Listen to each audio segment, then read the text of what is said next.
Alright, we are live. Hello. I feel like it's been a while since I've seen this. Well, no, I think I did it for... anyways, not important. What is important is we are back. Hello, a little later than usual. It feels a bit loud. Maybe turn this down just a bit. Voice volume, we need that up. I like to hear those good VAs. Background music go down a bit. Sound effects down a bit. Language is good. It won't even let's change it. That's fine.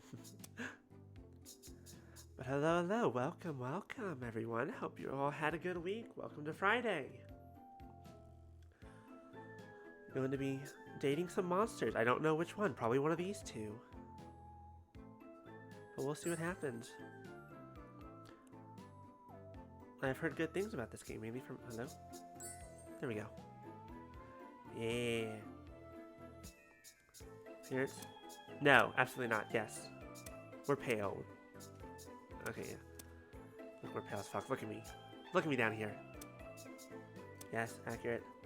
Color. Ooh. Ooh, that looks good. That looks good. I like the red. The red's good. Let me try. Let me try. Nope. Let me try. Let me try. Nope, we're going with one. I don't think you can change the name, right?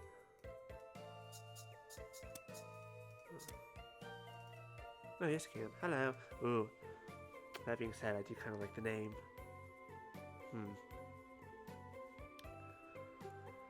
What's a good name? There's always so many. There's always so many possible names. Names are always the hard part. We'll just keep it simple. Let's just toss ourselves right in.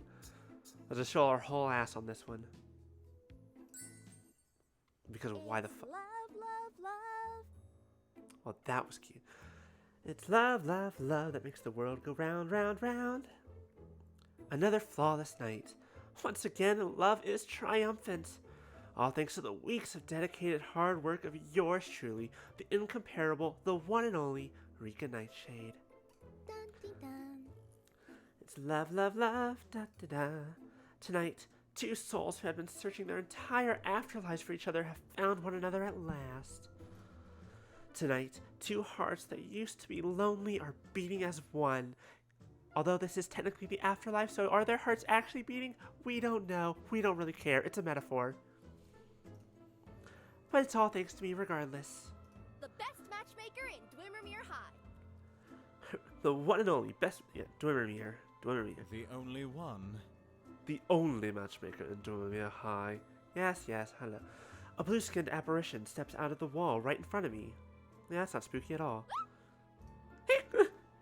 I jump back, lose my balance, and nearly fall over. What's the matter? What's the matter? You look like you've seen it. Goes, Zero? I hate to be the one to break this to you. Are you aware that you are a ghost, sir? I have. Oh, yeah. I never would have guessed. The apparition hovering a few inches above the pavement is Zero, my poltergeist classmate and childhood friend. I snicker at his obvious jab. He has quite the natural-born talent for it. Yuck. You're looking as strict and frowny... Yeah. You're looking as strict and frowny and scary as ever, Zero. Where have you been? I was waiting all night. Smile for me. Why don't you smile more often? You look sweeter than candy corn when you smile. Blah. Yeah. It just... Looks like Zero won't be showing me that sweet smile of his tonight. Anyway, I have actually been busy on a very important errand. Yeah, right. You were just out matchmaking again. Of course. Of course I was out matchmaking. It's what I do. I have Dormier's best matchmaker right here on my lapel. You made that yourself. That doesn't make it any less true. Don't you know? When evil comes knocking, whether due to external forces or a certain summoning incident in the lab that we are not going to bring up for yet the 100th time, Zero. I must do it. I must quell the beast by finding its one true love. After all, I am the only Rika Nightshade.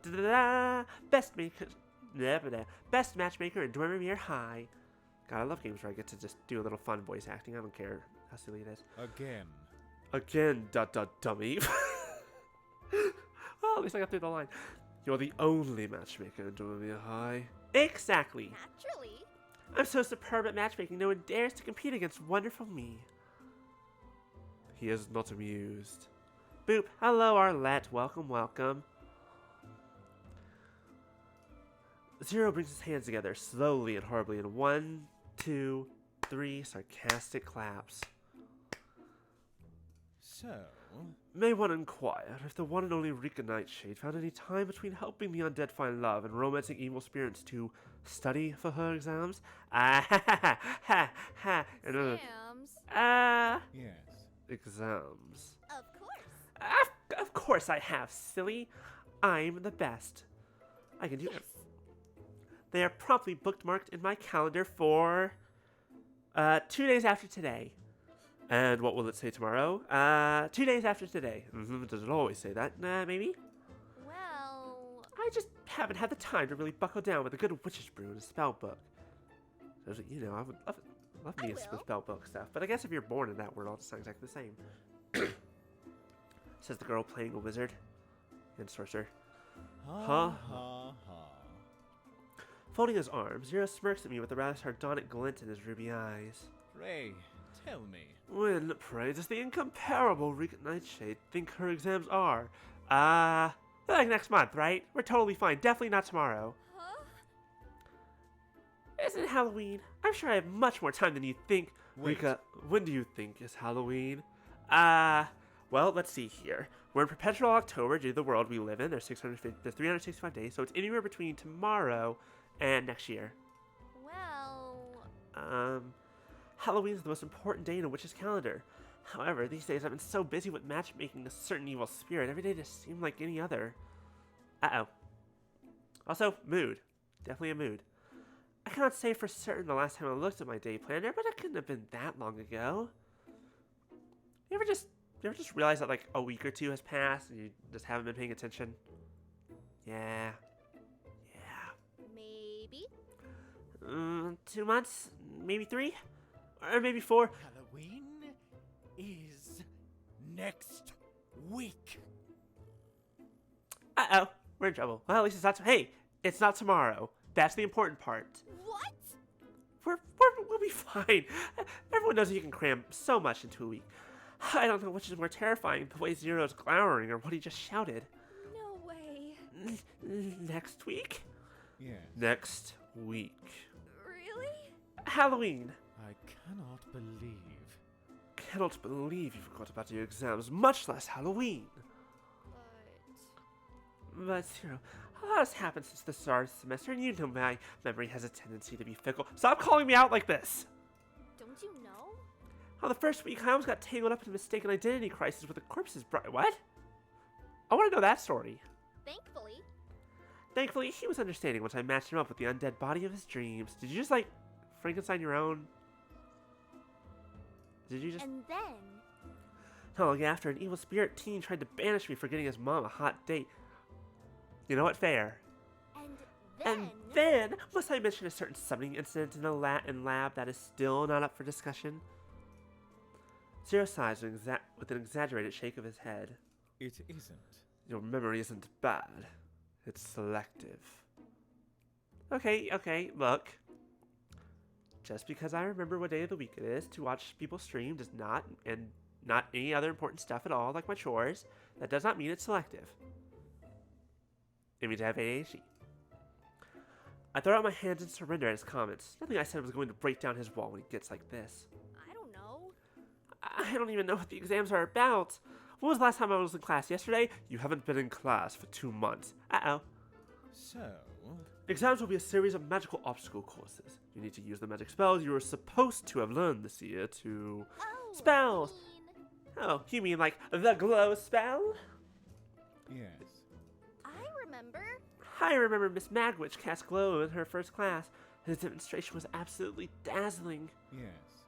About the exams. yeah. Maybe I can cast it too, and dazzle the examiners into passing me, the wonderful matchmaker of Dormir High. Yeah, foolproof plan. Absolutely nothing can go wrong. Why are you looking at me like that? Let me try. Let's do it. Let me try glow. I wave my hands grandly, the way I remember Miss Magwitch doing. Glow! Light. Come on. Glow. We can guard. No. That was. Oof. Not a glimmer. Why? Zero, try to give me a hint as to why I can't cast glow. Because you're a witch. Only true sorcerers can cast spells purely by magic. Witches like yourself must use potions to cast spells. Uh-oh. Oh! Oh, right, that thing that we learned first day of class, like, 2 months ago, and I definitely have probably heard repeated 1,000 times since then. I just kind of blocked it out. I cannot believe. This is basic knowledge. Have you slept through classes the whole semester? No, I was out playing matchmaker. I was playing hooky. There's a difference. A sheepish grin spreads across my face before I can stop it. Maybe. I've been staying up pretty late. May I remind you? Unless you study properly from now on, you're going to fail your exams and be expelled for being a witch who can't cast one single spell. Really? Will they really expel me? Just because I can't cast a single spell? Phew. Zero's looking at me in that horrible way of his again. Ow. Think about it. You'd be the one and only witch in the entire history of Dwemermere High to be unable to cast even a single spell. Being expelled is far from far-fetched. Think about that for a moment. Okay, I've thought about it for a moment. I'll cast a time spot spell. And how exactly will you do that? Help me. Teach me to be a spellcasting witch. Let me think. Let me think about it. No. May I remind you? Every night for the last 3 months, between all the ghouling around and excessive matchmaking, I kept warning you to prepare for exams. But did you ever listen? But Zero, you try to listen to anything while being excessively haunted by an evil spirit. I mean, she makes a good point. You said so. You said the spirit summoning incident was not up for discussion. Did you? So, did you ever listen to me?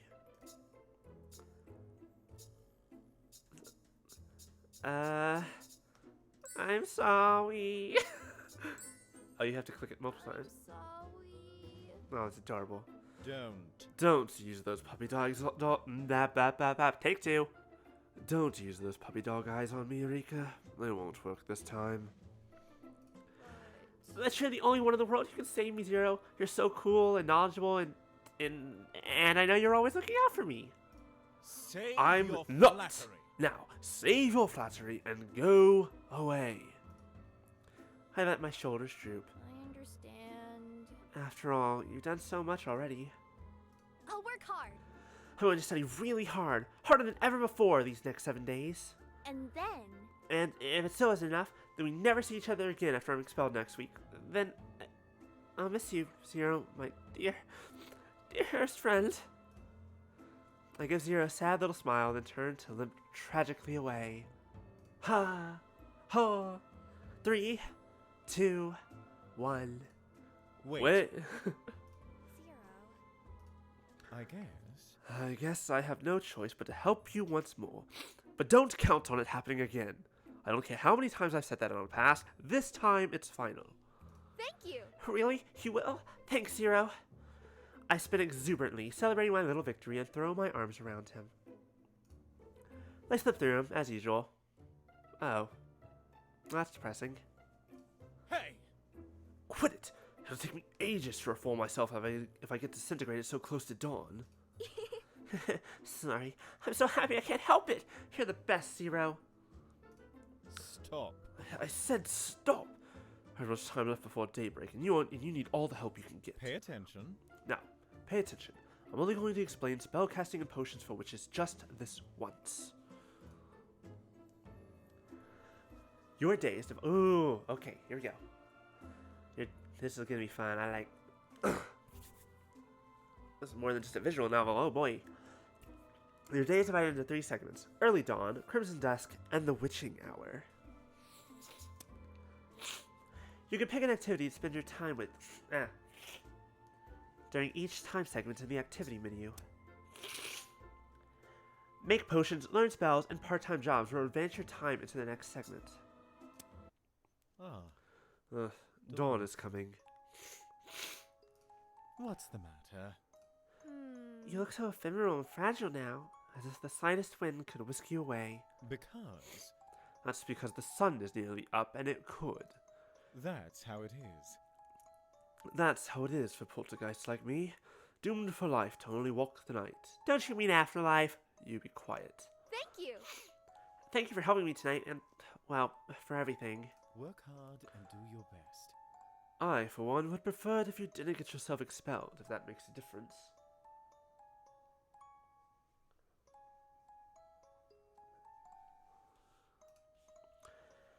If it isn't for how transparent he's become, I could almost swear his cheeks are a tinge brighter than before. No, that's just the sun peeking through his transparency. Silently smiling his elusive, sweet smile, Zoro fades away. Sorry, One Piece on the brain. Zero fades away with the onset of day. I will. I will, Zero. I promise. I'll work hard, pass the Halloween exam, and make you proud of me. I will. I will. I swear it. Definitely won't fall in love and start dating someone in the middle of all this. Totally not. I'll be a good student. Everything will be great. I make no promises. The windows of my house are brightly lit, and when I try the door, it swings inward with ease. Which means... Damien, I'm home! Welcome home. Hey, there it is. I hear my housemate, Damien, shuffling down the staircase, welcoming me with their shy smile. Help me. Damien, help me! Huh? Oh, tonight didn't go well? The worst. Tonight was just dreadful. I can try, but I don't know if I... Oh, they're adorable. You see, Matchmaking isn't my forte, and you never needed any help before, so... Everyone's favorite werewolf voicing our little Frankenstein here. Yeah. No. Not matchmaking. Of course I don't need any help at matchmaking. The best matchmaker in Dwimmermere High. And I intend to keep it that way. Well. Studying! I give myself a fright thinking about the possibility that I might be expelled from school. Don't you know? Don't you know that exams are on Halloween? Which happens to be next week? Look, I'm pretty sure they know, and you're the only one that doesn't. of course. Of course I do. Everyone does. Hang on. I shouldn't say everyone, should I? Wait. Rika, don't tell me you just found out. Well, you see, about that. I look at them teary-eyed. Oh dear.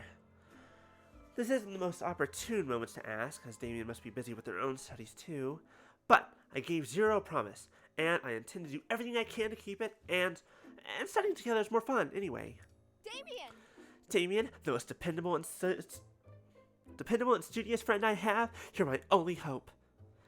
Help me and Damien, one Kenobi, you're my only hope.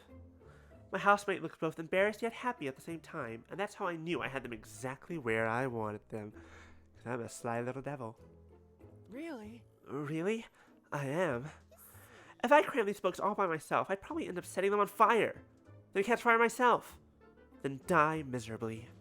Please. Got to save me from my ultimate demise. Please? Damien hesitates, but only for a second before nodding, just as I knew they would. She has all these people wrapped around her little finger. I'll try. I'll try and do what I can to help you, Rika. Thank you. Thank you so much. Without a moment's notice, I fling my arms around them in a big, cheerful hug. Be careful. Careful, I'm still not finished assembling the parts. I jump away at once, careful not to bump off a limb or two. All right. You're already doing maintenance again? Yes. Yes, my previous arms were falling off, and one of the knees started creaking, so I had to buy new parts from the human shop.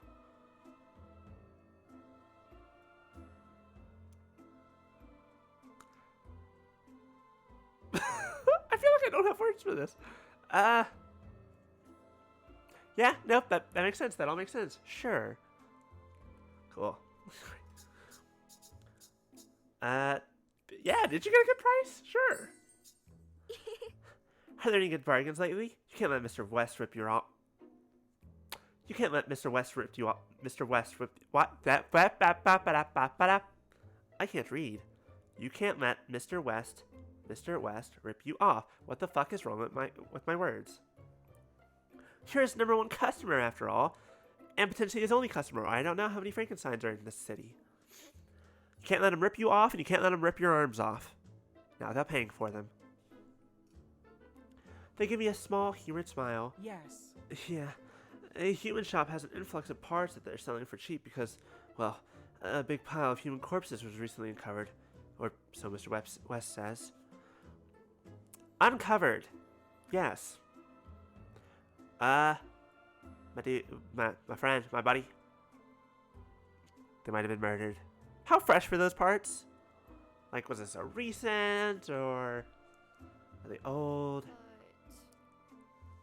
That Mr. West sure is a bit shady, isn't he? Thank you. Maybe. But the human parts he sells are fresh and cheap, just like his potions. Fresh. The fuck did I say? Fucking called it? He's a fucking murderer? And I don't know if that's frowned upon in this society. Right. Potions? I snap my fingers with both hands as the next step of my master plan for passing my exams falls into place in my head. I remember. That reminds me, I should go to the human shop to buy potions. I'm all out and I can't cast any spells without them. All right. Well, that's a good idea, Rika, but are you sure you can afford to? Absolutely not. Why? Whatever do you mean? Aren't you kind of broke? Do I not make money from my matchmaking? Do I just do it for free out of the goodness of my heart? Oh. Well, about that. You're right. You've already spent all your allowance on hosting matchmaking parties, right? Aren't people supposed to pay you for that service? Like,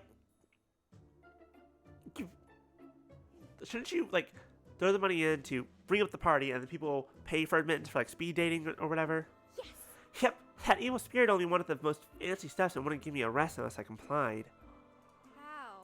Wait, how do you know that? Well. Because yesterday you had to borrow money.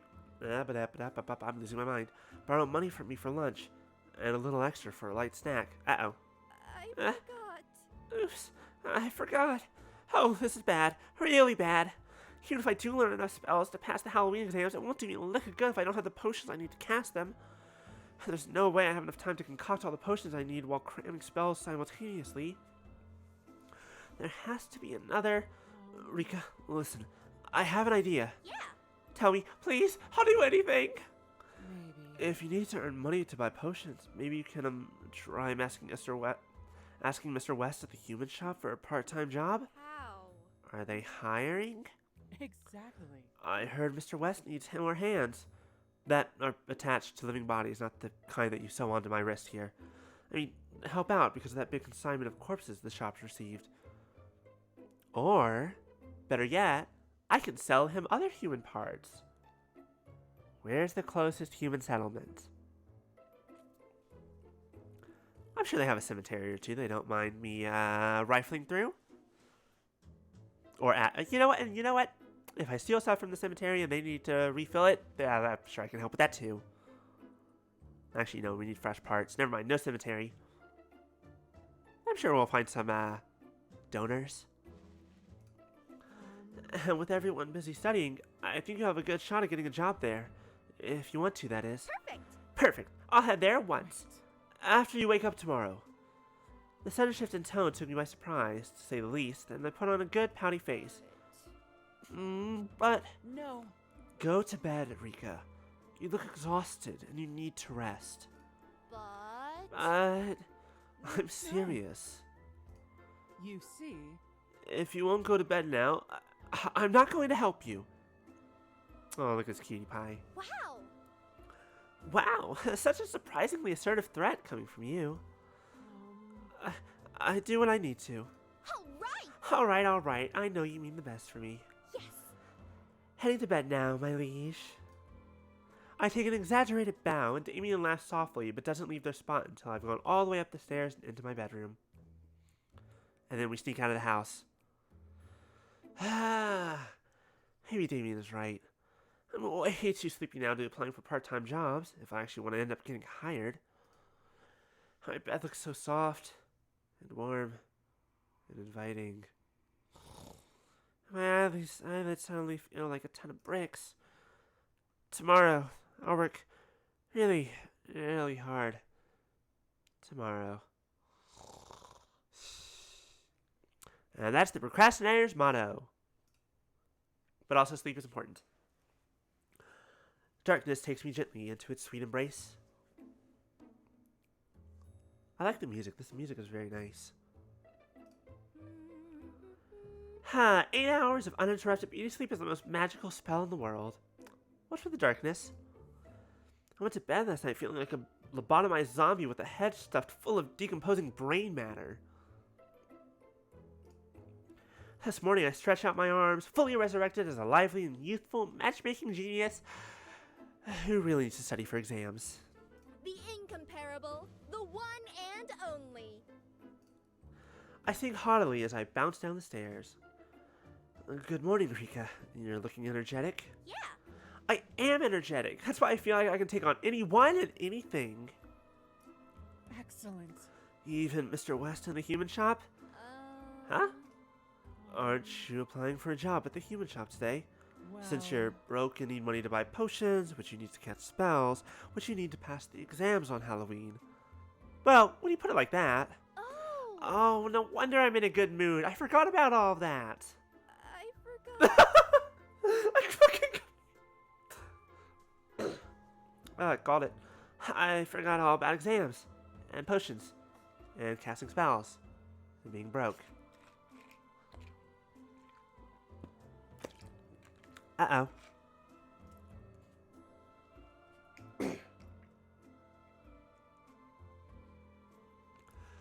Now I remember. I count each little terrible to-do list item on my fingers, and my cheery good mood evaporates like a fine mist in the morning sun. Poetic, isn't she? See you later. I'm late. I have to hurry. See you later, Damien. yes. Good luck. I hear Damien call softly behind me as I dash out of the house. All right. Good luck. Yep, I'm going to need it.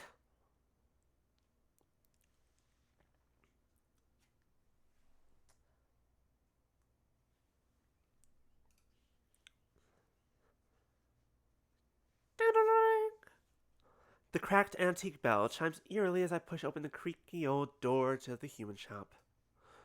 The shop is as empty and silent as an open grave, which means it isn't open yet. Probably. I would say that this place looks like no one's been here in like a dozen years or so, but all things considered, this is probably normal. The shop is as empty and silent as an open grave. Oh wait, I already read that. Oops. Looks like I made it just in time. Hello? Hello? Oh my. Hello, cutie pie. My. What do we have here? A cutie has happened into my parlor. Behind the shop counter stands a little girl, her chin on the edge of her palm. She's eyeing me up as a spider would to a particularly delectable fly. Do you think Kaden would kill me if I went for the vampire? And not her Frankenstein or the werewolf? I'm so gay. Anyways. Wait, hold on. Speaking of. Where is it? Hold on. I can do this.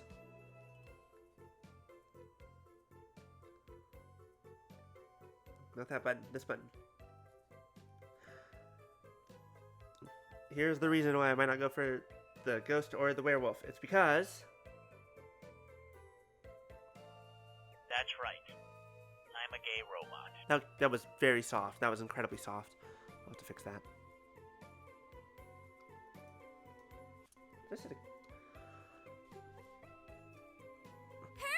Herbie! Today's produce just arrived, and it's still fresh, being alive and all. Wait, what? Her voice echoes lightly through the shop, and from somewhere upstairs, an unseen voice hollers back. I'm busy, Carmilla! Butcher it yourself! Butcher? No Wait, way. I'm not produce. Mm-hmm. Really? She tilts her head pointedly to the side with obviously dubious regard. But Are you quite certain? You look a lot like produce to me. no. I am no mere human. The incomparable, the one and only. Nightshade, huh? So you're a witch? Yeah. You know it. Mm, Then why haven't I seen you in school before? The reasons. I'm a good matchmaker. Bad student.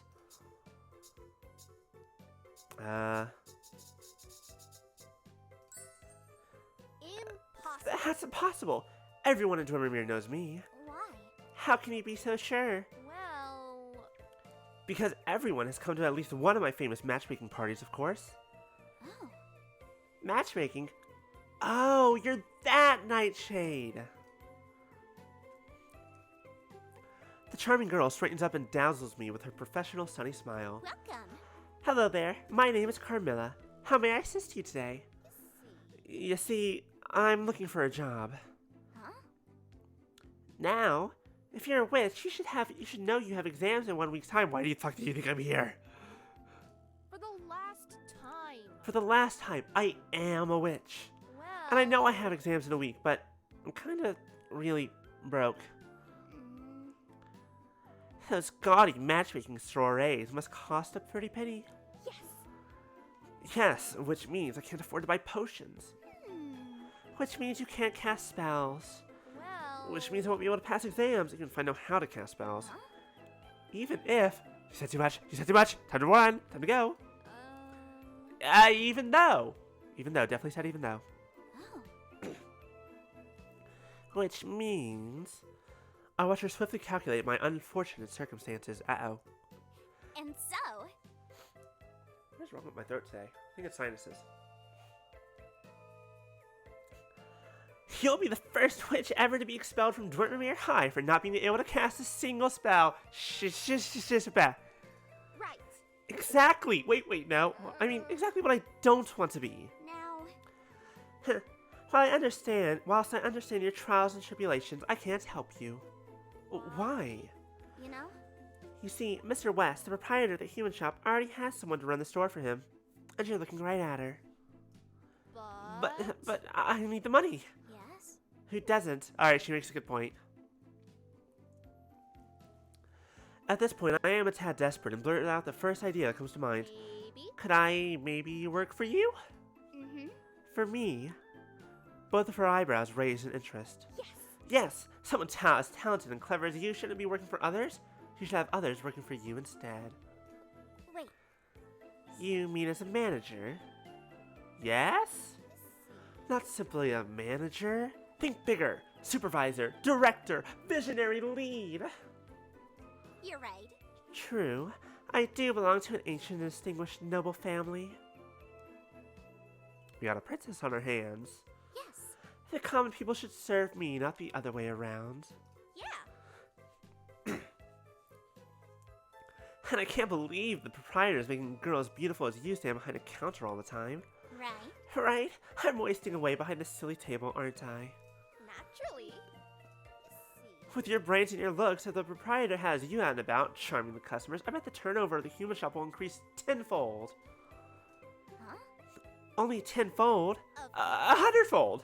I like it. You make many excellent points. I like the way you think. Yeah. See, wouldn't I be quite useful to have working for you? Please. Put in a good word for me to the proprietor? Please? Mm-hmm. I'll try. No guarantees. She winks. Herbie. Today's produce wants to work for me and I like her. Can't she? What? Work for you? Please? Gosh, her voice is suddenly so sugary sweet that I feel like a diabetic going into cardiac arrest just listening to it. Too bad I can't match that. Oh, alright. And so. That means you have to pay her a salary and all. Oh, alright. Mm-hmm. And that means you also have to give me a raise. Excuse me? Yes. Because I'm her supervisor now, aren't I? You can't pay me the same as her. What? Oh, alright. Oh, that was easy. Carmilla turned back to me, her hair bouncing lightly against her shoulders. She clasped her hands together dramatically. Congratulations! Congratulations on your new job. Now, what the fuck is my job? Amazing! Amazing. Was it magic? Of course. Ah, of course it is. Vampiric magic, to put it simply. My very own brand. You know what? That explains a lot. A devious little notion strikes me. Wow. How'd you become so impossibly good at it? Practice. Oh, practice, practice. Practice makes perfect, you know. Yep, I'm sure. well aware. You're being way too modest, I'm sure. She purses her lips against the back of her index finger. Maybe. Maybe I am. There's a lot of talent involved too. Sorry. Can you teach me? Can you even teach it to? You're not a vampire. Of course. Oh, never mind. Of course I can, if I want to. Why do you want to learn it anyways? Well... I was thinking it might be useful for asking the proprietor for a raise. Yes! I mean, just for the sake of my Halloween exams. Carmilla! I'd be ever so grateful for Carmilla. Please? After all, you're the only vampire in this world who's intelligent enough to teach me magic in just a week. Please? She considers me thoughtfully, tapping the tip of her chin before pausing to give me her final verdict. Oh, all right. It could be you may have some talent for it too. We shall see. Once every day, your character will work part-time and earn money. Nothing special happens to earn a good amount of pocket money. While working part-time, some events may occur that can be solved by using the right magic spell. Solving these events will earn you an extra amount of money. Using night creatures, I was able to locate a fitting one in a flash, rewarding me with one of Damien's rare smiles and a pat on the back from Mr. West. By choosing part-time job from the activity menu. What do you guys think? One day I'll actually learn words. You can work an extra shift. Alright, I'm beginning to understand. So part-time job has to happen every day. You can just work more if you want more money. Okay. Little rich Rika, da-da-dee, da-dee-da, the one and only, la-la-la. Today I found out the proprietor of the human shop is incredibly shady, and his storekeeper is a sweet-talking vampire. Yeah. I also got a job spiking my potions, and a new friend is teaching me riveting vampiric magic. Yeah. I put my fist into the air, cheering at the sign of my imminent victory. One problem. You still need to actually learn the spells. The Halloween exams are going to be a piece of pumpkin pie. Suspicious noises are coming from the dingy back alley behind the human shop. What's going on? Cautiously, I peek into the decrepit alley and see a frog hand. A mountain of reanimated corpses and body bags crawling its way to the human shop. From the upper floor of the shop comes the sound of metal and glass crashing onto the floor. What did you say? Not again.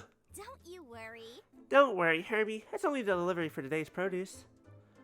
She giggles while giving me a twinkling glance. Then, Carmilla turns her attention to the hideous monstrosity that just made its way to the door. Now... Leave it out on the doorstep as per usual, Lawrence. All right. The mountain of body bags halts and plonks onto the ground. The person who is hauling them straightens up and dusts off his hands. It's a cat boy! Oh, God. What? Wow. How cute. A real-life cat boy. I've never seen one up close before, despite being a witch. All right. So many cats. But no cat boys. Plus, he must be a really strong cowboy to carry me so many body bags all the way to the shop. I don't know why this is so funny. My brain just stuck on Wisp and Kaden now at the moment. Stop. First of all, I am not a cat. And second of all, I have a name. Hold on at your paws and say, yeah, cat boy.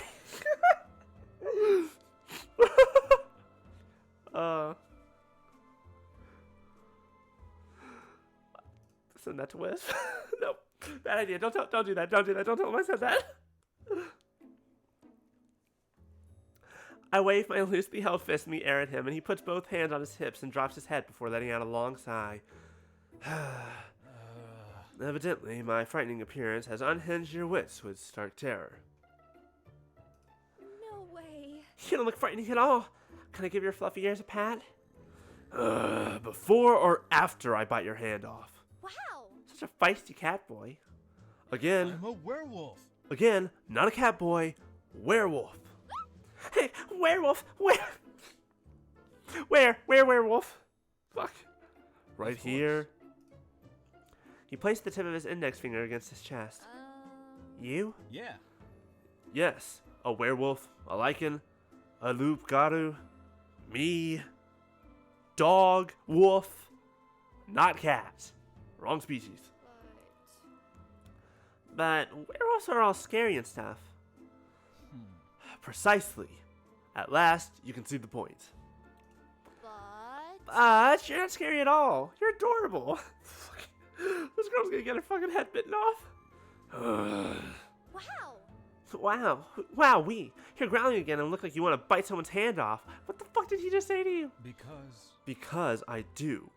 If you're done infuriating me, I'll take my leave. With an honorable dignity, the cat boy, werewolf, strides past me, chin high and ears bristling. I think we pissed him off. How the fuck you start dating him within a week? I don't know. How strange. I begin to inquisitively stroke my chin. What? He stops mid-stride. He doesn't like being called that. Yeah? You don't like it when someone calls you cute or adorable, do you? The werewolf begins to rub the... Oh, wait. I was already at his voice. The werewolf begins to rub the sides of his head in a circular fashion. So kind of you to finally put the pieces together. No, in fact, it makes my temples throb with a vicious fury. Sorry, I'll remember not to in the future. Probably. I was about to say, unless the situation played out where you were dating him, or you're starting to flirt with him a lot and just did it to tease him, but also, if you got really mad, just no. Good. Good. Very good. Hold it. Hang on. In the future? Yes. For sure. You expect, for reasons apparent only to yourself, we will have cause for future association. Yeah. Yep, I want us to become friends. Oops. Oh, did not know that button press did that. It's not every day I get to meet a werewolf as cute and as scary and intimidating as you. That's a real low deception check on that one. Alright, I'll give you the benefit of the doubt, but just this once. Well. Your name is Lawrence, right? That's what Carmilla called you earlier. Indeed, you have the advantage of me. Right. What? Oh, my name is Rika. Rika Nightshade, the one and only... Yes, yes, I know. Of course. You know. Oh, you know, yes. Of course you know. Everyone knows me. I don't want your services, mind you. I already have too many admirers inquiring after me for a chance to scratch my chin or ruffle my ears. I must say fur, though. Technically would not have been wrong, but... All right. Don't worry. I won't try to set you up with anyone. Good. Good. Yes. I'll only try to make you teach me magic spells and potions. Lawrence was starting to nod when he flung his head up in surprise. How? Let me get this straight. You, a witch, are asking me, a werewolf, to teach you how to brew potions. I am not the brightest. My intelligence score is... 8. I was about to say 6. I was like, nah, that's a bit too low. Actually, no, it's pretty accurate. Intelligence is 6. Let's go. Right. That's right. Fine. I see. It's not my hearing that's faulty, but your intellect. I mean, yes, but you don't have to call out like that. Well, sometimes I do wish I went to class occasionally. But what can a werewolf like me teach, even to a truant witch like yourself? You're a werewolf, right? That means you're very strong. This is true. And have superhuman senses, and look scary and intimidating all the time. Correct again. Right. Then teach me spells and potions that will let me be like you. Yes. I bet being strong and scary with superhuman senses can help me pass my Halloween exams. I clasp my hands together and shake them up at him in a pleading fashion. Desperation seems to be an unfortunate reoccurring theme for me lately, and I have a feeling it won't stop soon. It's possible I can do so. Maybe possible you may be able to learn a thing or two. If I do, maybe. You got a 25% chance you can learn anything. Yeah. Hip hip hooray! But that doesn't mean I'm going to. Why? What? Why not? Now, What can you possibly offer to make it worth my while? Um, My undying friendship? no. Don't need. um, My eternal gratitude? Useless. um, My premium 24/7 matchmaking service? Good No. grief, no. well, Then what would you like? Hmm. Meat. Lots and lots of meat.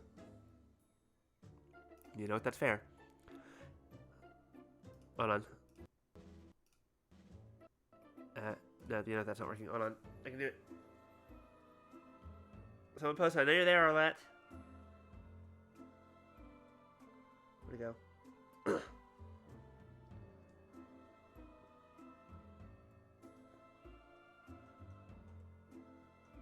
Oh, there they are. Because as we all know, you're all privy to the same information. We just need that steak. There it is. He stretches his arms and folds them behind his head. You know. More meat means less time hauling corpses, and I, for one, would welcome the break to do something as simple as teach a few spells. all right. Meat in exchange for teaching spells, huh? Okay. All the meat you can eat for as long as we both shall live. You swear? Yes. Pinky promise. For a moment, I swear Lauren stands still and silent, obviously awed by the generosity of the one and only Rika Nightshade. All right. I'll be honest, I like that name. That's a really good name. Note to self. Plans for future. If I'm ever going to change my last name for any reason. That's not a bad one. Yeah. Yeah! I returned home, tired and footsore, but very, very happy. Damien. Damien, I'm back! Welcome home. Welcome back, Rika. My housemate hurries to greet me, looking a lot sprightlier than they did this morning. That word for whatever would just break my brain for a second. Well. You finished doing maintenance already? Yes. Yes, you were out a rather long time, and I was getting a bit worried. Did everything go well? Yes. Everything went fantastically. I got the job and made 2 new friends. Congratulations. Congratulations. All thanks to your idea, Damien. Right. Now I'll have money for potions and 4 people to help me prepare for the Halloween exams. A slight blush dawns their stitched face. I'm glad. I'm glad for you, Rika. Tell me, what are your plans for the rest of the day? That's a good question. Let's find out. Okay, so I have many questions. So we have 3 times of the day. We have no money. I think before anything we should learn spells probably. I don't know. Ooh.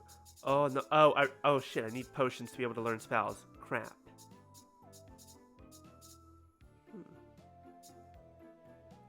Ooh. I don't know if this has any purpose whatsoever. But you know, except, okay. So, my immediate guess, because it's not telling me much, is the spells themselves probably don't super matter. I'm not sure. But,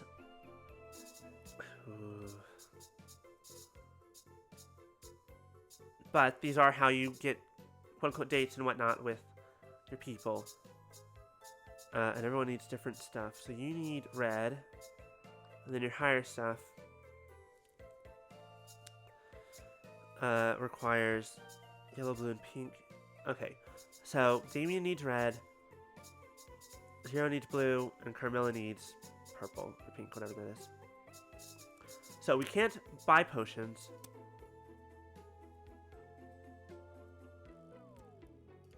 Ooh, hello.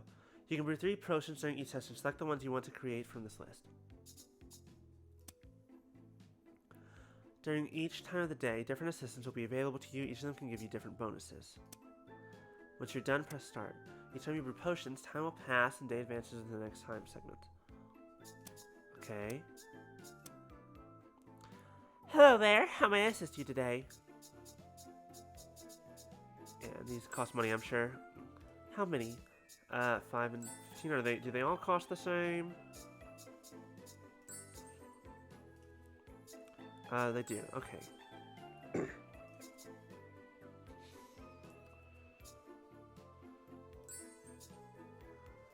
Again.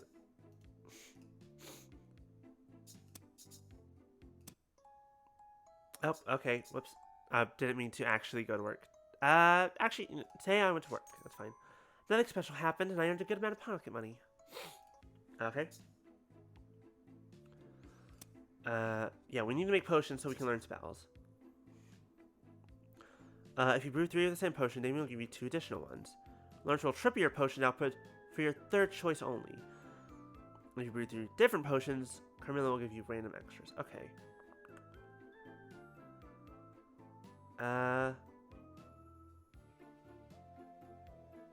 Sure, let's brew Carmilla. A day has passed, reaching out early dawn. I feel like today I went to work. Wait. 0. Wait, I feel my brain just stopped working.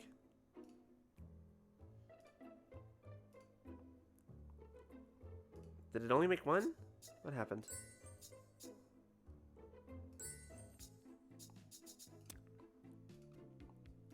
Oh, okay, I see. I needed to click buttons. Okay, I gotcha. Alright, okay. We'll go back to where we were then. Alright, so Carmilla requires, I need... Yeah, I'll go ahead and do that, I guess. Cool, got a lot of Carmilla ones. Awesome. I went to work, nothing special happened. Okay. 0. 0, guess what? What? What? Come on. Yes. Fine. Neither you nor I have the time to... Fine, I'll guess. Yes. Woohoo! He squints at me skeptically. Did you? Did you just set the kitchen on fire again making scrambled eggs? No, I haven't done that in at least a week. Huh? What? Well, Did you? No. I see. Mm-hmm. Then I suppose you must have caused an explosion akin to when you put the wrong ingredient into your potion and burned down your flat. No way. In it, jeez. Well, you have such low opinions at me. Don't tell me. Don't tell me you accidentally summoned that 36-armed tentacle demon again while trying to practice spell. I'm sorry, what? Should we just walk into a hentai? No. In that case... In that case, I'm surely out of possible ideas. With much enthusiasm, I whipped out a peace sign and angled it stylishly against my face. Right. I'm ready to learn the glow spell. Just need a bit of water real fast. Drop my cap.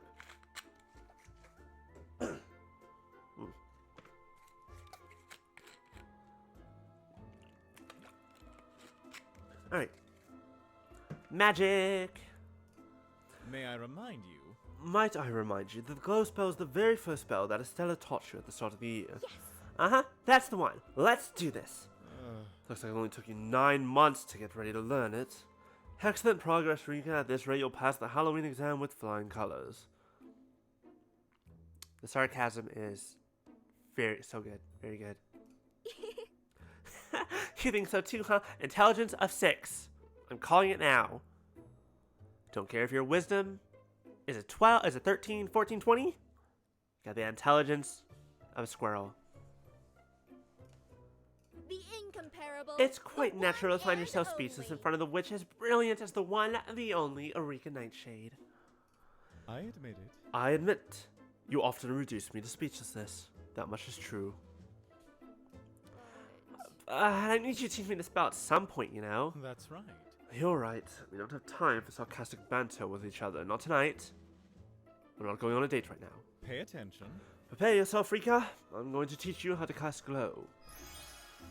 New spell acquired. Whoa. An orb of pure golden brightness flowers in the cusp of my palms.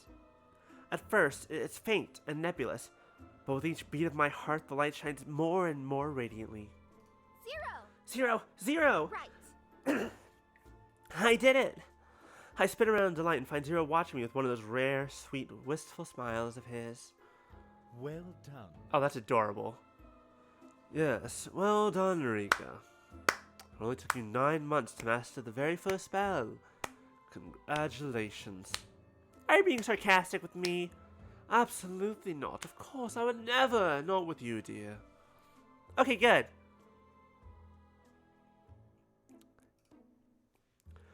I don't understand why, but seeing Zero smile always makes something twist inside my heart. Praise me! I did. I just did. Yeah. Yeah, okay. Praise me more. Maybe. Maybe I will. If you pass your exams, that is. Hmm. Oh. Work hard and do your best. It all depends on you from here on out. Okay. If you're there listening in the chat, who's your favorite so far? Let me know. Because right now, my brain is stuck on Damien, to be completely honest. Lawrence doesn't really care for us too much. Carmilla, I actually also really like Carmilla. But she also words. She's got a little bit of that high and mighty attitude, but also, well, you know, we'll see how it goes. And Jiro's fine. The more I look at his smile, the more I find the secret hollow in my heart twisting more sharply than usual. We're not on his route. Turning away from him, I toss the glowing orb up into the quiet evening sky. Anyway, Now it's your turn. come on. Come on, my glow must be feeling lonely up there all by itself. Yeah, right. With the moon and the stars to keep it company. Well, You're so far away, Zero. You're right here. Quietly, so very quietly that I'm not sure if I really did hear it. A soft whisper. All right. For you, Rika. From behind me, an orb of azure light floats past, drifting up and up to join its golden counterpart. You know. Mortals call them ghost lights, will-o'-the-wisps. uh, Huh? Every poltergeist can cast this spell. Mm-hmm. Malevolent ones would cast them before unwary travelers, using its lights to lure them from the road and perish in creaking bogs and silent dark tarns. When darkness is all around you, you will find it can be worse to travel with a light that is unreliable than with no light at all. Somehow, Zero's voice carries a hint of bitterness with it. I can't help but lean forward and try to put my head on his shoulder. Hey! Well, hey! Sorry. You know. You know better than to do that. well. I can't help it. You're my reliable light, Zero. Okay, that's adorable. That's cute. What? What? Don't you know? You're a glowing blue poltergeist who's always looking out for me. So you can't blame me if I keep wanting to lean on your shoulder. You. Well, you can't. You'll fall right through and disrupt my form in the process. Like just now, huh? I grin at him, but his smile is nowhere to be found, although his cheeks seem to be tinged with a faint blush. But he doesn't have blood, so I don't know how that works. So. I also don't know how it works with Damien, but I guess magic suture means the blood vessels connect as well. Who knows? You've learned how to cast glow. Our lesson is over. I'm heading off before you do something stupid again. Zero! He dematerializes in front of my eyes. Zero. Feeling a little crestfallen, I set off in the direction of my house.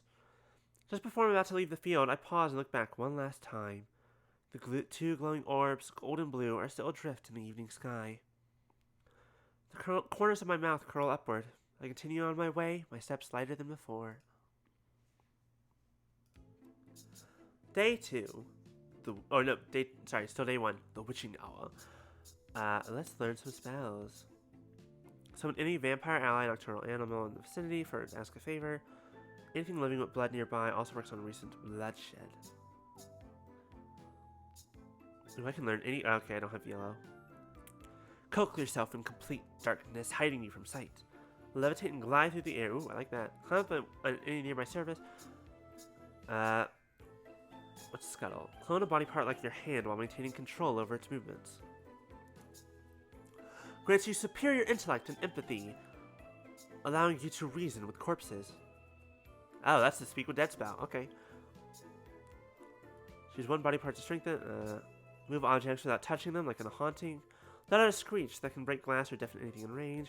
Let you float for a short while. Yeah, there's fly over here. Oh, that explains why they use each other's potions. Defeat dragons, or make some friends. Fried eggs. Chill. Freeze a small area with your ghostly chill. Plenty of smaller creatures won't mind lending you a hand. Their advantages to being 7 feet tall. Being oddly convincing without a word is one of them. I want to fly. As I turn the corner of the alleyway, heading to the human shop, I notice the lights are out. Hey, I was right. This is how you start going on dates. Hold on. I'm ready. I still have my glasses on. We're ready to learn. I checked the time on the clock tower nearby. I'm pretty sure we should be open right now. Was there another holiday that's close to Halloween? I don't think so. After all, I keep a tab on all the holidays for my matchmaking purposes. I approach the door and cautiously take hold of the handle and pull. It swings open easily and the little bell echoes through the empty space. Inside, the store is pitch black. Even the street lamps outside can barely illuminate more than a few inches indoors, as if something is stopping them from doing so. I'm trying to learn the fly spell and not the darkness spell. Magic? I feel my heart thump heavily inside my chest as I step into the store. Carmilla, are you there? My voice comes out as a tiny, frightened squeak. Carmilla, are you there? I clear my throat and reach out for a candle, or any sort of light, really, only to knock one of the displays over instead. Sounded like the pickled eyeballs, too, by the squelch. Ugh. I definitely don't look forward to cleaning that up later. Hello? Carmilla? Mr. West? Suddenly, a sharp breeze nearly knocks my hat off. I gasp, instinctively crouching down and covering my head. When I look up, I see a small silhouette balancing on the second floor balustrade. Sure. Candle in hand. Well, what do we have here? Hey, who are you? You entered the domain of Countess Carmilla, mortal. Being of the night, ruler of the creatures of darkness, mistress to time itself. Crab apples. Carmilla, it's you? Carmilla swoops down from the second floor, her cape billowing like a dark cloud around her. I yelp as she lands in front of me with the agility of her cat. Her footsteps are silent against the floorboards. The candles suddenly light up all at once, banishing the eerie darkness. Carmilla stands above me, her shoulders trembling with laughter. You are surprisingly easy to spook, my dear. An odd trait for a witch. Hey, that wasn't funny. I nearly had a heart attack. No, 3 heart attacks. I clench my chest for emphasis and press against my forehead with the back of my hand, as though I were seconds away from passing out. Oh, do not do this to me. Oh no, I fall into your arms now. You didn't catch me. Of course not. The previously nosy thuds of my heart against my ribcage begin to die down. Dear me. Well, rest assured, little witch. I would take responsibility if you were feeling faint. How? How'd you even do that? Jumping from so high, I mean. Some kind of wire attached to your back? Are you a fucking idiot? I spin Carmilla around and search but find nothing. She crosses her arms and gently shoos me away. Of course not. Vampires can fly. We are all powerful apex predators for a reason. Now let me bite your neck. Whoa. Second date. So, you could have just gotten that skeleton by yourself the other day without me falling off the ladder?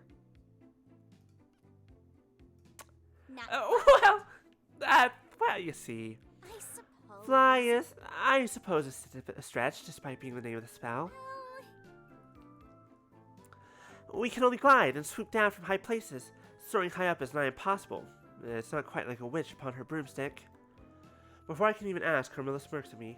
But flight is certainly an appropriately witchy skill, is it not? Would you like to learn how to do it? Duh. Duh, of course. That's why I'm here. What kind of things can the spell be used for? There always seems to be something. Aesthetic, my dear. Aesthetic. Come again. You can't expect every spell to have some kind of ingrained use or higher purpose, you know. Also, this will help keep you alive if you're ever going to fall from this great height. My dear. Some of these things are just for entertainment. And some of these look positively captivating when you swoop down upon your audience. I suppose. But I suppose a klutz such as yourself could utilize it to curb your falling habit as well. Oh, I guess I can't argue with that. So will you teach me, O being of the night, ruler of the creatures of darkness, mistress to time? She blushes at her beside her earlier lines and flails her arms dismissively at me. I'll teach you. Alright, already. Follow me. I'll teach you how to cast fly. New spell acquired. Yeah. Or so she said. She led me to the balustrade, explained the process of casting the spell, and even demonstrated it a few times, but... Carmilla, I'm not so sure about this. Come now, you're never going to learn if you keep watching me. Do you fear heights, my dear? Yes. Yes, I do. Oh, sweetheart. And you're absolutely certain you still want to do this? I nod. In response, Carmilla sighs and climbs up to the balustrade beside me. Then takes my hand. Hold on. I'm ready. In response, Camilla... Yep. Very well. If even the great Rika Nightshade is daunted by the task, we shall do it together. Eh? Yeah. First date, we're already holding hands. So lewd. Okay, on 3 then. Oh, That's the spirit, love. alright. Alright. But that's the spirit, love. Alright. 1, 2, and pushes you off. Fly! I squeeze my eyes shut, and together we leap from the balustrade. Hands intertwined, Carmilla and I glide down to the first floor of the shop. Eventually, we manage to make a silent landing near the front door. I gape at her, amazed, with my heart hammering against my chest. Carmilla returns my look with her smug smile. Wow. Heh, Well, wasn't so bad, was it? amazing. That was amazing, Carmilla. Right. I feel like as long as you're here, I really can do anything. As long as you're holding my hand. As long as you're holding my hand. Oh my. Oh, what a charmer you are. Now, Though, the only thing we should be doing for now is preparing for customers. hmm. We're never as busy as this close to Halloween, but so I may have taken a few liberties earlier with the schedule. Leave it to me. Dun-dee-dun. Can't find my books, da-dee-da. Must be stolen by crooks, da-dee-da. Should be mad, but I just had a date. You probably left them in the bag you lent to your roommate. How the fuck do you know this?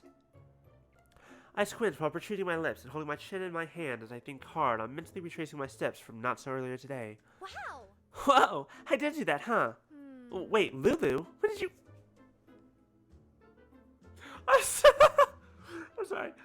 It's one of those moments where your brain doesn't... You're reading something, your brain doesn't really process what you just said until a few seconds afterwards. But I suppose it's makes sense to me.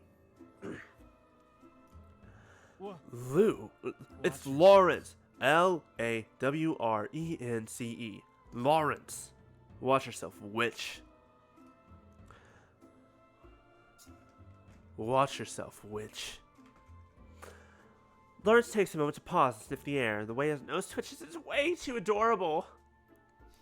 Or the next time you have eggs and bacon, I'll be coming to claim some for myself. You know, if I was going for you, I'd say I'd do it. But unfortunately, this is not that route. Wow. How do you know all this? Creepy. It's not. He sighs and pinches the bridge of his nose. Again. In case you forgot, again, I am a werewolf. We have the best sense of smell in all of Halloween Town. Thank you for giving me a name of the place and for making it so cliche that I love it. Fucking thank you. Now. I caught your scent near West Shop, but it was muddled with several people mingling there at once. Since that Frankenstein creature came in not long after, and you so easily gave them your bag without a second thought, I assume you lived together. Yes. Although, I could imagine you doing something like that regardless. He's not wrong. Wow. Wow, we do actually. That's some pretty impressive detective work. You got proficiency in that investigation. I'm all in on the D&D today, aren't I? I can't stop. Sight is deceptive, but sense never lie. That seems untrue. I feel like there are specific... Well, it's difficult to do, but there are certainly ways to do that. Oh, hey, do you know where Damien is now? Help me track them down. I need my stuff for my next class. Do it yourself. Find them yourself. How? Huh? How am I supposed to do that? I throw out my arms in a greatly exasperated manner and look at my werewolf companion with a huge pout on my face. Not everyone has an all-seeing and all-knowing magic nose like you do. All-smelling, not all-seeing, but whatever. Well, you did ask me to teach you magic, didn't you? Yes? Then buckle up, Buttercup. I'll show you to follow scent the way I can using the smell. I was so close. I was so close to that cold read. It was so close. Using the spell, scent track. Well, Scent track. Do we need potions for it? Yes? I happen to be out of them. Ugh, fine. I'm going to help you just this once. Thank you. Thank you, Lawrence. I'll hand... Oh, okay. I need potions, and I need lots of potions. Note to self. Always have all the potions. Alright, let's go ahead and buy potions. We can buy potions whenever we want, so that's cool. I have 20. I'm going to go buy one of every potion. for your purchase.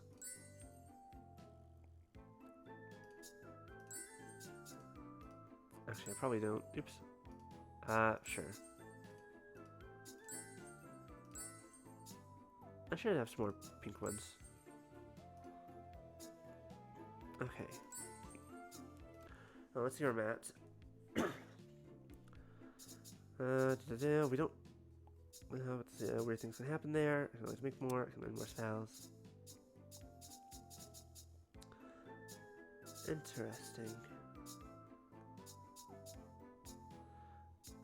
Ooh. You know what? Let's go. Let's learn something from Damien. Yeah, I also have one more, so I can still learn the spell later. Engineered perfection. Come on. Oh, come on, you dumb bottle. Open stopper. Hocus, Horcus, Abracadabra, plug, bye. Rika, what on earth are you doing? Damien! Oh, Damien, great timing. Well... It's this potion bottle. It won't open at all, and I've tried everything. Here, let me try. Sometimes you just have to tap the bottle to release the pressure, and then... Okay, maybe this one is above the level of my current strength. Yes! Right? You have to be a werewolf to open this sucker up. I hold up my hand to take back the bottle, but Damien hasn't given up yet. I look up and notice that their eyes are now closed. Damien, I don't think astral projection is going to... Whoa! Damien suddenly hulks out. Or, well, at least one of their arms does. I can see the muscles bulging from under their suit jacket as they grunt and take off the stopper with one good twist. All right. Got it. Here you are. Thank you! Thanks, but forget about that. Let's talk about your workout routine. What? My what? Your superhuman grind? Ow. How'd you do that? I didn't even see you cast a spell. I poked their buff arm, causing Damien to laugh softly. You know... It's just my maker's work. You know how it is. You put a lot of dedicated effort into crafting me. Over the years, I came to understand a bit more about the type of magical engineering that went into it while, patching myself up all the time. Oh! And that gave you anchor arms? SpongeBob. That's right. In a way. I learned how to strengthen parts of my body by focusing on using the spell Engineered Perfection. Just in case. Want me to show you? In case you have any more bottles. Yeah, but if I do that, then I won't have an excuse to go find you and have you open it. Fine, I'll learn the spell. Yes! Do you even have to ask? All right. All right. Watch closely, please. I'll try and teach you how to cast Engineered Perfection. New spell acquired. Damien shows me some sort of magical meditation technique. My eyes were shut for most of it, and the longer I focused on my arm, the heavier it felt. Once I'm spell ready, I pump my arms to the air and holler, adding in a fun spin on my toes for theatrical measure. Engineered perfection! You can open your eyes now. Looking at my arm, I notice it now flexing with great newfound muscle tone. Oh yeah! Yes! Hell yes! Right! I'm not only the best matchmaker in school, but the strongest one too, and still the only one. I don't think there are any other matchmakers. Naturally! Exactly! No competition, because I'm just that good. They see my one wonderfully buff arm and fall to their knees, unable to do anything. But, you know, I want to make sure these puppies aren't just for show, so arm wrestle me, Damien. Okay. Okay then. But don't think I'll give you an easy win. Right! Same here. We put our giant hulking... I love the visual of that. We put our giant hulking arms together and hold hands in the least romantic way possible. Hold on. We're still holding hands. It still counts. But still pretty nice. I feel them squeeze. 3, 2, 1. go! Rika's Meteor Fist! Ah, Hey, don't cheat! I'm trying to get the upper hand by taking quicker initiative, but Damien catches up quickly. It's almost like they've been using the spell all their life or something. For a long moment, we're in a stalemate over the counter, equal in strength in every way. Yeah! ah.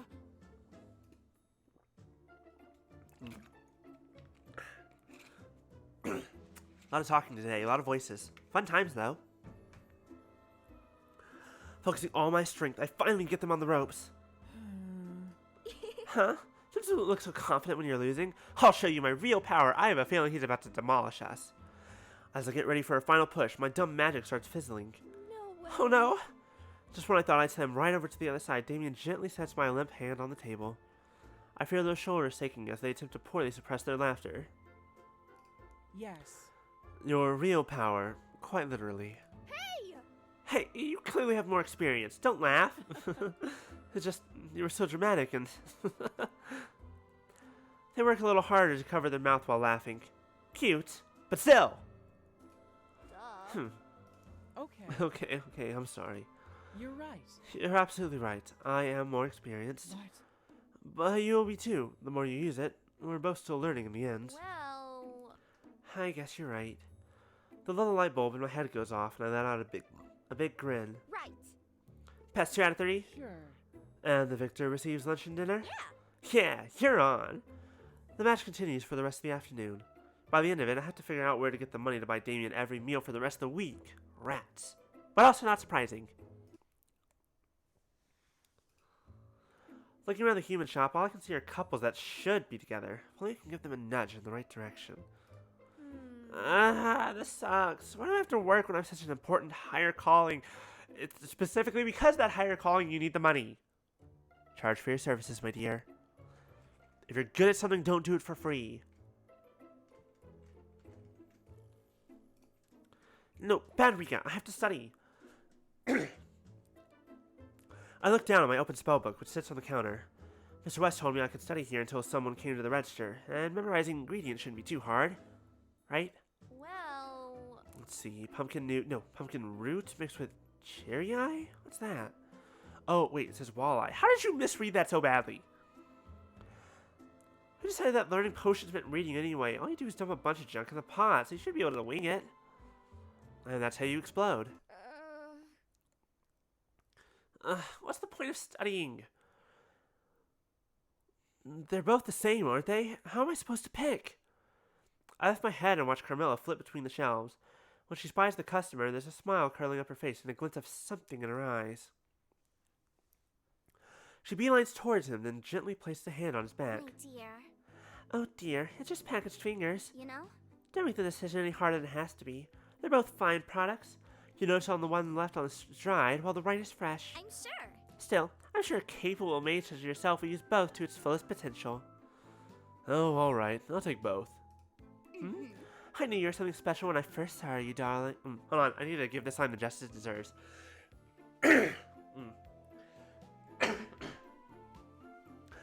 I knew you were something special when I first saw you, darling. Her hand slithers up the customer's back, then drapes around his shoulder. Carmilla pulls in closer to him, and a dark blush creeps up his neck as she does. But, you know. But you don't want to put your ingredients in just any old cauldron, do you? Am I wrong?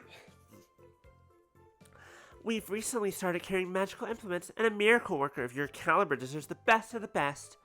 Or am I wrong?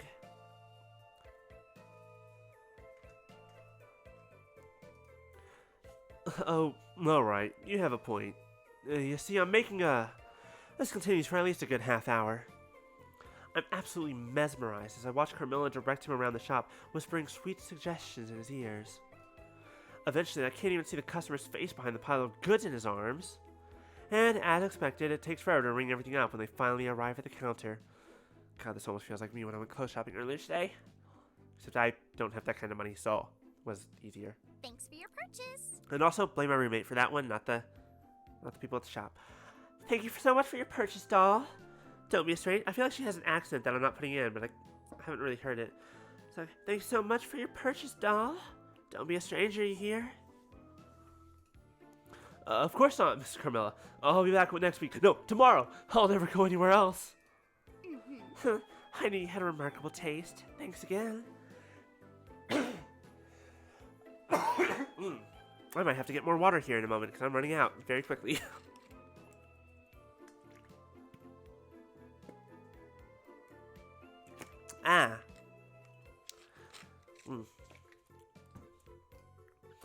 After the man pays, I watch, mouth hanging open as he stumbles off with half the store in tow. There's a sudden gentle pressure on the bottom of my jaw as Camilla closes it with a finger. Oh my. Hello. My dear little witch. Don't tell me you've fallen for me too. No. What makes you think that? Definitely haven't. Ignore the eyes. Definitely. No. Absolutely not. I don't control those. They just do their own thing sometimes. Ignore the eyes. It's fine. No way. No way. But I think someone who isn't as powerful as I am would have been falling all over themselves by now. You're amazing. Oh, you're not as amazing as you think. Look at me. Look what happened over here. I've gone into full date mode. I'm ready. But that wasn't all just you, was it? For someone who rarely studies, you've got keen intuition. You're right. You're absolutely right. Indeed, he liked me just fine, but I may have given him just a teensy little nudge. A little bit of magic, little bit of stuff that I probably shouldn't be doing. Right. A magical nudge, right? Correct. You know? To elaborate for you, my struggling employee, we vampires have a natural ability to enthrall and hypnotize mortals or the lesser undead at our leisure. A spell you may refer to as enthrall. Now, If there's so much as a seed of potential for that feeling to flourish, we can...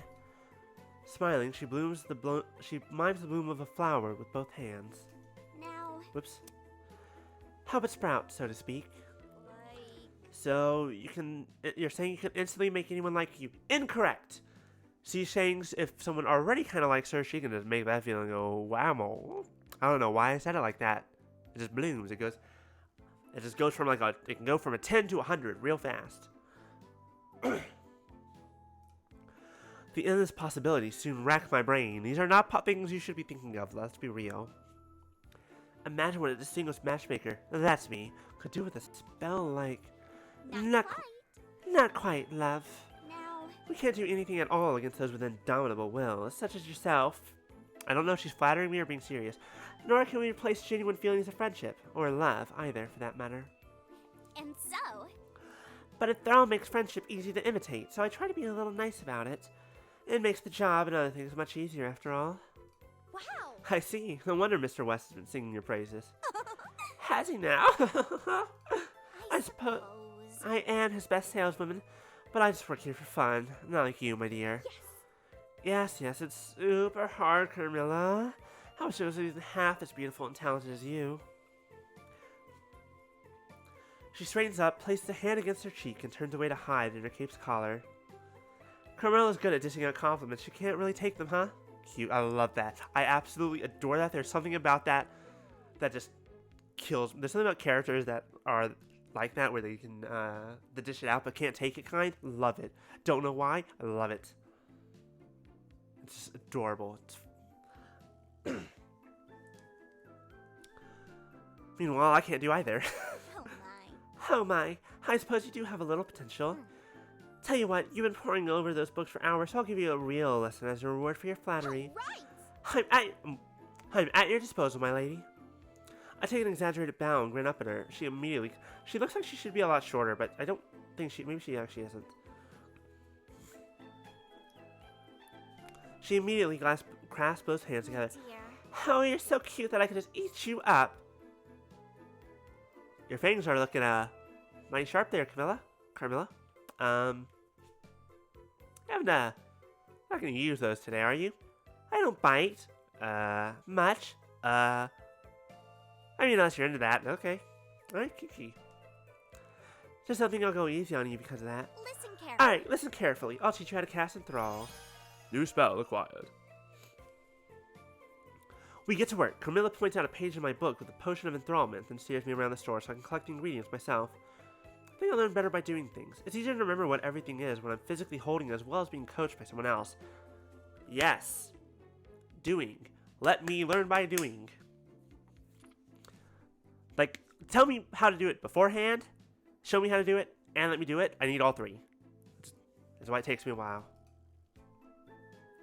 Brewing takes a while, so Carmilla moves around helping other customers. Still, she manages to check in on me now and then. At one point, she sees my progress and even nods in satisfaction. Oh. Well, And that's everything. Now drink it all up, dear. That's the only way it'll work. I wrinkle my nose at the spout, like 2 or 3 perfumes that should never mix, but still pour the potion down my throat. enthralled. How do you feel? Kind of tingly? Wonderful. Now, That at least sounds correct for another being. Now wait till someone comes in to... Don't worry, I already have someone in mind. A mischievous grin slides across my lips as I call upstairs to Mr. West. come on. Hey, Mr. West!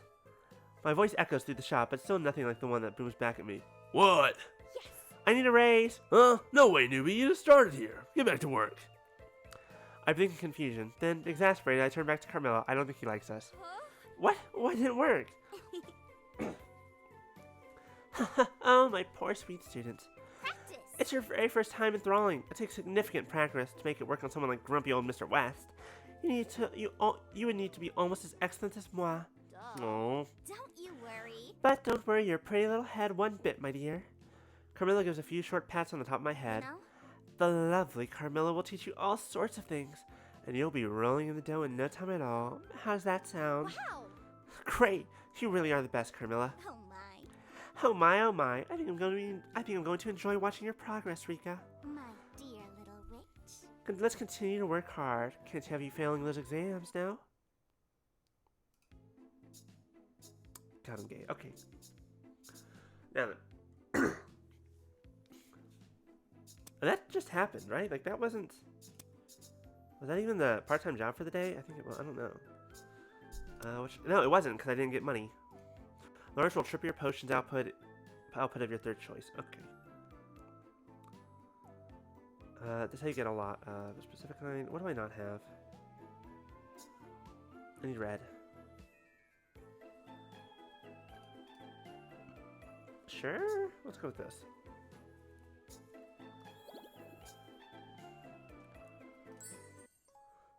Since there were basically no customers, I was lounging near the cash register and flipping through a magazine. That's when I get interrupted by someone clearing their throat. Glancing up, I saw Damien, who looked extremely uncomfortable.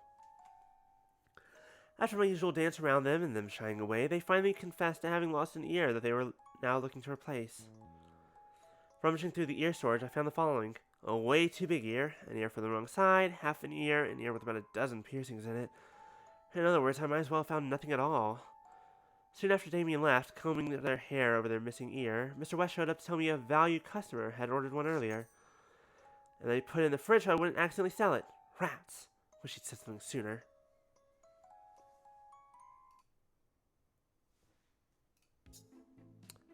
Well, shoot, I lost money on that one. Not great. Let's find one more yellow and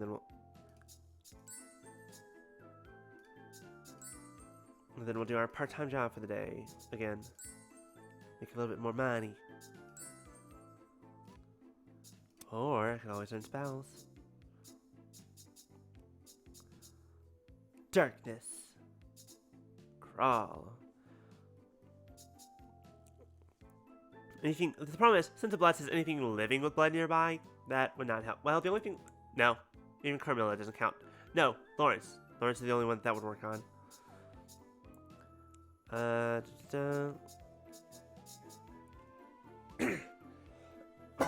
Okay, I might have to take a break for water in just a moment, so.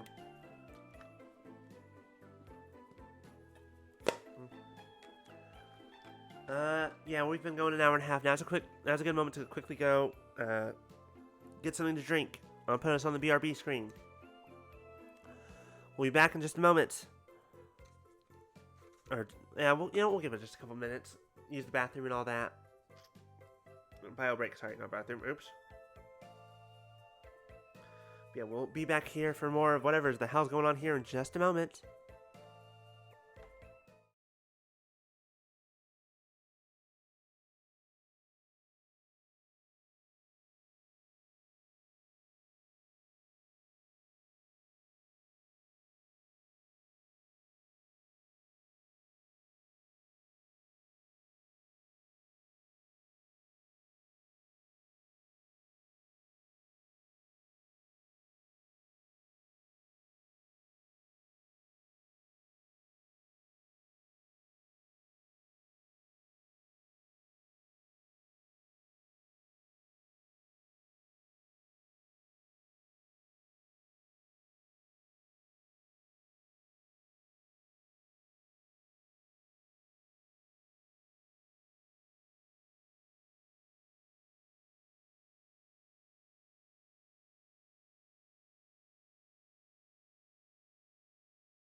Okay, we're back. We return. I have water. I'm going to actually get dressed again. Alright, now then, what do we want to do today? So, we have a bit of money. Let's learn. Let's learn to summon up some night creatures. Duh. I'm telling you, The Zombie's Heart is the author's magnum opus. A finer story has never been made in the history of forever. I'm very quickly latching onto Carmilla, with Damien being a very close second. No! And I'm telling you that it's a load of rubbish. Did we even read the same book? Excuse me, folks, could you perhaps help me? We both look up with the elderly gentleman. Hold on, now I have to redo that line. Excuse me, folks, could you perhaps help me? We both look up when the elderly gentleman interrupts our debate, which I was totally right about, gesturing toward a haunted sculpture on the top shelf. Of course. Of course, my dear. I immediately turned to pick up a step stool from behind the counter. Right. Here, let me. I can do it. My adorable little servants will fetch it for me. Carmilla puckers her lips and lets out a soft whistle. Instantaneously, a small group of chittering bats swoop from the tops of the rafters and gather around her, gleefully spinning. She gestures toward the sculpture, and the cluster falls upon it in a swarm. Adorable. Very cute. Love that. They pick up the heavy stone between their little claws and carry it down into Carmilla's waiting hands. Here you go. Oh, thank you, young lady. As he receives the product, he gives us both a small nod before continuing to browse the store selection. Wow. Whoa, Carmilla, that was amazing! I stare in awe at Carmilla's little posse of bats while they flap around her. One even lands on her shoulder and nuzzles against her cheek. In response, she affectionately pats the top of her head. Oh, it's adorable. She's like a spooky Cinderella. We all love that. Right. Adorable darlings, no? I love hearing them mill about. Hmm. Can you talk to them? Yes. Indeed I can. It's an inherent skill we vampires have, being able to communicate with creatures of the night. You know? Essentially, anything that creeps, crawls, or flaps is a close ally. She presses her index finger to her lips and winks. Wow. Wow, I didn't see your eyes glow this time. Are you not controlling them? Not at all.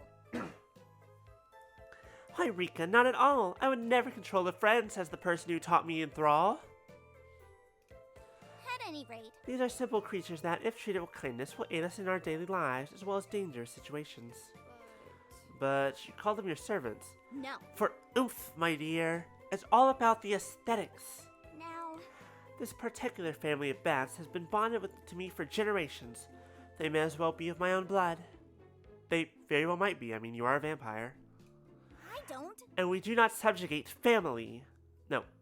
And we do not subjugate famille. Shit. I don't know.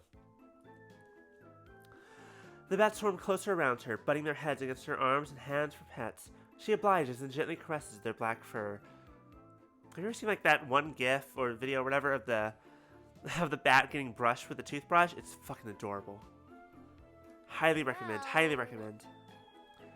Is it something I can learn too? Maybe. I don't see why not. That is, assuming I feel like teaching you. Huh? She smirks, saunters over to my side, and lets her words caress my ear. Apologize for your unsightly and moreover wrong opinion from earlier. Perhaps I may consider your request. You know? If only to celebrate your newfound sense of taste. Seriously? Over the book? Ugh.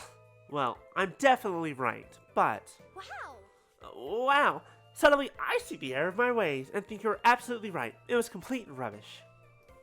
Right. Oh, is that so? Right. I just don't know how I didn't see it earlier, to be honest. As always, you're so much wiser than me and oh so gracious. Please teach me more so that I can be more like you one day, Lady Carmilla. A little overacted, my dear, but I'll take it. Though, do remember not to demand services from just anyone. We have a delicate balance in our relationship that we have to uphold, you see. Now. If some outsiders started bossing my bats around, I would be obligated to defend them. Huh? I would never. I stare at her, wide-eyed and hopeful. Perhaps. I mean, you've been such a great teacher, Carmilla. Double seriously. Right. If I didn't have you showing me magic, I don't think I'd ever be able to learn it. You're brilliant in every way imaginable. Carmilla barely suppresses a grin. Well, I suppose I can't deny that I've been the best teacher you've ever had. And one of the only ones. I'll teach you. Alright, little witch. I'll teach you how to cast night creatures. New spell acquired. We grow stronger by the night.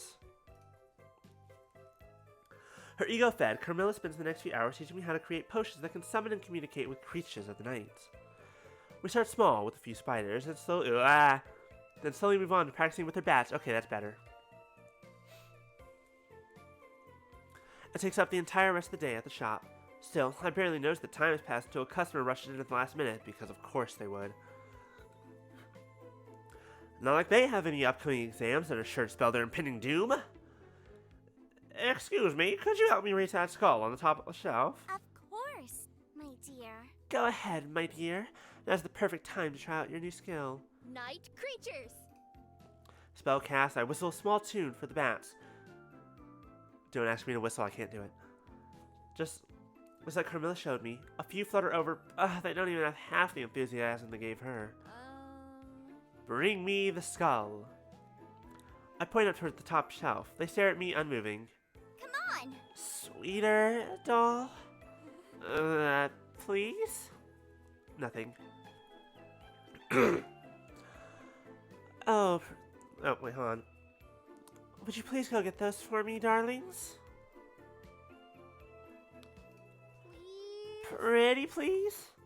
Unsure what else to do, I take a few berries for my lunch and offer it to them. The bats sniff for a moment, but then hesitantly accept the fruit. I inch toward the shelf, coaxing them along. Eventually, they manage to grab the skull. But not without almost dropping it to the floor. Thankfully, I stumble forward in the nick of time, catch it and hand it to the customer. Right. Here you go. Oh, thank you, dearie. And, don't worry, everyone's new at some point. You didn't need to add that part in. That was unnecessary. After paying for the item and leaving a pity tip for me, he exits the shop. Once he's gone, I turn to Camilla with a frown big enough that my bottom lip jutted out. I don't get it. What did I do wrong? Oh, sweet thing. Fuck, I'm gay. Fuck, shit. Why? Why is that hurting? Why does that hit me so hard? We all know why.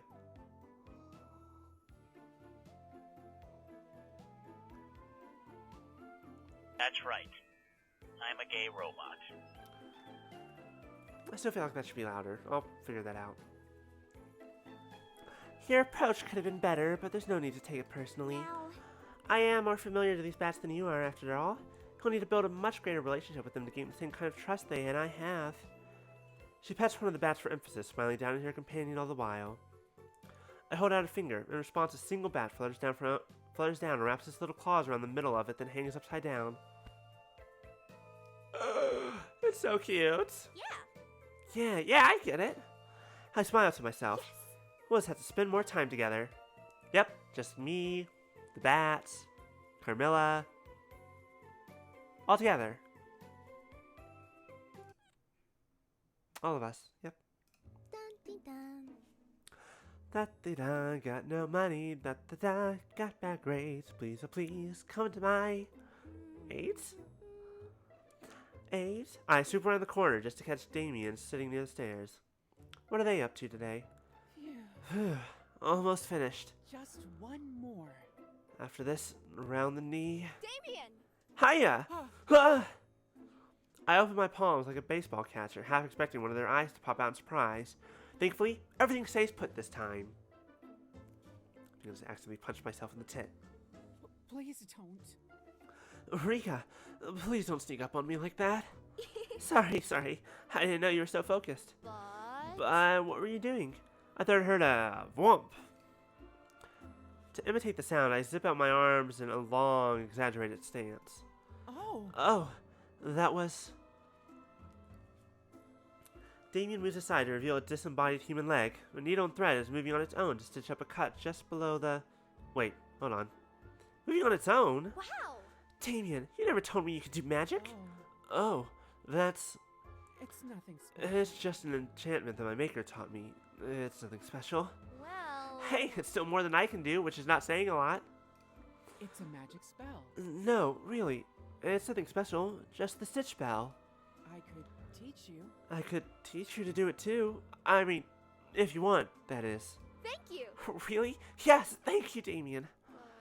But... But, if this was from someone who was causing you problems, you know you can talk to me, right?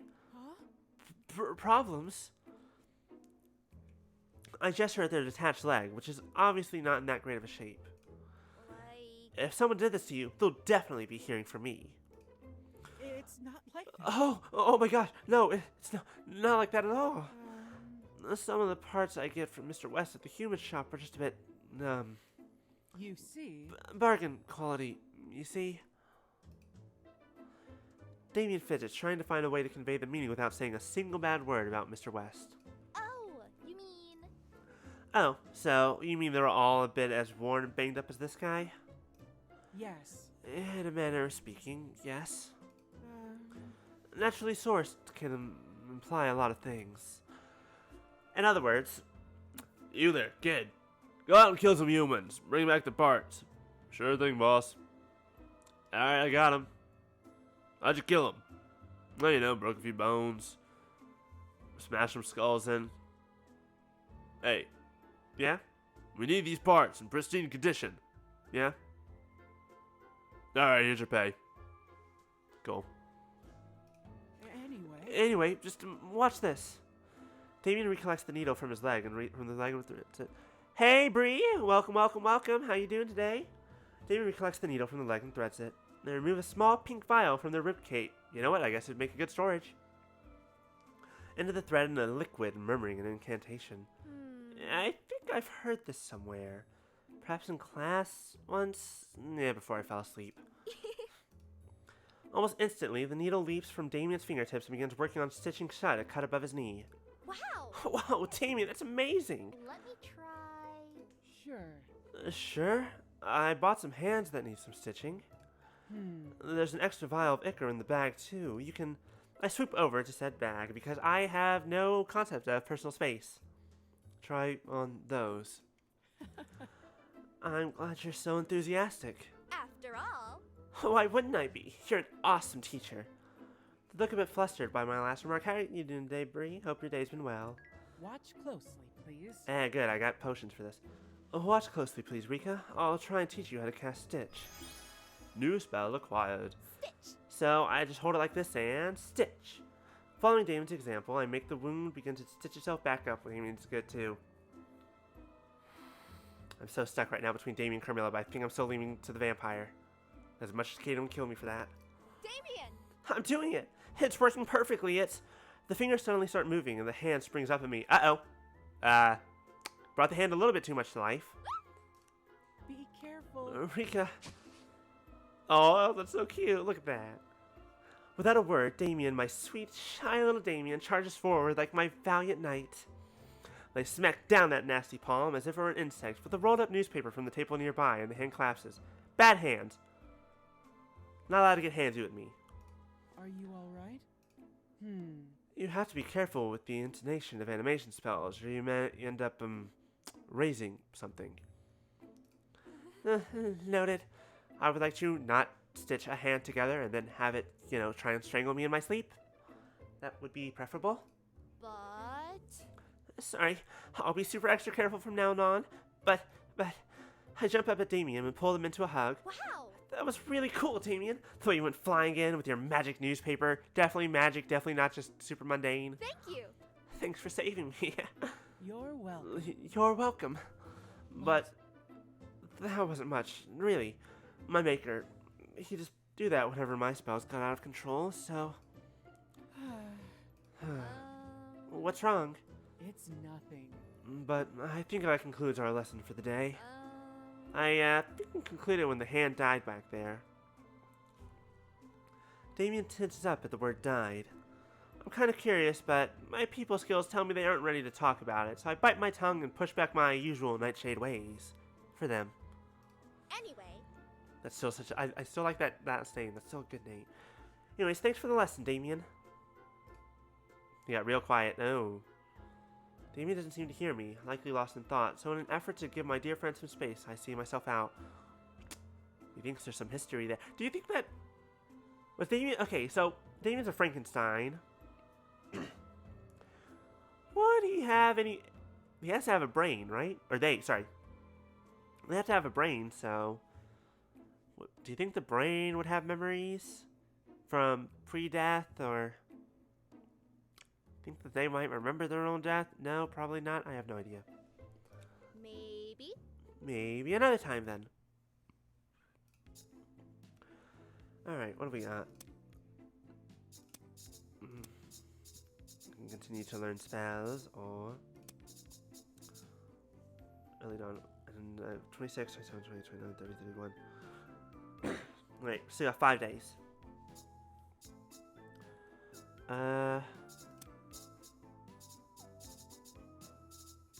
Let's do... Intimidate. An advantage to being 7 feet tall, being oddly convincing without words. I mean, I know I haven't learned any spells from 0. I'm gonna teach me Fireball.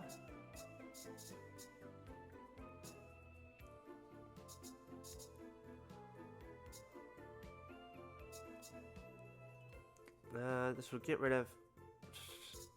Actually, no, I have multiple times today, so... What we got? 3 the same, 3 different potions, random ones, okay.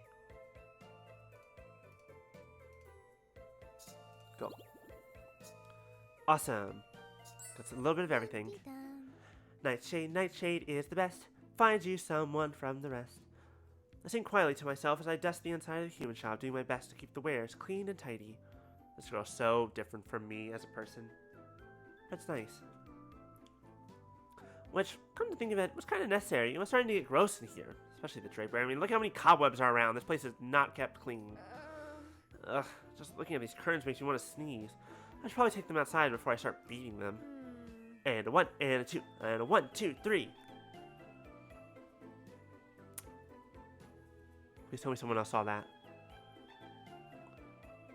That was, not like that a moment ago. I go to tug them down, and a cloud of dust ambushes me as I do so. By the time it clears, there isn't a wall behind the drapery, but an ancient portrait framed in gold. A familiar, dark-haired woman gazes down at me with empty yet captivating violet eyes. I'm pretty sure that's Carmilla. Wait a second. Huh? Carmilla? Yes? Yes, sweetness. Oh. I'm sorry, something about her just is gripping my heart. I don't hear her approach. When I whip my head around to see her standing beside me, I jump out of my skin a little. This is you, right? Not like a great-great-great-grandma that also happens to be your doppelganger? Indeed it is. What keen eyes you have. I mean, you're also a vampire. I have no idea how old you are. This is a portrait of yours truly, the eternally gorgeous Countess of Carnolia. Ah, and what an era that was. Amazing! Amazing. You're a nobility? She folds her arms and raises her brow at me and she gives my chest a small poke with her index finger. That's sensitive. Come on! Where? I most definitely still am. Yes! Yes, of course, my lady. I just realized I can make my model bow. Yeah. Like, you know, well enough of a bow. Wait, hold on, let's see if I can actually go forward without hitting my mic. Yeah, close enough. I'll count that.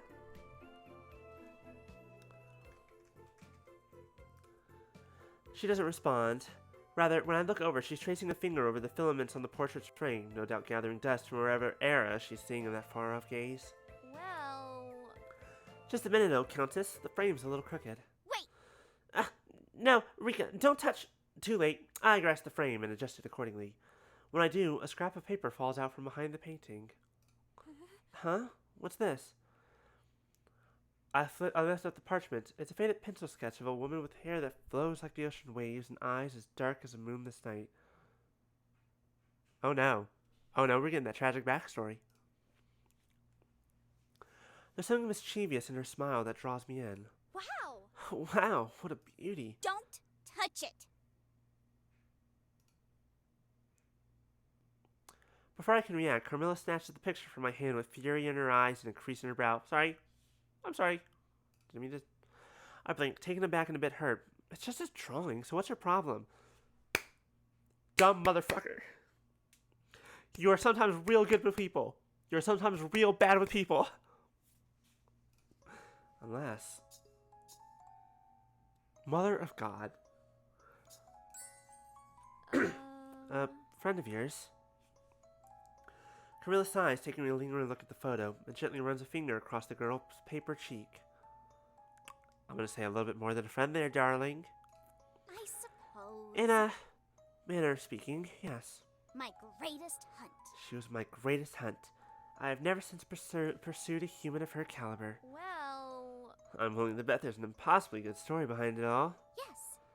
Oh, there most certainly is. There's a glint in her eye as she takes one last look at the portrait. Slowly, she rolls it back up with extreme tenderness. It's that kind of hunt. Yeah.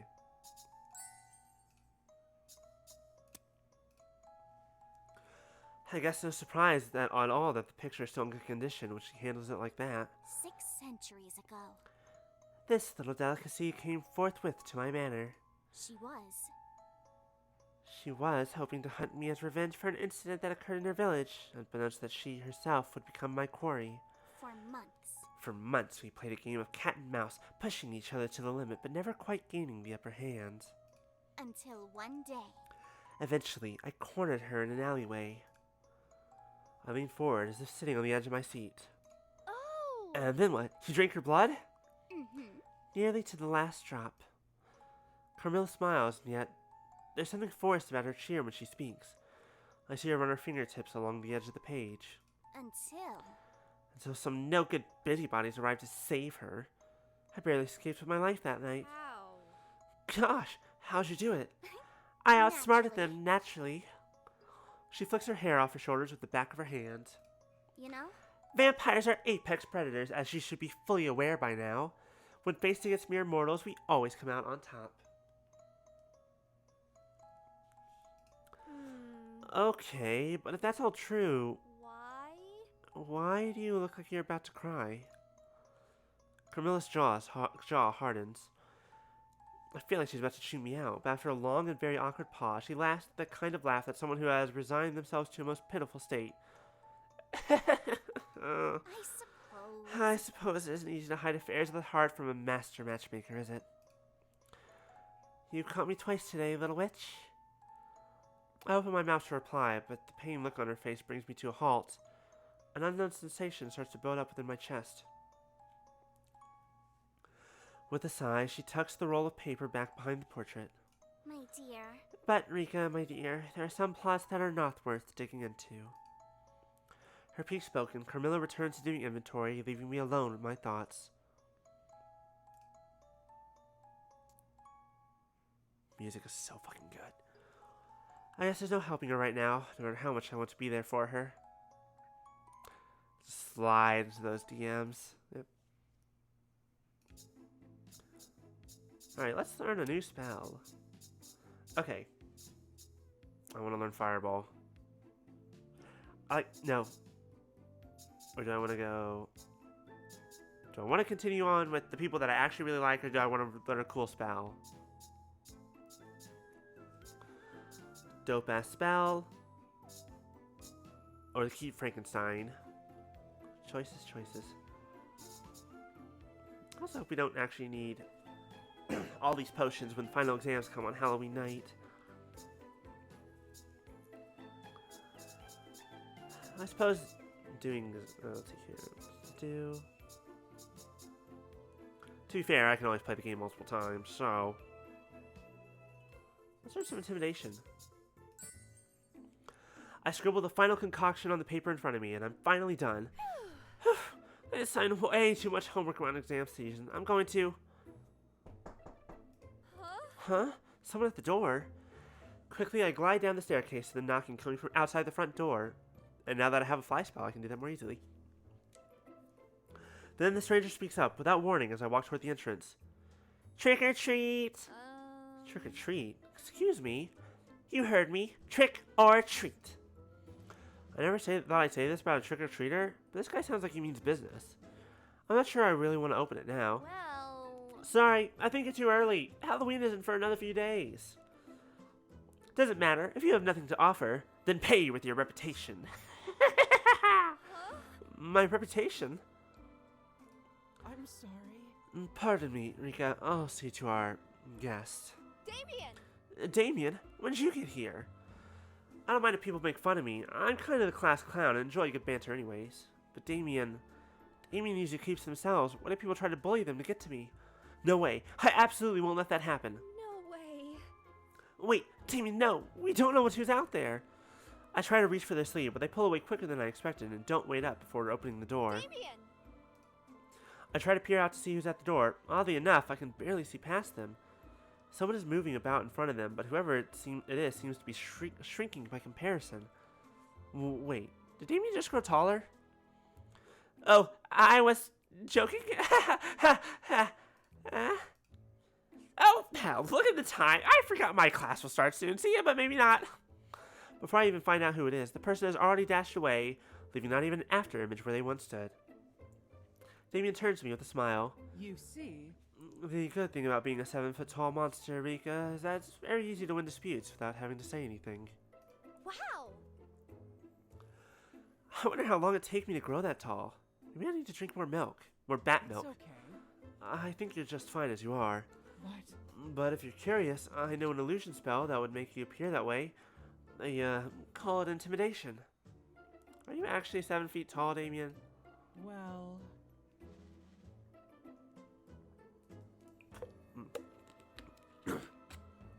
It's a little cartoonish, but... Yes! Show me, please, please, please. all right. Alright, watch closely, please. I'll try and teach you how to cast intimidation. New spell acquired. With my newest potion finished and at the ready, I don't waste any time in casting the spell. Intimidation! I don't feel any different, but Damien's blue eyes widen a little. They remind me of beautiful stained glass. How do I look? Horrifying? Spooktacular? Or do I just look like... what's her name? Dimitrescu and I just look real sexy? Maybe. Perhaps you should see for yourself. They steer me towards one of the mirrors in our hallway, and although Damien tries to fight it, I see their shoulders shaking with laughter. Uh-oh. I stare into the mirror and freeze. I look like one of those plush toys. I knew exactly what she was talking about before I even read the second sentence.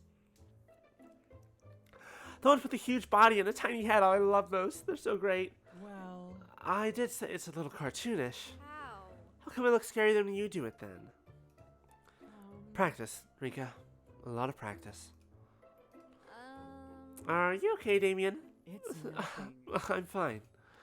A long time ago. The reason I had learned that spell was because, well, when I was younger, the villagers would group together and chase me with pitchforks and torches. You know how it was. They would chase and scream and call me monster, and I would run and scream and, stay away from their fire. I'd get away for the night, and we'd do it all about a week or so later. Fun times. My maker taught me to take a larger form to scare them away, so no one would get hurt. I put both hands on my hips and puff out my oversized chest in the mirror. Alright! This body of mine is great. Because if my arms are this huge, I can give super big hugs. Before Damien has the chance to resist, not that I think they would, I throw my arms around them and pull them into a tight embrace. As long as I'm here, no one will ever pick on you again. Got it? Slowly, they pull their arms up around me and clench my back firmly between their stitched fingers. Thank you. Thank you, Rika. Mr. West told me to go to the storage room and get a rather specific item for a customer. He gave me very clear instructions about how to navigate the expansive catacomb-like area. How was I supposed to remember all that? When I found the item I was supposed to get, I caught a glimpse of a pretty dagger just a few shelves over and quickly went to inspect it. And as expected, I found myself utterly lost afterwards. After stumbling through the storage room for what felt like forever, I finally made it back outside, only to find Mr. West glaring at me from the top of the stairs. Apparently, he was about to go searching for me because the customer had left, deciding the item wasn't worth the wait anymore. Since I cost him quite a bit of money, Mr. West decided to take it out of my pay. Is there a way to not get a bad ending with those? I think that I'd better tighten it. Again, I find Damien by the stairs with a needle and thread. I'm getting hit by an odd sense of deja vu. More repairs, Damien. I get into position. But nothing falls apart this time either. Gotten pretty good at securing themselves these days. Welcome home. Rika, welcome home. Please don't. don't speak blah blah blah blah words. Please don't sneak up on me like that. Hey, I wasn't even being sneaky this time. But I haven't seen this much surgery since that Dullahan guy's head fell off. You have a hot date coming up? Do you have a hot date coming up or something? Yes, and her name is you. I lean in close with a huge grin on my face. Of course not. Of course not. Can't seem to look her in the eyes.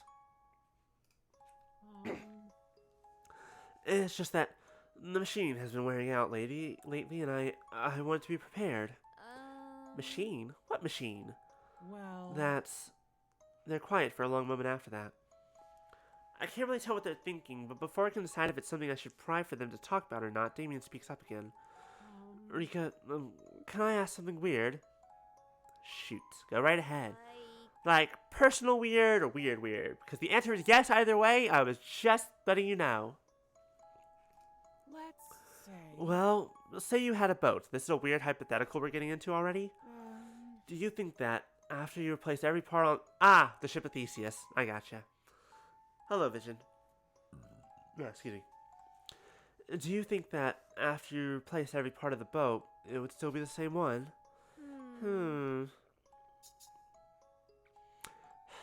This is a... Knowing that you're talking about yourself, I'm just going to go ahead and say yes. And also, technically, for you, yes, your memories are still intact. Even for a boat, there's a philosophical debate that could honestly go either way. It just depends on your viewpoint. Because if you're talking about the boat as the physical object, technically no. Unless there's some key components that are still the same. If you're talking about, but otherwise, it's like you replace all the parts, but I mean, it's still that ship because it was always that ship. Especially if you replace parts like one at a time. Then you know that new part just becomes part of the ship. So it's different if you're changing everything all at once, but you know, it varies. So yeah, I'll say it is. Yeah, it's still my boat. Right.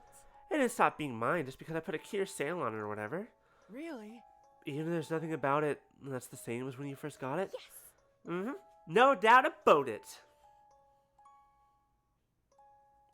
This girl giving me a run for my money.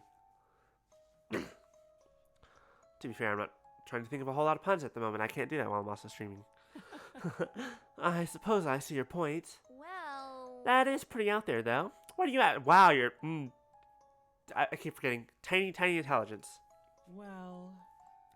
Well, have you ever heard of the ship of Theseus? Yes, I... Wait, she has not. I have, though. We're good. Nope, what is it? It's an old philosophy question. Let's Say, a great hero went out on a long journey by boat. So. Over the course of the expedition, the boat became worn and needed to be repaired many, many times. Oh. And if you replace every part of it, it is still the same ship when it comes home. Exactly. Exactly, which is why I asked. Their words trail off and they purse their lips. It's nothing. It's just been on my mind lately, that's all. You know me, student of philosophy. Definitely no ulterior motives or anything. Damien. Do you possibly feel like the ship in the story? Look, you weren't being subtle about this, my friend. Maybe a little bit. You see? I've lived many centuries, you know. Well. And the human body isn't meant to last that long, so I've had to replace my parts many times. Likely more times than the boat ever was. But here's the ultimate question. Are you, or are you not, Damien? So. So I'm not sure if this me that exists today is really Me? This is a soul question? Like, I don't... So, look, if ghosts exist in this world, the soul exists. So, my dude, my pal, my buddy. Since we're still talking about ships, my non-binary buccaneer to steal from the IO crew. You got a soul. Your soul is still you. I'm sorry. I'm sorry, Rika. I'm not making any sense, am I? I knew it. I was foolish. I'm sorry. No, it's not that. Not at all. I slap both my hands against my head and look at Damien. Consider it sweet, gentle Damien. My heart want to lurch out and hold them forever with my witching embrace. Damien! It's just, you're not an object, Damien. You're a person. Like... From the top of your head to the tip of your toes, just like me. Me, IRL, just waving my hands about despite the fact that that does absolutely nothing. Right. I mean, I'd still be Rika if I changed my outfit, cut my hair, or lost my arms and legs, right? Don't call me out for transitioning like that. That's a pretty drastic leap, but yes, of course. Wow, that did just fucking hit me, didn't it? God, look at me from 10 years ago. Compare that to who I am now and who I'm trying to be, and it's still just like...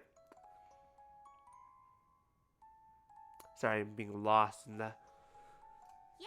sauce. That means you're still you too. Well...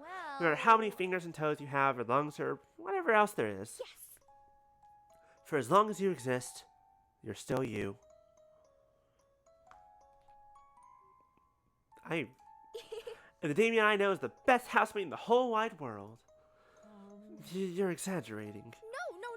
No. Not even one little bit. I know a lot of people, but I could not even imagine my life without you in it. Their face flushes with a pink that even outdoes the shade of their hair, and I blush a little in response, scratching the back of my neck sheepishly. Alright, hold on. We're going all in on this moment. All in on the moment. Damien, you have the kindest heart out of everyone I know. Even if you do have to change it out every few years.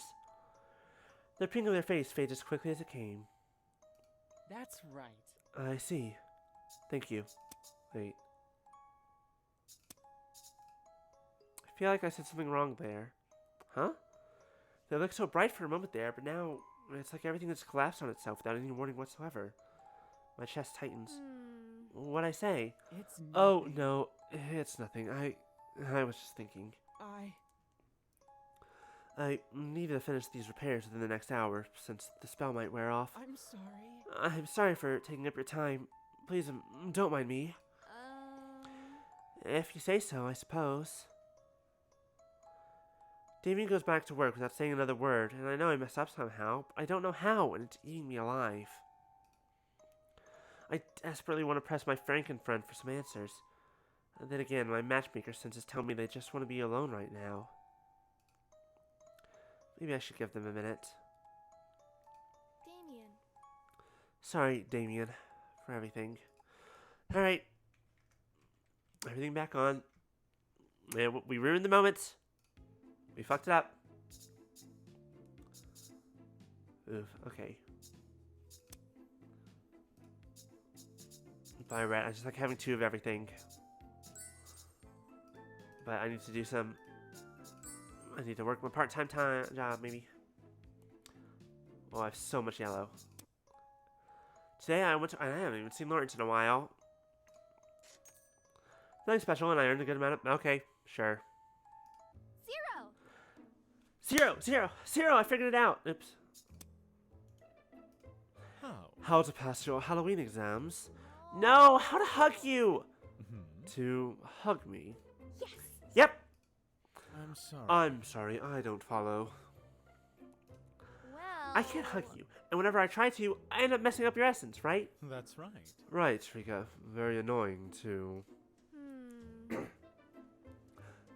Oh, great. Well, she has one of two plans. She's either going to give him a physical body or we're going to astral project.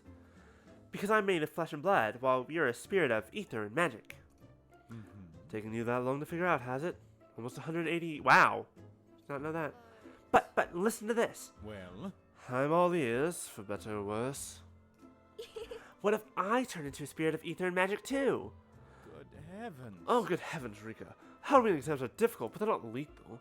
You won't be facing any obstacles that could actually kill you, you know. I don't mean that. I see. Then you've lost me. Can you teach me? I mean, teach me a spell. I can cast... Oh, I thought there was a period there. I mean, teach me a spell I can cast to transform the best matchmaker and drummer me into a poltergeist like you. That's actually not a terrible idea, come to think of it. All right. It could be pretty useful to you for the exams. Yes. Then there is a spell that will let me transform into a spooky spirit version of myself. My choice of words makes him roll his eyes before continuing with this explanation. Almost. And substantiate will make you form ghost-like. You'll be able to walk through walls, turn invisible, and hover in mid-air, just like any poltergeist. All right. That sounds super cool. Teach me that spell. That does sound cool. I do want Pay to do that. attention. And this is why we have all these extra potions. Alright, prepare yourself, Rika. I'm going to teach you how to cast Insubstantiate. Insubstantiate. I feel myself growing lighter, fainter. Ghost fear? That's a word. I can't find my balance. Ah! Careful. Careful! Zero makes as if to lunge for me, but checks himself at the last moment. So, It's easy to lose your my lips don't always work. It's easy to lose your balance in ghost form because you no longer have a center of gravity. In fact, gravity doesn't even apply to you anymore. Hover, Rika, hover. This takes a little getting used to, but you'll get the hang. You'll get to the hang of it, as I did. Zero. Hovering. Look, Zero. I'm hovering. huh? You're a surprisingly quick learner. More of the jock type, isn't she? What do you mean surprisingly? Water break because I'm doing way too much.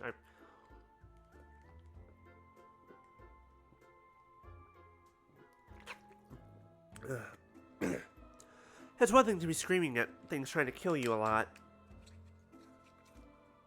And kind of keeping a few moments of silence here and there. It's another to be going through a whole goddamn visual novel on your own voice.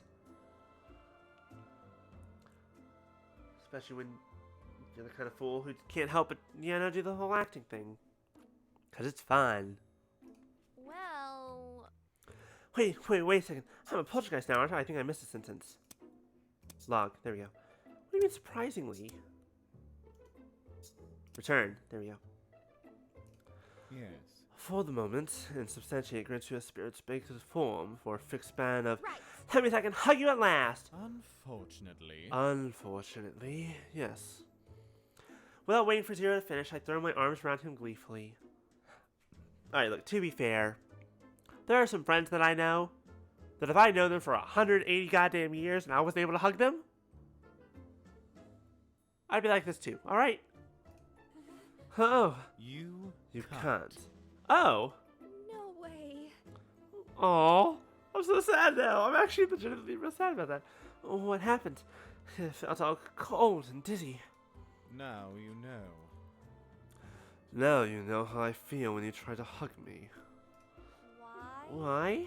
Because Poltergeists are as incapable of touching each other as living beings are incapable of touching us. Well, shit. that means Touch requires physical contact, and we poltergeists have nothing physical to offer. That's depressing. Hold on. Hold on. See, now I'm kind of sad. I can see where his route would be very interesting. oh no. Oh no, don't look so crestfallen. Here, come with me. Zero starts drifting upward. His head touches the roof and disappears right through. Zero. Come with me. Come along. Drawing in a deep breath, I concentrate on floating upwards. Wow. I'm floating! Steady, Rika. Almost. It's easy to pass through barriers for the first time if you close your eyes. Passing through the roof felt weird, like something went into and out of me that was there and not there at the same time. When I opened my eyes again, the starry night spreads endlessly above, illuminated by a brilliant crescent moon. Amazing. In the past, I loved to sit on rooftops and watch the nights go by a long, long time ago. Now, I can get on rooftops much more easily, but floating is not sitting, and sometimes I... Zero. Zero? Mhm. Do you miss... What? Miss what? Well, You know, having a physical body? Zero tenses up, which is weird for someone without muscles, and turns to me scornfully. Huh? Huh? Do I miss stubbing my toe? Do I miss tripping over branches and falling flat on my face? Do I miss having to climb flight after flight of stairs to get to the roof, only to find the door locked and the key hidden away, huh? I mean, fair, but do you, Zero? Mind your own business. Mind your own business, Rika. Oops. He was deflecting. He deflected. But I'm 100% sure the answer is yes. Now, that doesn't mean that he can't... what should we do today? Let's go buy... another blue. So I always have him. I'm gonna hold on to the rest of my money for a moment. Alright, let's learn darkness. I'm gonna go grab another pink just in case. So that's it, use them all.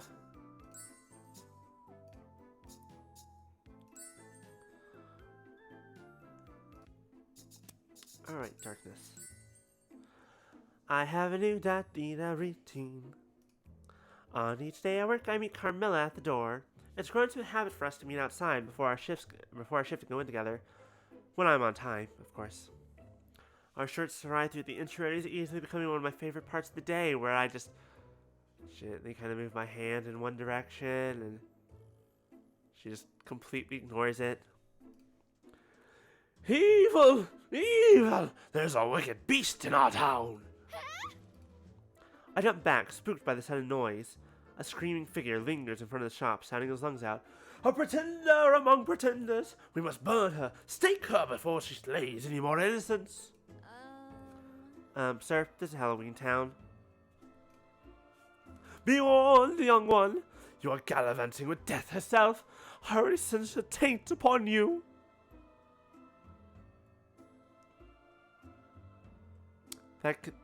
Nope, we're gonna ignore that word. But also, are you talking about my girl, Carmilla? You talking about my girl? Talking about my girl like that? We can fight, hold on. Glasses off, we can fight. I will fight you. I'm ready. Begone, thrall of vampire! In hindsight, I should probably know better than to talk to strangers. That's fair. But there's something familiar about this particular weirdo, and he's blocking the uh-oh. Shit. Oops. Y'all remember that guy? That, from when we learned in Thrall? That she kind of she kind of convinced to buy out a lot of the store. Now, he's advancing toward me with a crossbow barely concealed under his cloak. Okay, that's a problem. come on. Oh, come on, please don't murder me. I haven't had my 1 millionth match yet. There is no sanctum for people like you. Do not hide from my cleansing judgment. You're not a paladin, dude.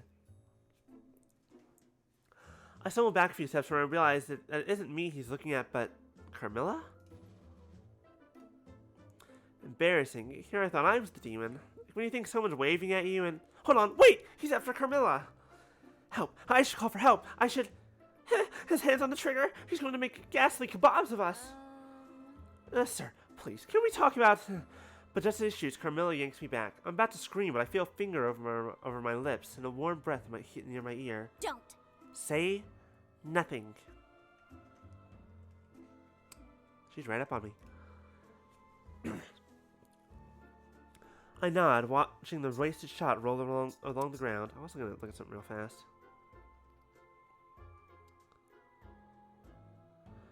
Begone Thrall of Vampire. No. For my cleansing judgment. Yeah, whatever. My savior, death herself, waves a hand, then a thick patch of darkness soars forth and hides us within.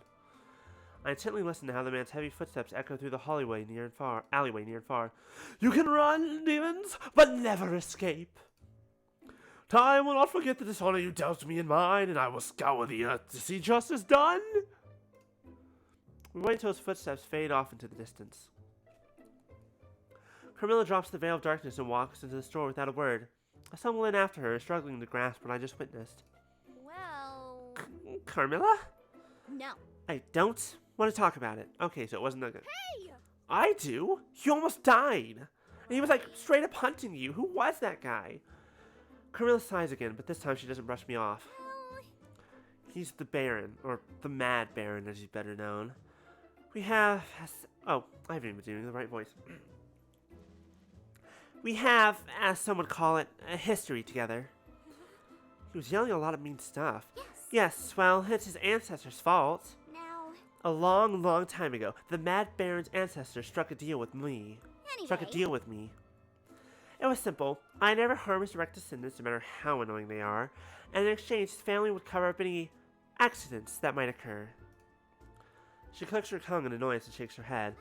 If I had known how frustrating they would be to deal with, however, I would have never made that deal. Accidents? Yes. I was young once and wasn't always as careful with blood as I am now. And the Baron's family, well, if I did not take them, surely pestilence or a failed harvest would have. She looks away, mumbling in bitterness. Is that a tisk I heard? Well, He's mostly upset because his house has fallen. Being terrible at your job can do that to you. but, you know. I mean, how is it my fault his ancestors didn't do their cleanings properly? Even though Carmilla's pouting, I can sense a bit of guilt. Do you think he'll come back? Yes. Yes, unfortunately for me, he is as stubborn as he is imbecilic. I think I said that right. I'm not entirely sure. Yeah.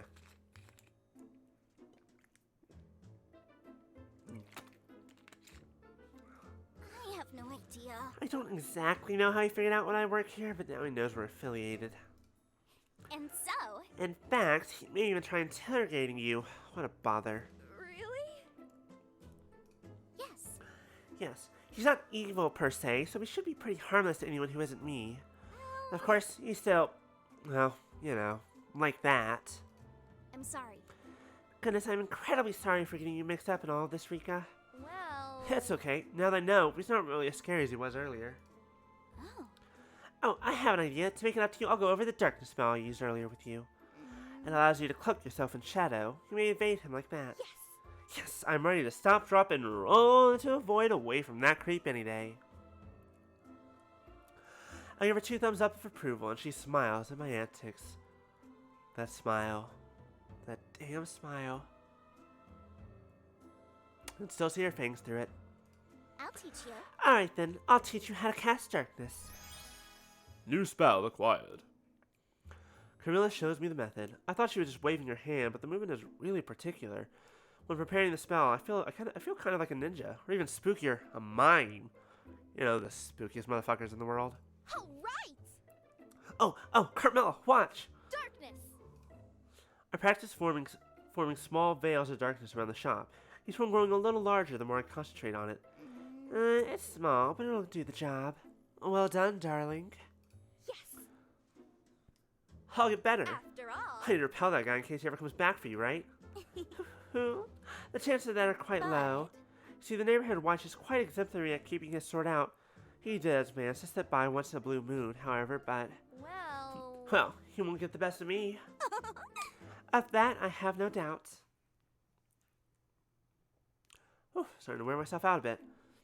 Lawrence drops the crate with a heavy thud, then wipes his hands against each other, feeling accomplished yet unaware of my presence. I think that's all the deliveries for today. Only now I can finally nap. Laurie! So adorable. Lawrence turns stiffly to face me, his ears flattened against his hair. Again. Which, I told you 1,000 times, my name is... I know. Lawrence, right? I watch as the ears perk back up again. It looks so soft, so fuzzy, so... Pat the ears. Pet the ears, but don't pet the ears. He doesn't like that. But how do you expect me to call you by your name if you don't use mine? I guess you have a point. He just twitch a little and droop as he looks away. Is that a pout hiding behind his mask? Right. That's it. I can't hold myself back any longer. I'm so sorry. Sorry for... Lawrence makes a noise, somewhere between a whimper and a whine, as I grab him in a headlock and ruffle his ears to my heart's content. Personal space. Get that consent. I discover if you scratch behind them, his foot starts tapping, but he grabs me by the shoulders and pulls me away before I can learn much more than that. What are you doing? What do you think you're doing? Your ears are just so unbelievably cute. I'm sorry, I couldn't resist. You have Well, to. you have to. You can't just go around touching people like that. At least ask first. Oh, you mean... So, you would have said yes if I... No! My ears aren't a toy for foolish people to play with. My hearing is a lot more sensitive than yours. Every tap is an echo that reverberates in my head. Oh, I can't even imagine what that must be like. Ugh. If I teach you, will you leave them be? Teach me. Teach me. Wow. Oh gosh, you're gonna show me how to have super cute puppy ears? Close enough. No, Pumpkinhead. I'll teach you what big I couldn't even get through saying. I'll teach you what big ears, a spell to improve your hearing. Aww. Oh well, I suppose that could be useful too. Right. They're better to hear you with, my dear, am I right? I wink playfully at him and he thumps his palm against my forehead. Ugh, you're so... Anyways, pay attention. This is how you cast what big ears. Hey. What big ears! I didn't know it was possible to improve your hearing through a few easy steps. Well, with a few simple gestures and the magic words, everything is a lot more in focus. Otalaran and... Ooh, fuck. I almost had it. I had half the word. Galologist. Otalaran and Galologist. Fuck. Shit. Otalaran and Galologist would hate us.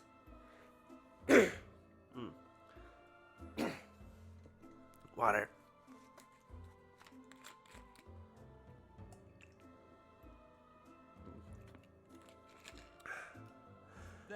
That should have worked. Tell me what you hear. I hear the beetles crawling around in the grass, the crows flapping their wings above us. Good. Good. Anything else? Well... There are glasses clinking near the cafe down the hill from here and... What? Something growling really close by. It isn't you, is it? No. No, but I don't hear a thing. Lawrence watches the area around us carefully, alert and ready for action. He seems to be taking this seriously. I hear the growl again, and without a doubt, it's definitely coming from Lawrence. Well... Are you sure it isn't you? Of course not. Of course it's not. Go back home. The lesson is over. But Lawrence, it might be unsafe. Once they can't use many spells, won't be able to defend themselves. He folds his arm and nods affirmatively at his own deductions. I can't tell if he's oblivious, or if he just is embarrassed. I'll do it. I'll look into the weird noise by myself. Alright. Lawrence turns to leave. I hear the growling again as he dashes off into the woods. That's when I suddenly realize... That was his stomach, wasn't it? Hey Lawrence, wait! It's okay! Maybe I'll bring along a box of treats or a dog bone next time. Oh god, that'd be so rude. Would it? I actually don't know. Alright, what's next?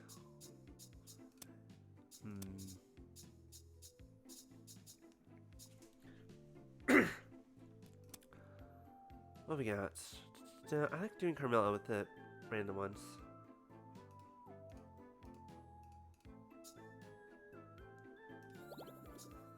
Never know what you're gonna get. As I was stalking the shelves, I heard some students snickering and whispering to each other. Somehow, I got the feeling they were up to no good, but couldn't quite make out what they were saying. After improving my hearing, I realized they were planning to drop a darkness bomb so they could rob us blind. Literally.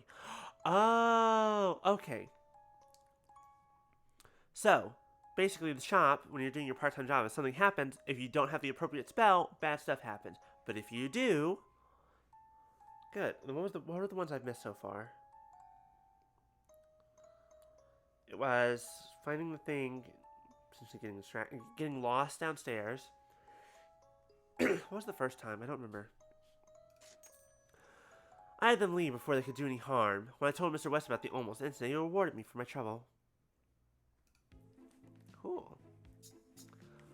Alright. Let's go on more potions. Wait. I didn't see what I needed. Actually, that's a good point. Let's see what spell I want to learn first.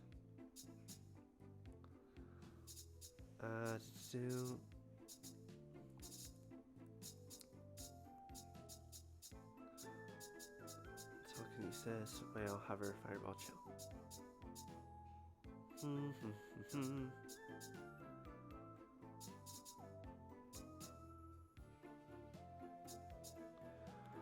I would, but actually also, I don't need to spend the money yet.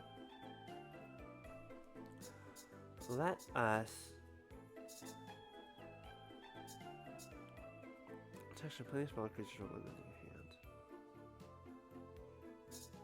Yeah, we'll go for the third spell here. We can do Carmilla's next spell later. No! No! Rika, Are you Rika, alright? are you hurt? No way. Damien, I broke my potions bottle. I'm not wearing any shoes or socks.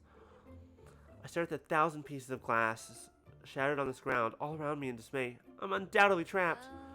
I'm going to be here forever and miss my exams and the Halloween party. With a clenched fist, I tilt up my head and shed a false tear. I'm sorry to all the couples out there who will never meet.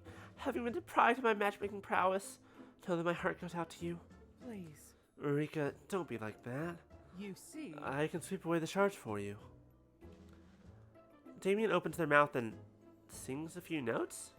It's quiet for a moment. Before I can ask, I hear scuffling noise. It starts coming from the corners of the room and then the walls. Suddenly, from everywhere, mice. As they run towards Damien, they mimic the tune in their own squeaky way. Wow! Ha! Damien crouches down and they softly pet the furry animals. Please. Excuse me, friends. If you don't mind, could you please help us pick up this mess? Sure enough, little paws begin to swiftly and carefully collect the glass, depositing into the trash bin Damien brings out for them. And the kitchen is clean within seconds. Well, aside from the cheese, Damien happily sprinkles around for the lot of them. After they accept their reward, the mice clear off as quickly as they came. Amazing! Damien, that was amazing. You're like that one character from the movies. Not really. I get along better with creatures than I do with people, after all. Right. It must be because you're so gentle with everyone and everything. I could see it. If I was an animal, I'm sure I'd like to be around you too, just like we are now. They bashfully put their hands up to their left cheek and trace some small circles on the ground using their tippy toes. I'm not sure about that one. A long time ago. It's just, before I came to Halloween Town after my maker passed away, most of my companions were animals. Sometimes. Whenever I'd come across a creature on the road that was hungry or lost or being troubled by humans, I would help them out. You see. And in time, well, they would try to help me too.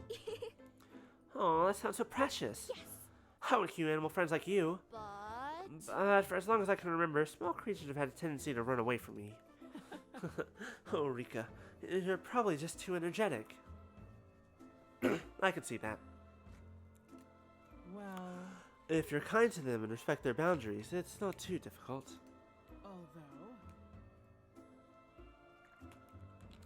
Though, if you'd like to call upon them and speak to them in a way they understand, I do know a spell for that. Yeah. I really, really want to learn. Show me? alright. Alright, but if I teach you the spell, Gentle Giant, you have to be careful with it. Please. It's not a spell to control another. You may only ask favors of the animals, and in exchange you must offer them something in return. No way. You worry too much. Do I look like someone who would be even a little mean? They look into my eyes and smile. My own heart gives me a spook when it skips a bit. No. No, and that's why I trust you. Well. Additionally, abusing the spell will cause you to lose trust with the animals. If they have no faith in your bond, the magic will no longer work. All right. Got it. I don't want to ask them for anything anyways. Just talking to them seems neat. Okay. I understand. It's simple. The song I just sang is embedded with old magic from the forest. If you sing it, the animals that hear it will understand your intentions. Oh. Oh, do you think you should show me one more time then? Watch closely, please. I want the spell. Wait, no, this is literally just the spell that turns you into a Disney princess. Okay, watch closely, Rika. I'll try and teach you to cast Gentle Giant. New spell acquired. I attempted to sing the notes that Damien had done, but I think I mess up a little here and there. Unexpectedly, Damien sings with me, and my solo becomes a duet. But still, no furry friend in sight. I cross my arms and pout. Is it because they don't trust me yet? No, Rika, look there. I turn around. From near the entry of the kitchen, a small black... I need the spell. I need the spell more than anything. You have no idea how much I require the spell. I just have an idea of Kaden using the spell on Wisp. When our eyes meet, it mews at me and my heart melts. Wow! Hello, oh my gosh, you just come talk to me? Thank you so much. When I speak, it pads over and rubs against my knees. I think I'm going to cry, and Damien smiles, gently patting my head. All right. I'll leave you two to it. There's some milk in the fridge when you're done. Damien leaves, and I spend the entire afternoon chatting with the kitten instead of getting any work done. Oh, time well spent. I care about nothing else besides this kitten. This is my everything. This kitten is perfection. I love it. I love it so much. But I think I'm on my way to getting my very own familiar, as a proper witch should. The incomparable, the one and only. At this rate, failing the exams will be impossible for the wonderful da-da-da, the incomparable da-da-da, the one and only Eureka Nightshade of Dwermere High. Come again. Thanks, doll. Come see us again soon. Her voice is the hardest for me, but it's good. The instant the last two customers leave, Carmilla hums cheerily to herself and locks the front door for lunch. I'm missing the first bite of my burger when she turns to me with a sort of smug satisfaction. I'm parched. We worked hard this morning. Oh no. Alright, what do you want? Do you want the arm? Do you want the wrist? Do you want the neck? Do you want the neck? I'm putting my neck out. I feel like I need to get the horny bonk. I feel like I deserve it at this point.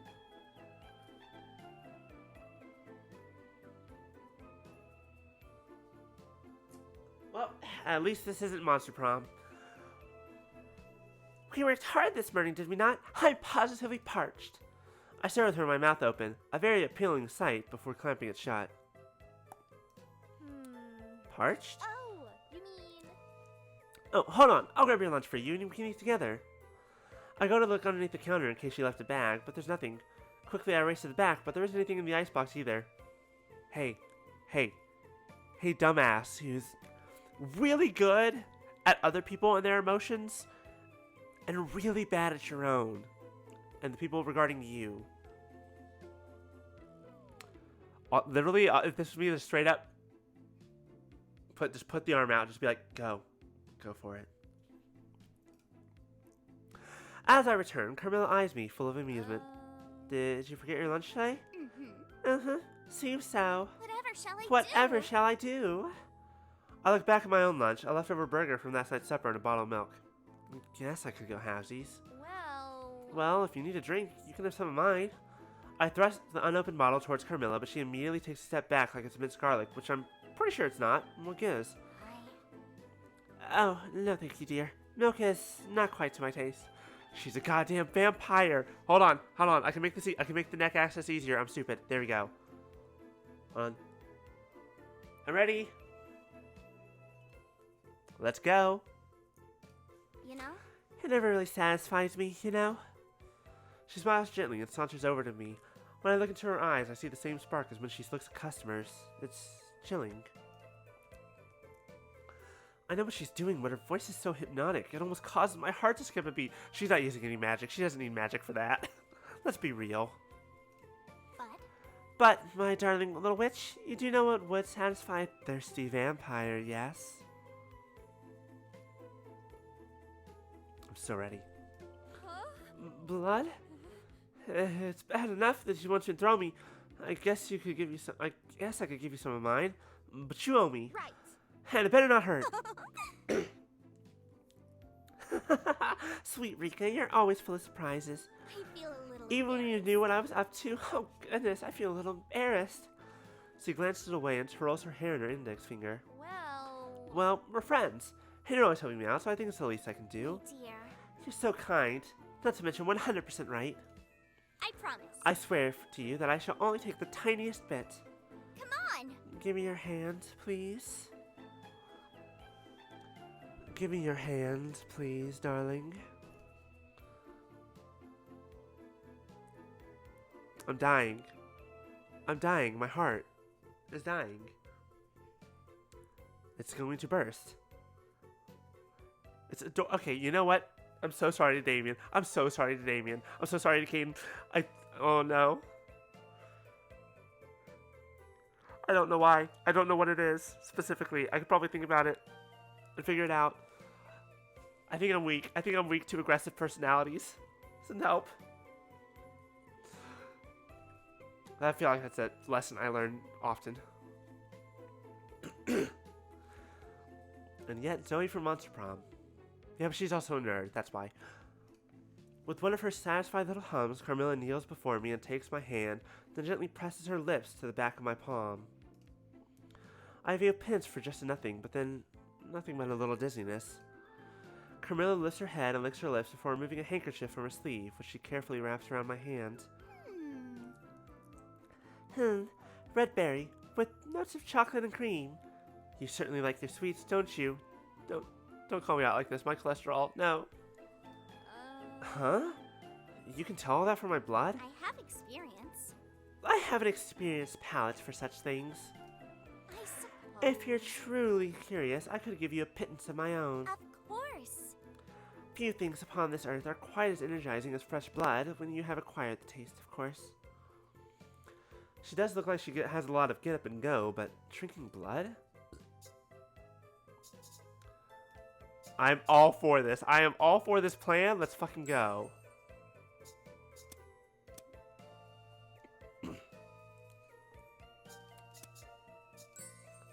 I'm all for this plan. Well, if it tastes as good as you say, a little wouldn't hurt. I'm impressed. Oh, how adventurous. I'm very impressed. This is going to taste terrible, and I'm still going to love every minute of it. But, my sweet witch, I was hardly serious. You know? To drink a vampire's blood is to become one yourself, after all. Alright, give me a minute. Allow me a moment to ponder this.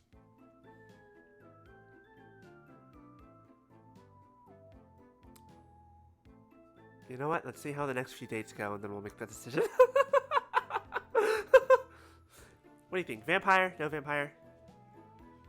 I'm very much leaning towards it. Really? What? Really? Yes. Yes, so be careful what you agree to, Rika. There may be a number of benefits to vampirism, but you should think them over first.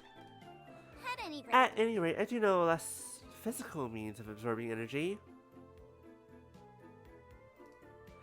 It may not be as effective as blood, but it should provide a pick-me-up in a pinch. Oh, you mean...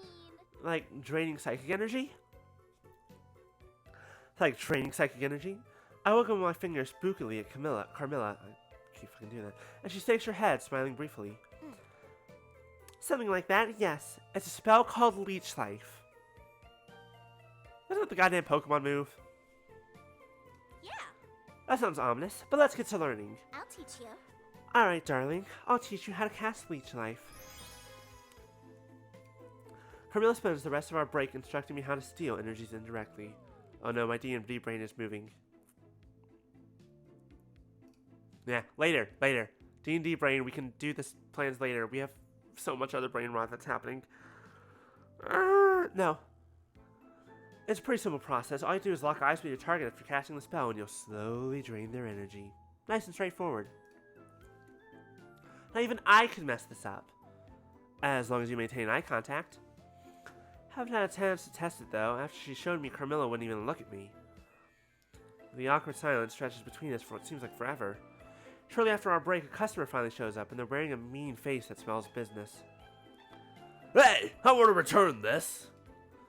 I blinked and quietly tapped the small board next to the counter sheepishly. Well... We have a no returns policy on every product in the store. Sorry, it's also a very big sign. Why does that matter? My spell didn't work. I demand to see your manager. Looks 2 inches to my right to see the short girl. Our eyes meet. We just sort of stare at each other. It takes me a second to gather my nerves, but I decide to put what I've learned to good use. Life leech!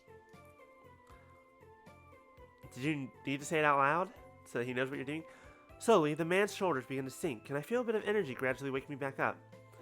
Thankfully, after about 5 minutes, he just shakes his head and wobbles off without a word. Yes! Nightshade wins!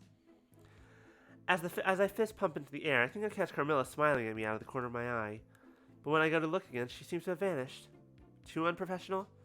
Or maybe I should be careful with the spell, as she told me. I'm going to be leeching out the answers at the Halloween exams anytime soon. I sure hope I don't need to know very specific spells, but we'll find out. Alright, so what's next? Right, I learned Gentle Giant, that's why I... Okay. Let us go... I need... Let's go grab a red just so we can have it. Because I'm going to use... I need 3 of those, so yeah, we'll go grab a red and pink.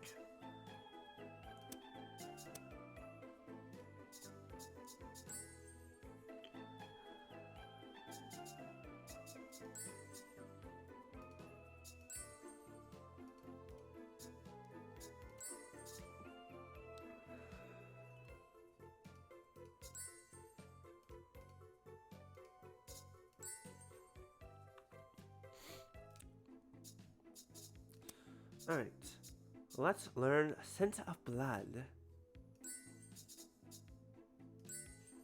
5, 6. I look around the empty shop. It's only minutes to dawn, and without a customer in sight, we might be able to go home soon. I too am trying to be out of sight. Since there hasn't been anyone here for hours, Carmilla and I have been trying to entertain ourselves. 7, 8.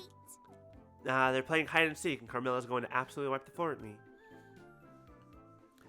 As quietly as I can, I shove myself into one of the empty barrels in the display window, careful to replace the lid over my head. 9, 10. Come on. Come out, my dear. You can't possibly hope to hide from me. I press both hands over my... I press both hands over my mouth to silence from giggles that are bubbling in my chest. I'm a master of hide and seek, the sneaky, the unseen Rika Nightshade. There's no way she'll be able to find me now. After all, who would think to look in? The lid pops off my head within seconds. I look up to see Carmilla grilling down at me, a smug look on her face. Here you go. There you are. That makes, what, 45 wins for me? And for you, a paltry 0. Crab apples. Crab apples? How? Just how? Are you curious? Are you curious, little witch? She offers a hand to help me up, her voice sing-song and teasing. I nod, brushing the dust from my clothes. Well, Vampires can sense the warmth of blood nearby, particularly if we've sampled it before. Mortals call the spell Scent of Blood. what? What? You've been cheating all the games then. No. Not cheating, I just have a natural advantage. Carmilla gives an impish grin. She's definitely cheating. So what else is that kind of magic good for than hide and seek? My dear. Why, all sorts of things, my dear. Well, It works on recent bloodshed, for one. Even when a corpse has gone cold, I can still sense the approximate location and time of death through its residual warmth. I gape at her. oh. So, you can find murderers and stuff? Mhm. I actually helped Herbie get out of a sticky situation with my ability. Um, Mr. West? What happened? oh. Oh, you know, wrong place, wrong time. And so, The guards had him handcuffed and were even ready to take him to jail for a murder in the alley next door. She casually points to that side of the shop, almost as though discussing where she found a lost animal. I feel a chill round in my spine at the realization. Use that alley to get to work. but, you know. Herbie doesn't have a license to obtain stock in that manner, so a conviction would have been devastating. At least I finally brought it up.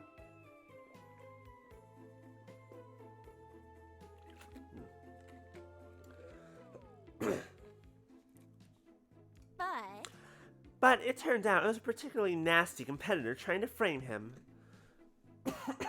now, The real culprit's blood was at the scene, so I was able to turn them in before Herbie was tried.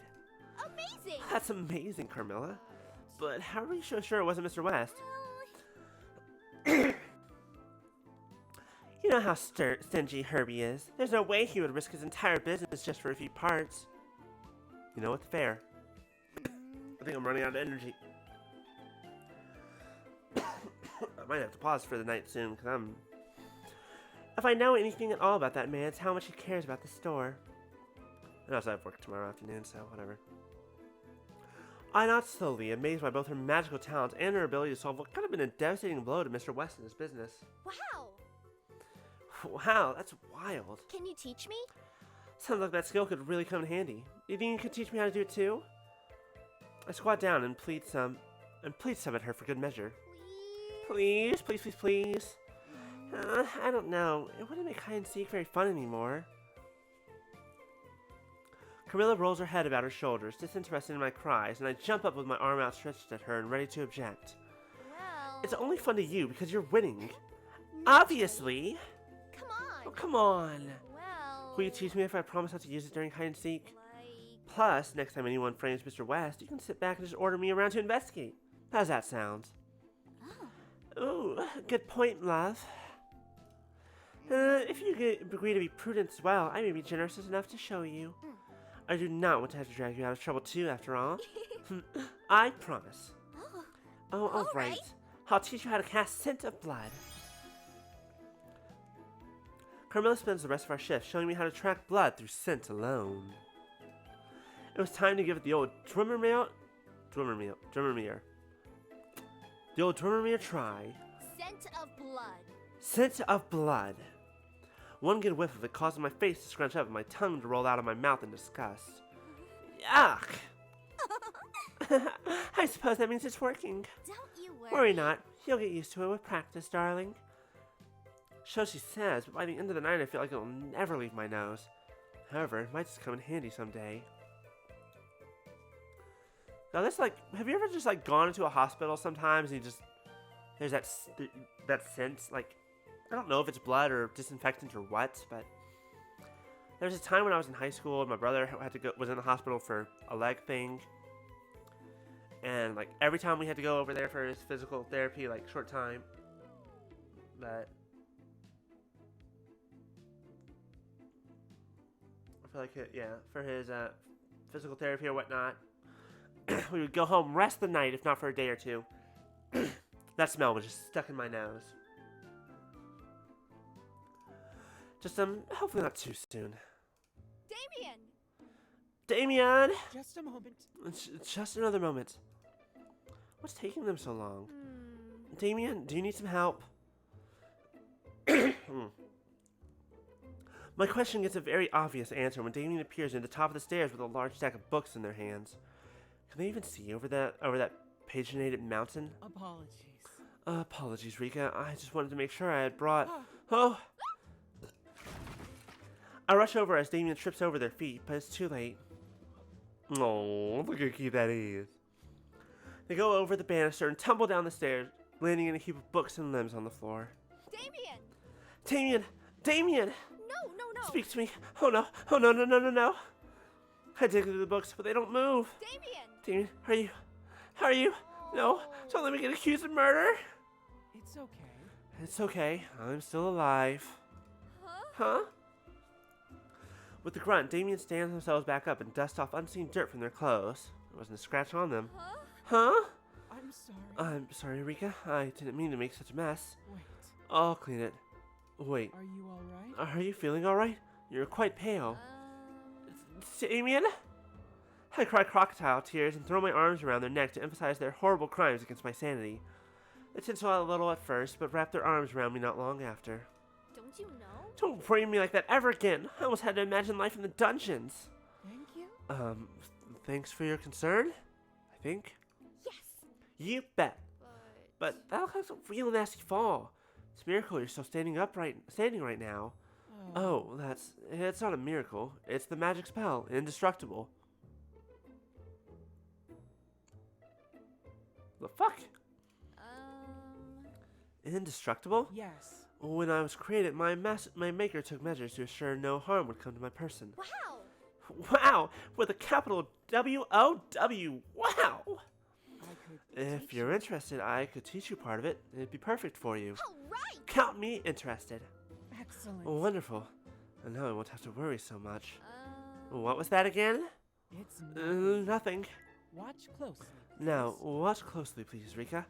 I'll try and teach you how to cast Indestructible. What a powerful-ass spell. Indestructible! Indestructible. Suddenly, a swelling feeling takes hold of me and then dies down. I don't feel much different than before. Of course, other than the sudden urge to perform immediate and daring feats to test my new capabilities. I grip both fists and hold them up in front of my chest in anticipation. Alright! Okay, I think I've got it. So, I'll take the stack of books to the top of the stairs and then throw myself down. Don't. I think absolutely not. Oh, wait. You mean that wasn't what the books were for? Of course not. No, goodness, of course not. Well, Those are books about magic theory. If you really want to test it that badly. Here, hold on, I'll get you something. Damien just fucking pulls out a gun and shoots you. Don't worry, if you learn the spell properly, this shouldn't hurt. And if I failed, well, then I'll make sure to bring you back properly. What? Now hold still. Where'd you get that Glock? Well, you know, when I'm running from villagers with all the pitchforks and torches, you know, defend yourselves. I thought you had Intimidate for that. Well, yes, but sometimes you don't really want to use magic. This works too. But you didn't want to hurt anyone. I don't. I never fire it at people. Then how are you sure you're going to hit me? I have very good aim. I have reasons. don't do it. Don't you dare jump down those stairs, Rika. Yes. Yes, my liege. I oblige, my liege. Okay, that's... Damien cast me a doubtful glance before walking away. A few seconds later, they emerged with a wooden plank. Why the fuck do you have this? Okay. Please, recast the spell and try punching this as hard as you can. Okay, thank you for not whacking me over the head with that. Impossible. Now we're talking. I'd probably take some sort of martial arts to break this plank if I didn't have the power of magic and Damien on my side. All right. Okay, so I just use this sigil and... Take this! Rika's heart-shattering comet punch! Crack! My fist goes through it like a hole puncher through a greeting card. I don't feel a single sting. Damien looks satisfied. Excellent. That was excellent. The spell No. should make you invulnerable for about 5 minutes each time you cast it. Although, Although you don't have to name your attacks. Yeah, but come on, where's the anime fun in that? Why? What do you mean? Naming them is the best part. Incomparable. The How- one and only. How else will people know it's the incomparable one and only Eureka Nightshade doing them? You should try it too. If you say so, maybe another day. For now, I have some books to clean up. Why did I try to bring so many? Watching as they try to go pick up the books, they scattered across the stairway. I decided to venture over and follow suit. They even cast me a surprised look. Oh, you don't have to trouble yourself. I know you hate cleaning. It's fine. This is my home tomb, after all. And I owe you one for teaching me that spell and all. thank you. Thank you. As we work on it together, silence falls upon us and causes me to think. Why? Why would your maker want you to be indestructible anyways? You're not even a klutz. Oh, that's... Well, Well, when I was created, my maker was, not well liked in the neighborhoods we lived in. Humans used to throw things at us or try to chase us out. They managed to, sometimes. No way. What? Those bullies. I roll up my imaginary sleeves and put on the most mean and serious face I can muster. Rah! Rah! Bam! No, trouble. When I'm done with them, Rika, it's okay. It was a long time ago. Those humans have all died already anyway. what? But that was the reason why. My maker always said we needed to have thick skins to get through life. Yeah. Like, So he made you the most impenetrable of all? Yes. I guess so. but But as long as you're with me, even if you're not, I'll make sure to protect you. Thank you. Thank you. That's very kind of you. right. So I hope you can keep smiling without worries, Damien, my sweetest friend in the world. Look at this cutie pie. I wish to protect them with my heart, my whole heart. They avert their eyes from my view and shyly slide their hands behind their back. It's nothing. I'll try.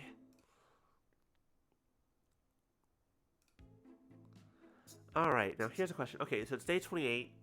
29:30. It's past 10 o'clock. We've been filming 3+ hours. Do I stop here? Or do I continue? But, you know, in moments like this, if I were to just stop being, what's the word? What is the word? Indecisive. I figured it out while I was drinking water. I got it. I figured it out. we can probably get through it a little bit faster. So, what's the last spell that I haven't learned? Crawl. Alright, let me go buy the red.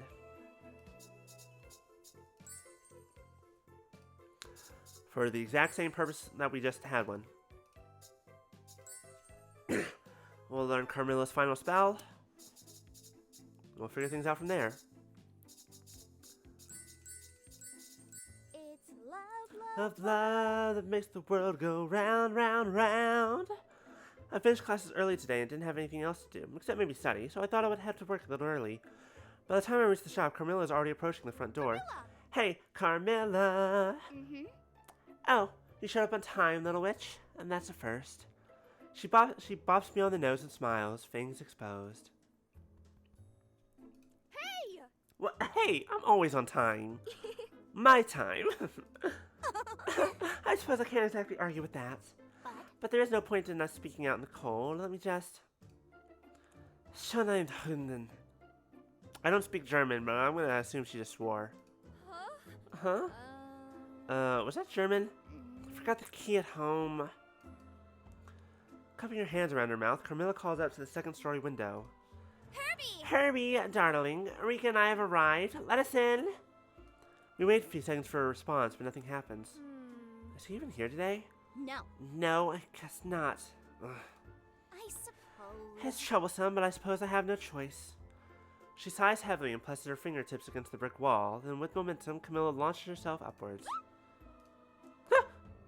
It's such a simple movement, but it's really effective.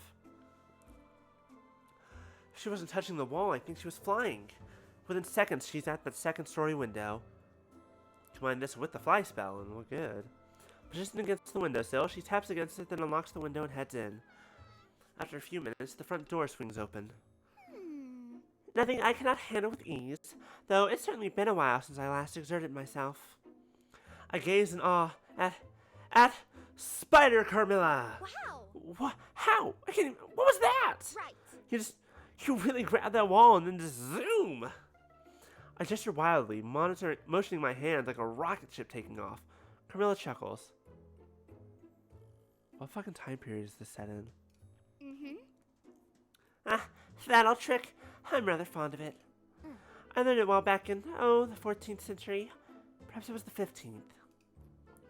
Camilla presses a finger to her lips in thought, then quickly waves the issue away. Had any... Nevertheless, it's quite easy. You simply channel your magic through your fingertips and use crawl. In fact, I may be so inclined to show you how. Please? Oh, really? Please, Spider Carmilla? Only someone as talented as you could teach me the spell. I look at her big, round, begging eyes and a pout for good measure. Oh, all right, my sweet. I'll teach you how to cast crawl. New spell acquired. She takes my finger in her dainty hand, positioning them against the wall. Carmilla then instructs me on the method of, blasting off? Or at least she tries to. Crawl. Wonderful. Great, now go. I'm not sure, like, that I can, Carmilla. My fingers, they're kind of stuck to the wall. Come on. Hang in there. This is just like Spider-Verse vibes. But yeah. Well... Well, it's more like I'm hanging here, but Don't you worry. you're not going to let a little clinginess stand in your way, are you? Now... Don't get discouraged. It's only your first try. Keep going. Carmilla, I really think I'm stuck. Like, stuck. My dear. Oh dear. Perhaps you're pulling too hard? Wait. Think of it like a magnet. You need to... Oh no! I try following her suggestion, but loosen my grip too much and fall backwards. In a panic, I squeeze my eyes shut. Is this the end for Rika Nightshade? Am I done for? Or is it the trust fall? Shall I be caught by a beautiful vampire? An adorable, small, cute little vampire of immense power and strength? But there are so many couples I haven't matched yet, so many sweets I haven't tried, and I'm fine. But it doesn't feel like I'm on the ground. I look up and see a pair of violet eyes. Is Carmilla carrying me? Wonderful. Bless. I even have the bonk sound effect? I probably should.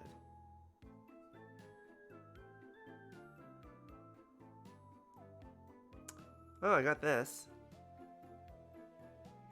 Bonk! Oh, you're missing the first part of that. Bonk! Yeah, fair enough.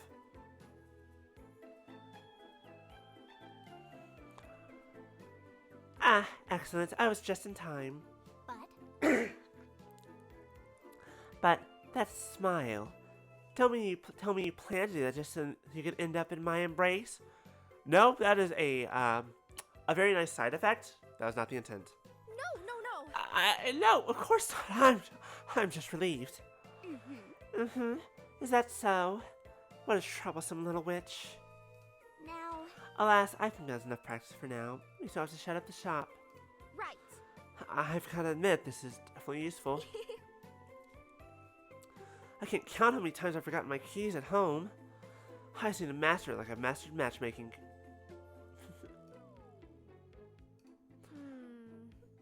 Carmilla, this would be a pretty neat trick for burglary, huh? I waggle my eyebrows suggestively. Carmilla huffs as she walks inside, still carrying me in her arms. You can't just carry me across the threshold like that! You can't do it!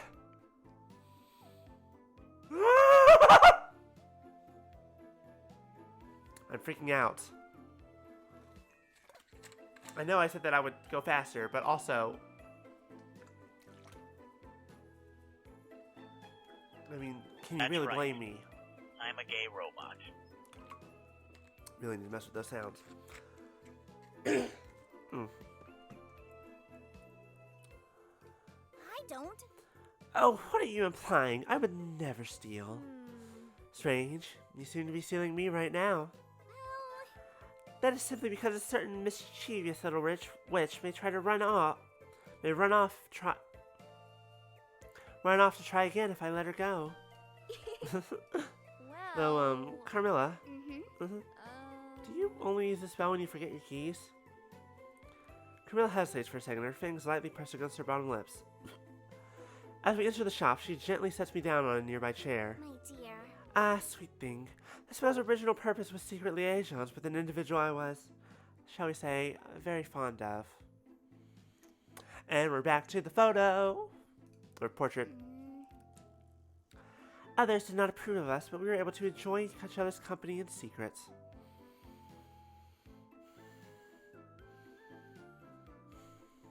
It's love, Oh. love, love. Oh, a secret rendezvous with just the two of you? How romantic. I suppose. Yes, I suppose it was. Carmilla smiles, touched by a hint of melancholy when she turns away to start working. But if she's distracted, I could... No, bad Rika. I can always sneak out of practice climbing on my break. I found a very unique looking, obviously ancient vase. Was there any other kind? Amazed by all the intricate decorations, I took it off the shelf for inspection. At that same moment, Carmilla appeared out of nowhere and spooked the hell out of me. As soon as I dropped the vase, the shop was shrouded in darkness. Then an evil spirit appeared. I must have the worst luck. Luckily, I was able to easily stitch the vase back together, so the spirit returned to it without causing any trouble. Thank you for knowing the stitch spell. Camilla was pretty impressed by my quick wits, and even sweet-talked Mr. Weston and not deducting my pay for breaking the vase. But she should have done it to begin with, since it was her fault I broke it. Money, money, money. I think that I've worked more in the shop than I've studied for my exams this week. Not that I blame them for wanting me around. I am kind of wonderful. So, at least if I'm a failure as a witch, I can probably stay here for the rest of my days. Especially with the best saleswoman as distracted as she's been lately. Carmilla, I don't think the display of our 2-for-1 deal on hand is going to crawl off anytime soon. You can maybe stop securing it. Carmilla's shoulders shoot up, and she stares at her hands for a long moment. When it sinks in, however, she takes a step back. Her cheeks are surprisingly pink. So blood does flow through those veins. I suppose. Oh, well, I suppose they are no longer alive, no? This is easily the saddest and least subtle thing I've ever watched. Something's up. And the recently appointed best detective in Drimmermere High is on the case. Are you okay, Carmilla? You seem pretty un-Carmilla-y today. Perish the thought. Perish the thought. I'm perfectly fine, my sweet. To be called my sweet by a cute girl. On the regular. Yes. Now, Though, now that I think about it, I do have the need of your expertise. well... Nothing magic related, given my current predicament, I hope. No. No, darling. Love. What is it, well, in your view? I feel my, look. You come to the right place. I am matchmaker extraordinaire. I feel my own eyes widen in excitement, and a million answers battle it out in my mind to see which can get out first. Where do I even begin with how great love is? I put both hands on my chest and close my eyes wistfully. Right. Love is the best feeling in the world. No, the whole universe. It leaves you feeling like you can walk on the sun or fly to the moon or the most painful thing imaginable. Yeah, that too.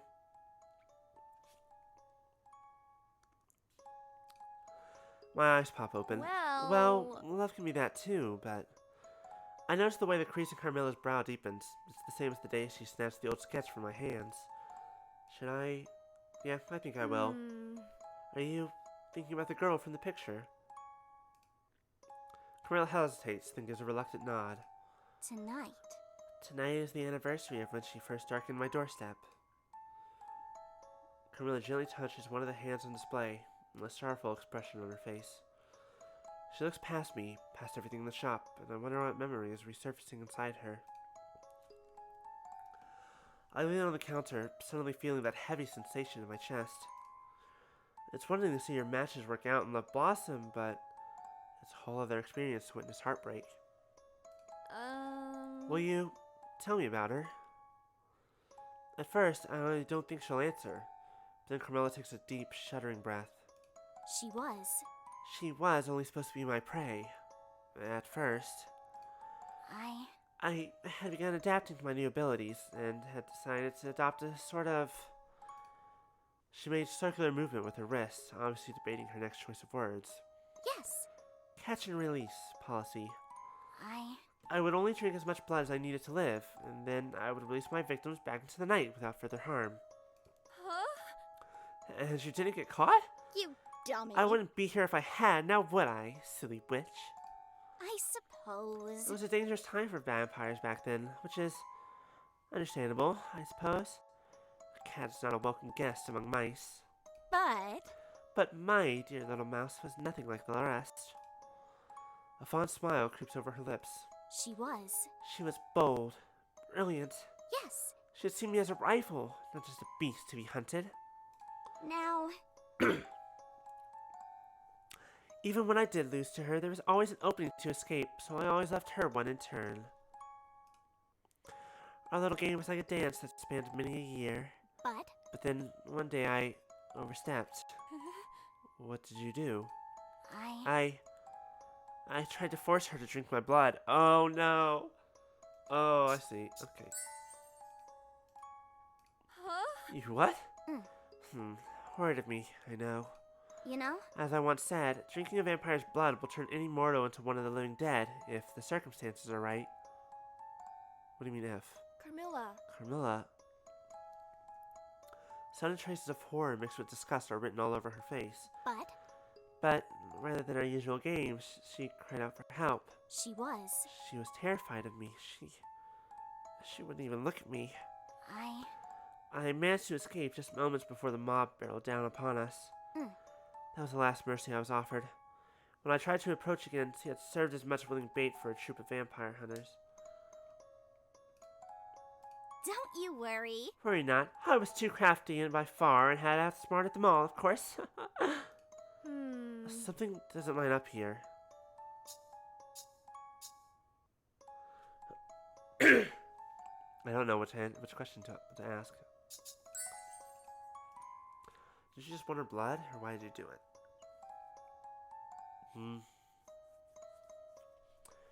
Let's be a little bit more direct. Why? If you knew she didn't want to drink your blood, why did you try to force her? I did not know then what I know now. That's hardly an excuse, I know, but the idea of watching her age, watching her sicken and die, leaving me with a life that didn't have her in it, It was excruciating. It's love, love, love. My heart! I thought that maybe we could dance her dance forever. Camilla sighs. I wanted someone to stay by my side, so we could be in love for all eternity. But In the end, though, I behaved like the beast that the townsfolk believed me to be. How dreadfully ironic. Carmilla, Carmilla, you wanted my expert opinion, right? Alright, yeah, no problem, Bree. Thanks for lurking. Oh, I accidentally saved the wrong one. Oh well. Yeah. Yeah, I was considering it myself as well, but I feel like I'm so close to the end at this point. But have a great night. I'll see you later. You as well. She doesn't respond, but I tell her anyways. well, I think that love means accepting change in each other's differences and letting that special someone go when it's time. The idea of immortal love sounds nice, but only if the other person wants that too. Camilla remains silent and goes to sweep the floor. I might have upset her, but I stand by what I said. Not only as a matchmaker, but as a person. Eventually and quietly from across the shop, I hear her say something. I only wish I had learned that sooner.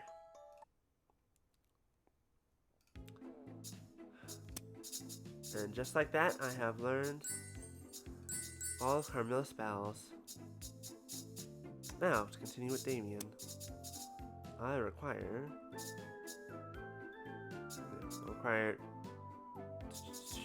2 red, and actually, you know what, I haven't done in a bit. 0 will double your potions output. Okay.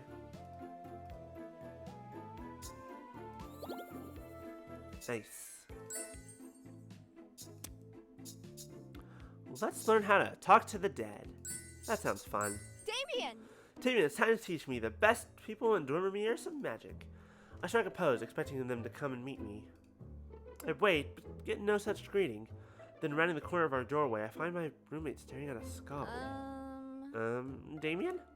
Hello? Hello, it's Damien. As I get closer, I notice a couple of papers spread out in front of them on the table, and they're of the school's spookiest subject, mathematics. Blah! They must be so focused on thinking of an answer, that's why they didn't greet me. I guess even someone as serious as them can be a bit spacey sometimes. 8 by 12 and 12 by 8. All the measurements we think are pretty great. Thank you. Oh, yes, thank you. That makes a lot more sense. Huh? Did that bonehead just talk? Huh? Rika, when did you get home? 5 minutes ago. I did the pose and everything. Well... More importantly, did that skull just talk? Yes. It did. In this time, my maker endowed me with magic to communicate with the dead. Commune with the dead. Oh! Oh, that's it? I do that all the time. His name is Zero. Though the dead guy I communicate with never does my homework for me. These spirits are a little more otherworldly than Zero. What? But their insight has been wonderful to have for more complex homework questions.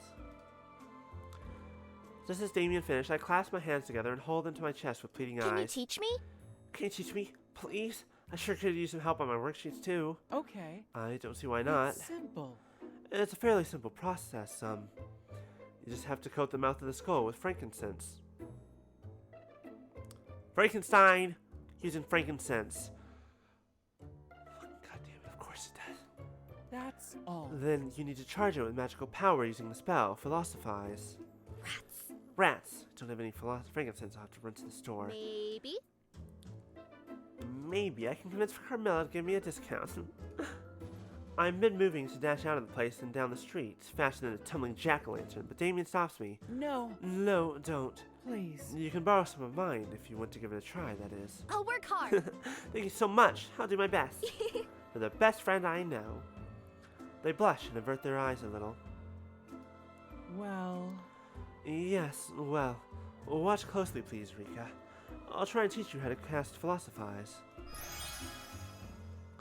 Brushing the skull's teeth with herbs is kinda weird, but hey, at least it's easy. Under Damien's instruction, I learned the preparations fairly quickly. All right! Great, I think I got it. Philosophize. Philosophize. Yes! Hey, Skull. Buddy, I have a potions assignment due tomorrow. Tell me if I should use bat meal or gourd spice as the base for the elixir of wheezing.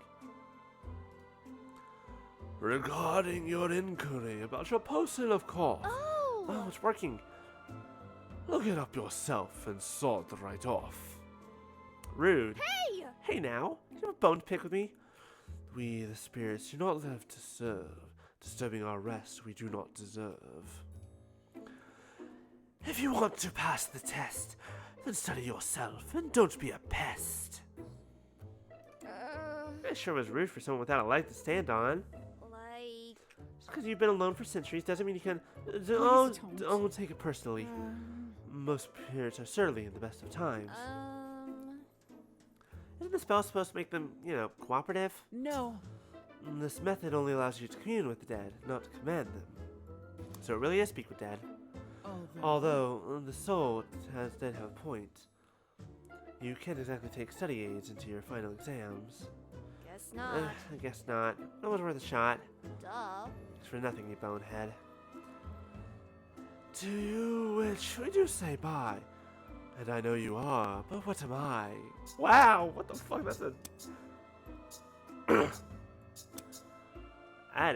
that's a comeback I haven't heard in years. Why you? I think that's enough for this lesson. They gently grab my shoulder and hold me back and look at me with great kindness and concern in their eyes. Please. Go take a break, Rika. I'll lay our friend here back to rest. Okay, thank you, Damien. After my break, I spend the remainder of my day cramming more for the Halloween exams, and occasionally I find a light snack placed on my desk for me that never fails to make me smile. The Halloween exams are soon. Very soon.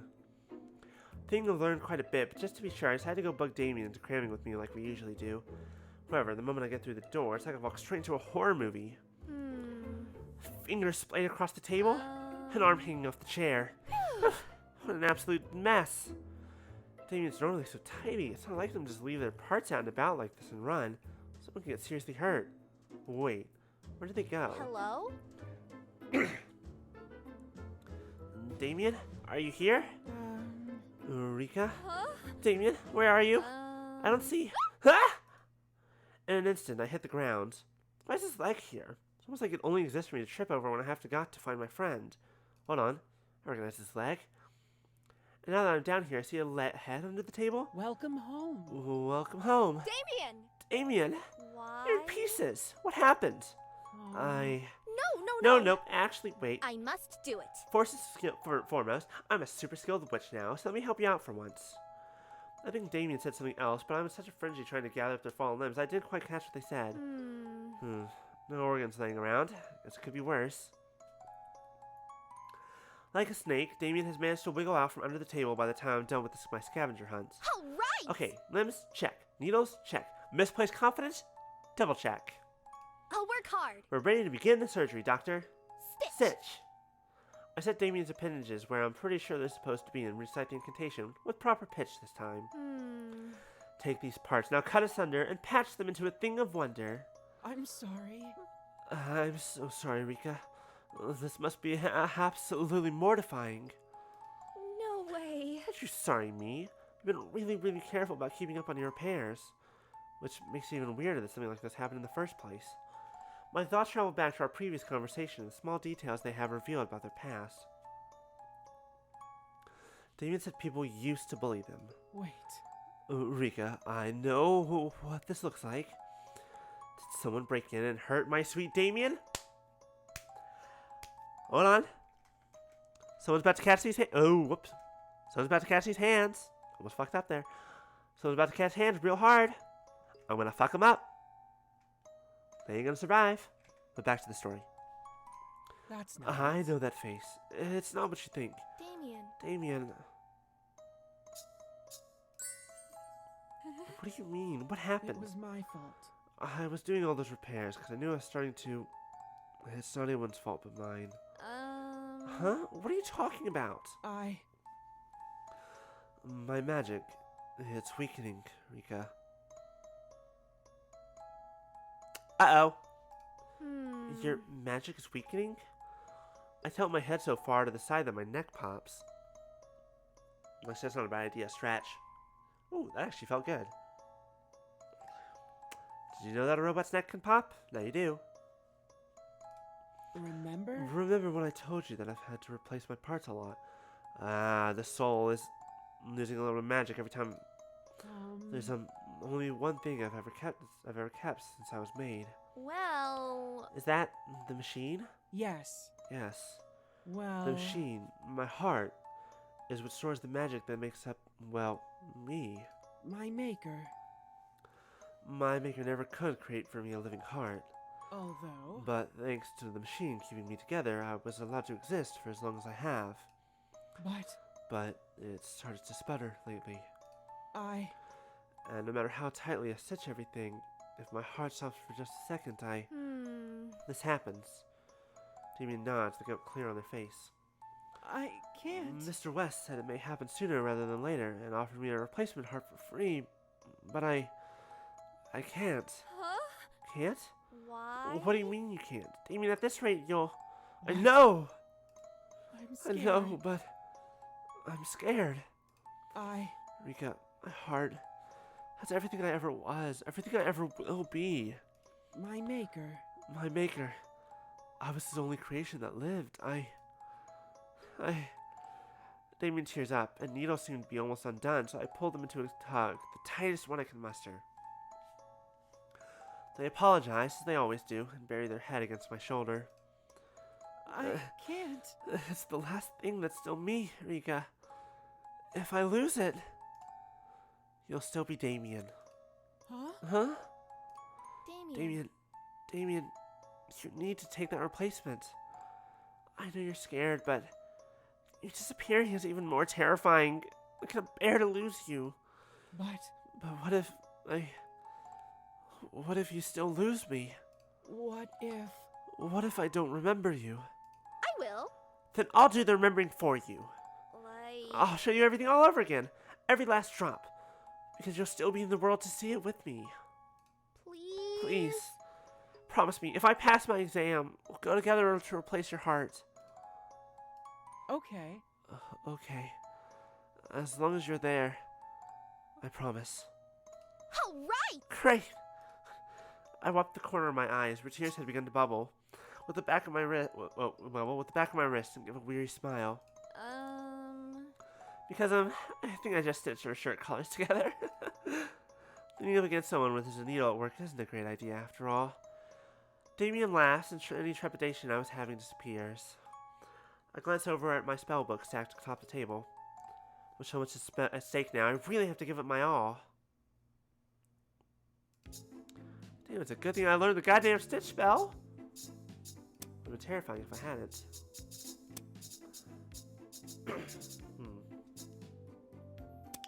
Let's go ahead and learn the last from Damien. Then we'll start getting some zero spells in.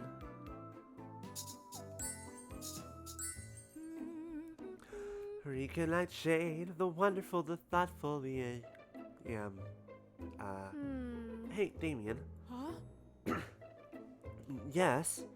Do you ever get the uncanny feeling that you've forgotten something? Like. I'm getting that real bad right now, like super duper bad. And also for me the answer is yes all the time, every day. Really? Oh, really? I don't think we missed anything on the shopping list, and you didn't forget your wallet today. Right. Right. What could it be? Oh well, it might be nothing. Maybe I just forgot the brew I learned earlier. Help me. Here, can you hold these for me? I have to unlock the door. Of course. Of course. I hand Damien the bag in one of my hands and I fiddle around for the keys.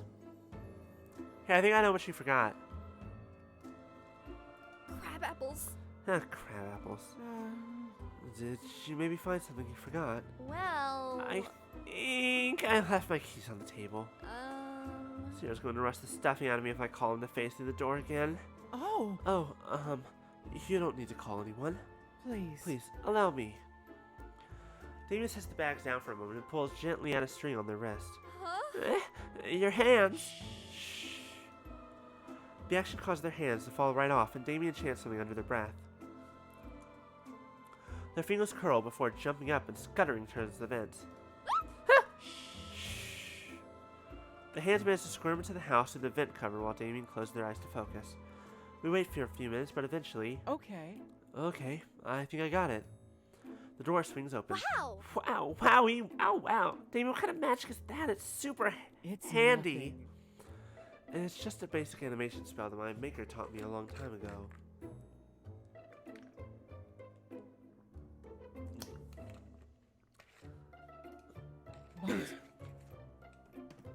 But it kind of scares people, as you can guess. So I try not to use it very often. I'm sure. It'd be a great Halloween trick, that's for sure. Oh! Or if you wanted to use it for comedic effect with those give me a hand kind of jokes. They practically know how to write themselves. But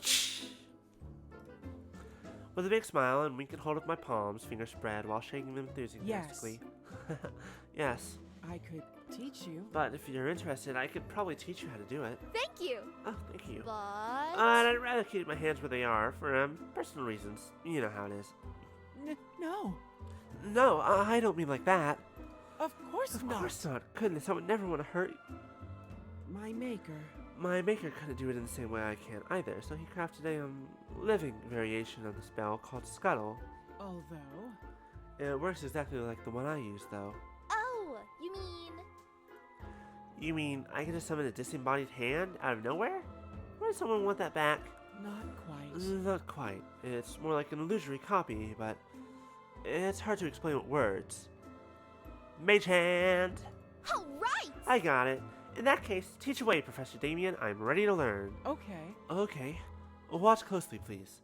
I'll try and teach you how to cast Scuttle. All right. Alright, Rika. Repeat after me.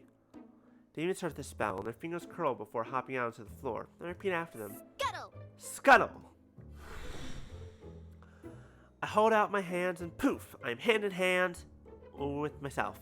Good work. Good work. Yes! Yes, good. Be free, my five-fingered friends. I launch my clone hand like I'm sitting into battle, and it scuttles along after Damien's hand. Damien! Damien, let's shake hands. All right. All right. We shake, but the moment my hand lets go of theirs, my new companion crumbles into a small pile of dust on the floor and disappears. No way. Oh no, did I mess something up? I went too soon from this world. I crouched down over where the apparition had just been a dramatic mourning of my sudden loss. No. No, you did a wonderful job. But But because it's just a copy, the illusion can't last very long in the real world. that's all. Without a host for the spell to grab onto, it lasts about 30 seconds tops. 30 seconds. I giddily spring to my feet. I know. I want to clone my head next. Don't do it. No, you absolutely don't. Why? Oh, why not? Think of the possibilities. Please don't. Just trust me on this. Never, ever try to create a copy of your own head. All right! Okay, but what about your... No. Duh. Oh, you know fun sometimes. I can see how that can get real bad real fast. After all, And you miss out on the possibility of an entire witch brigade made up of the best matchmaker in Dwemer High. Yeah, great.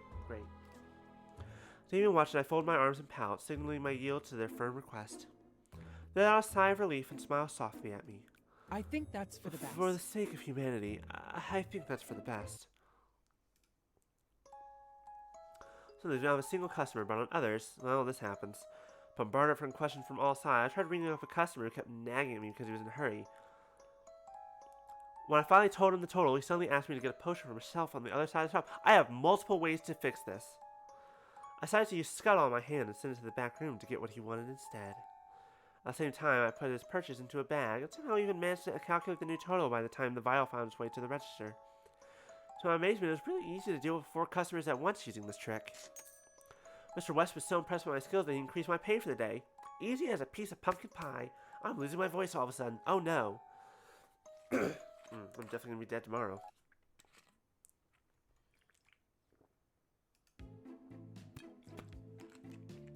Okay, we're on the witching hour of the 29th, so we're almost done. Alright.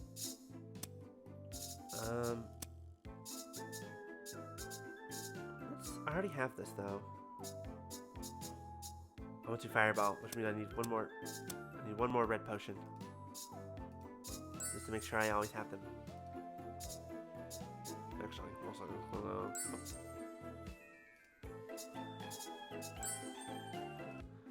Okay, so now I've got +3 of everything.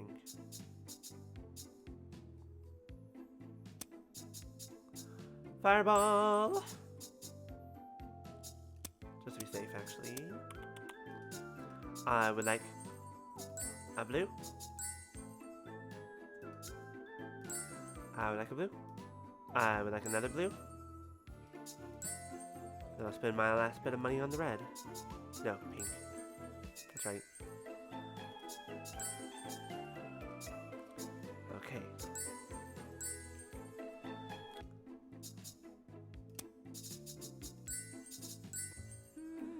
Learn the spells. Recognize, save the stress, the worried. I've been wondering, Rika. What's that? Well, Setting aside this Halloween exams monomania, isn't there a spell that you'd actually like to learn? A spell I'd like to learn. yes. Yes. I thought it might be less stressful for you to learn a spell you've always wanted to learn. Like, You mean such a spell to make every matchmaking party I have a huge success? No. No. Anyway, you don't need a spell to manage that. Thank you for your confidence. Oh boy. The tint of pink tickles my cheek. Thanks, Zero. I'm by far, without a shadow of doubt, the most amazing matchmaker in Dormir High, aren't I? Wait. That wasn't a... Wait, that sort of was a compliment, wasn't it? Ugh. it's love, Love, love makes the world go round, round, round. You know. Let me put it this way. Suppose everyone you know has already found happiness in true love. There isn't anyone left to matchmake with anyone else anymore. Right. I'm trying to get there. You mustn't rush me. Hey! That's not what I mean. Calm down, Zero. Breathe in. Breathe out. I slowly move my arms up and down in alignment with my breathing for Zero to see. His brow twitches slightly at the sight. That means... What I wish to say is, given the situation I described just now, wouldn't there be a spell you'd be interested in learning? Like, When I was little, do you remember the fantasy stories we would read together? I do. I also require you a lot less insufferable then. yes. I love the tales of powerful mages who could call lightning down from the sky, cleave mountains apart, and hurl fiery infernos. Yeah. I used to daydream about how cool it would be if I were a mage like that, battling the forces of evil with awesome spells. Yes. Summoning lightning and clearing mountains are a little advanced at this stage. But... How would you like to learn how to throw fireballs? Oh. You mean I can? Yes. I do. It's one of the most basic spells there is, and even a chronically truant like you should be able to get the hang of it in no time. Amazing. Awesome! Teach me, Zero. All right. Alright. Prepare yourself, Rika. I'm going to teach you how to cast Fireball. Probably not D&D level Fireball, but more like Firebolt. Fireball. As the area between my palms grows warm, a small little sphere of flame flickers to life. Wow. Wow, fire! I mean fire! I'm starting to get a little dizzy. Mm-hmm. You should have been able to cast this 10 months ago. Well, it's better late than never, I suppose. Zero. Zero, follow me! Huh? Where are you going? I dash downstairs to the kitchen with Zero trailing the air noiselessly behind me. Fireball. Zero, watch! Fireball! I toss the fireball into the stovetop, which starts burning. I grab a pan, smear some butter on the surface, and crack 2 eggs onto it. I see. Hold the pan over the stove. Soon the eggs are crackling, and a savory smell fills the air. Yes. Fireball fried eggs. Yes. Yes, quite.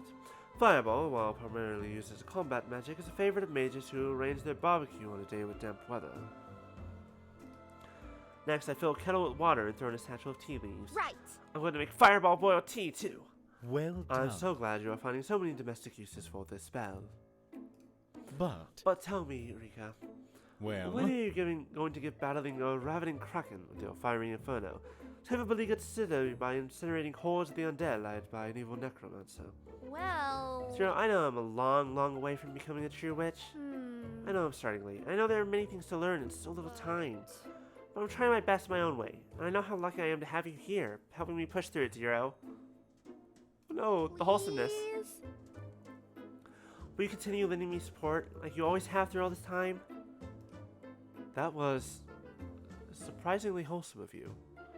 Seriously, leave me out of my person before nodding gently and nearly hiding what is the softest smile I've ever seen from him. Eventually. Yes. Yes, I will. Zero. You know, Zero. Yeah. Yes, Rika. Well. I've been thinking. I know very little about you, don't I? That's right.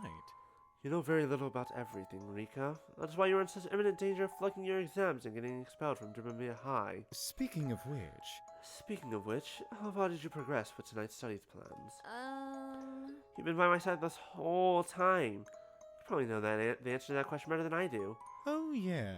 Do I? In which case, I must warn you that unless you start studying seriously and stop wasting time asking inane questions, Right. that's just it. I fold my arms across my chest in the most exasperated expression I can muster. Zero isn't escaping this time. Huh? Whenever I bring up the topic of your past, you try to deflect it and change the subject. Do I? Do I now? Yes. You do. Zero, you're my oldest friend, and I want to know more about you. But if you don't wish to tell me anything, all you have to do is say so, and I'll stop, because I respect your privacy. Mm-hmm. It isn't a matter of privacy. He lets out a defeated sigh. Actually, The reason I don't like to talk about my past is hardly that glamorous. I simply haven't much of a past to talk about. I bet he doesn't remember. But you've been a poltergeist for quite a long time now, haven't you? yes. For much, much too long. My earliest memories. My earliest memories were of haunting the north part of the graveyard in... the name escapes me. It was. It was a quaint little English village. I remember. I remember the vane on the church steeple, a gleam in midday, and the low, sad chimes of the church bell, telling the hour to those whose time no longer means anything. His eyes are hazy like the night sky as he reminisces about the distant memories of his past. Oh. It sounds so peaceful there. He whips his head up towards me, my comment having broken him from his trance. No. Peaceful? It was so unbearably boring that it drove me out of my mind. Eventually. One fine night, I decided I couldn't stand it any longer and left. Mm-hmm. I was here and there, haunting whatever took my fancy. Lonely, windswept roads, crumbling, disused castles, dark, quaking towns. Were you fond of those days? Not a bit. Not a bit. In the past. I was light and free and at a loss, so to speak. I drifted aimlessly wherever the wind blew. Quite literally, as you might have noticed. Mm-hmm. One evening I ended up here, in Halloween Town. Actually. Hadn't planned to stay longer than I did anywhere else, but for one reason or another, I was never able to get around to leaving. Eventually I just got used to the idea of living here, if you can call it that.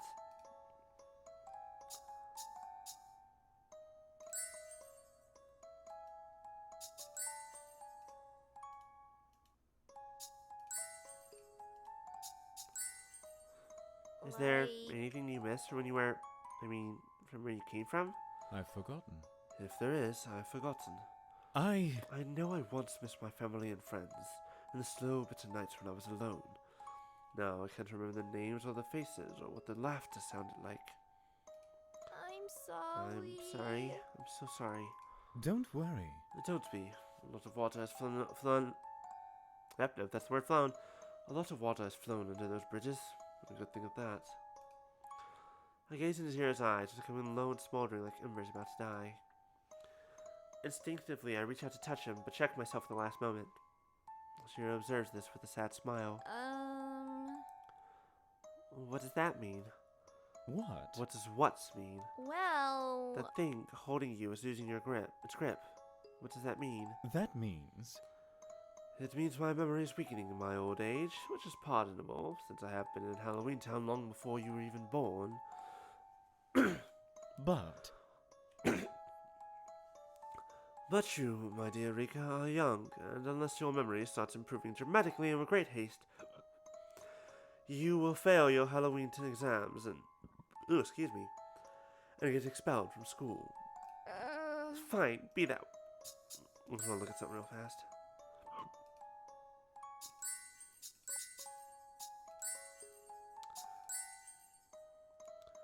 As I become low and smoldering... Let's see if it... Really?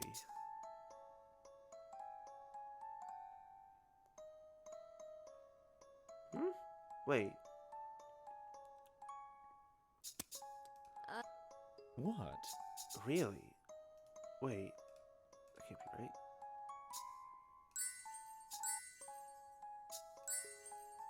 Like Yeah? No? Interesting. It just skips that entire conversation. Hmm.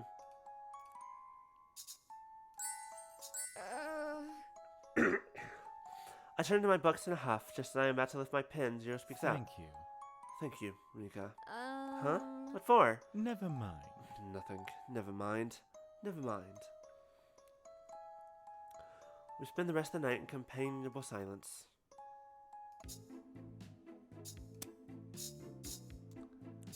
Chill. Let us chill. Yeah, actually. It's the final day, dawn of the final day. Today I went to work. Nothing special happened. Nope, that wasn't helpful.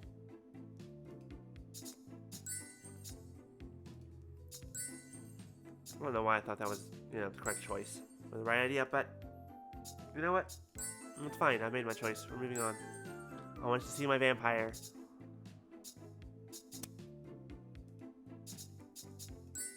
That is all. Click the button, thank you.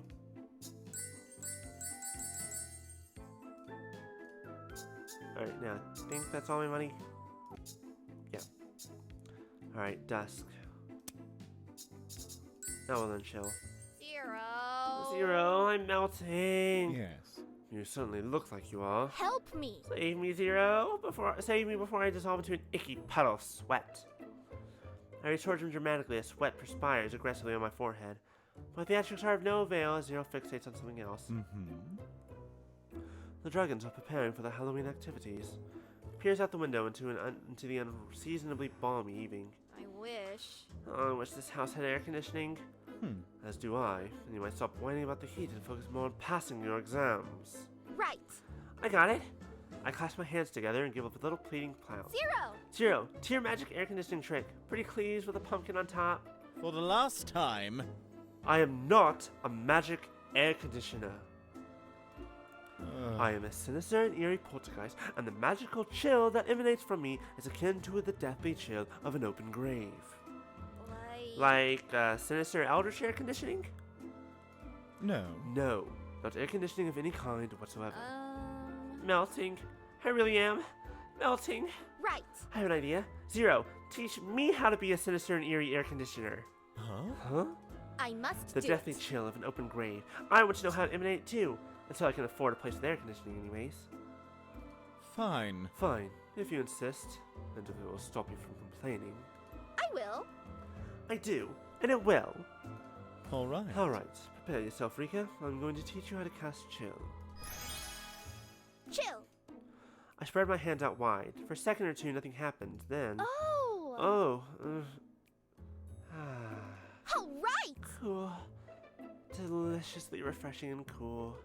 Well, Does that mean you'll stop complaining and go back to studying? Yeah. Yeah, thanks to your nifty spell, I have become Rika Nightshade, the studious, the productive once more. thank Glad to hear. Do your best tonight. All right. Alright. I turned back to my desk to get the potion textbook I was working on my fullest attention. No way. You know. You're making weird noises again, Rika. Well. I'm still casting the chill spell, right? You are, partly. Partly. Mm-hmm. Well, you haven't been maintaining your concentration on casting the spell just now, so naturally your chill faltered a bit. No way. Bit. I'm starting to melt again. Ah. I guess. With more practice, I'm confident you'll be able to work on other things while casting chill in the background, like your own personal air conditioner. I need that. I need this in my life, especially because the temperature is starting to rise right now. But for now, it feels like it looks like if you divert any attention away from the spell, the chill you cast won't be effective. Like. How much more practice? Oh, give it 2 or 3 years, maybe 4. No way. I'm doomed. Well. Oh well. Still won't be able to study tonight anyways. I might as well just focus on casting chill and enjoy the delicious cool air. hey, No, you won't. No, you I don't. knew God, it. I knew this would be the case from the start. My sinister, eerie air conditioner. He gave up in the end. Zero sighs and spreads his hands. Instantly, the room becomes a degree Celsius or 2 cooler. Well, Well, can you study now? Thank you. Thanks, Zero. You're the best. stop it. I'm not doing it for you. It's only because there isn't any other ways to get you to study, and your position is quite desperate enough as it is. That's still doing it for me, though. Go away. That's only because I don't want to be known for being friends with a witch who can't pass her Halloween exams. I'm happy you're my friend, Zero. Stop. Pipe down and go back to studying, Rika. And so we spent another tiring but productive night in preparation for my upcoming exams. A lovely time. Never had I met a sphinx before now. Uh-oh. I quickly realized they were stingy when it comes to paying full price for things. Oh, but I have Intimidate, and especially enjoyed confusing people with lots of riddles over the transaction. After having philosophized on a few dead skulls, I was able to successfully solve every riddle the Sphinx threw through me, but only thanks to their help. In the end, I finally got her to pay full price. Miss Russ was so proud he let me have the difference the Sphinx had asked for as a bonus. Alright. This might be my last chance to buy potions. So we're just gonna buy a bunch of potions.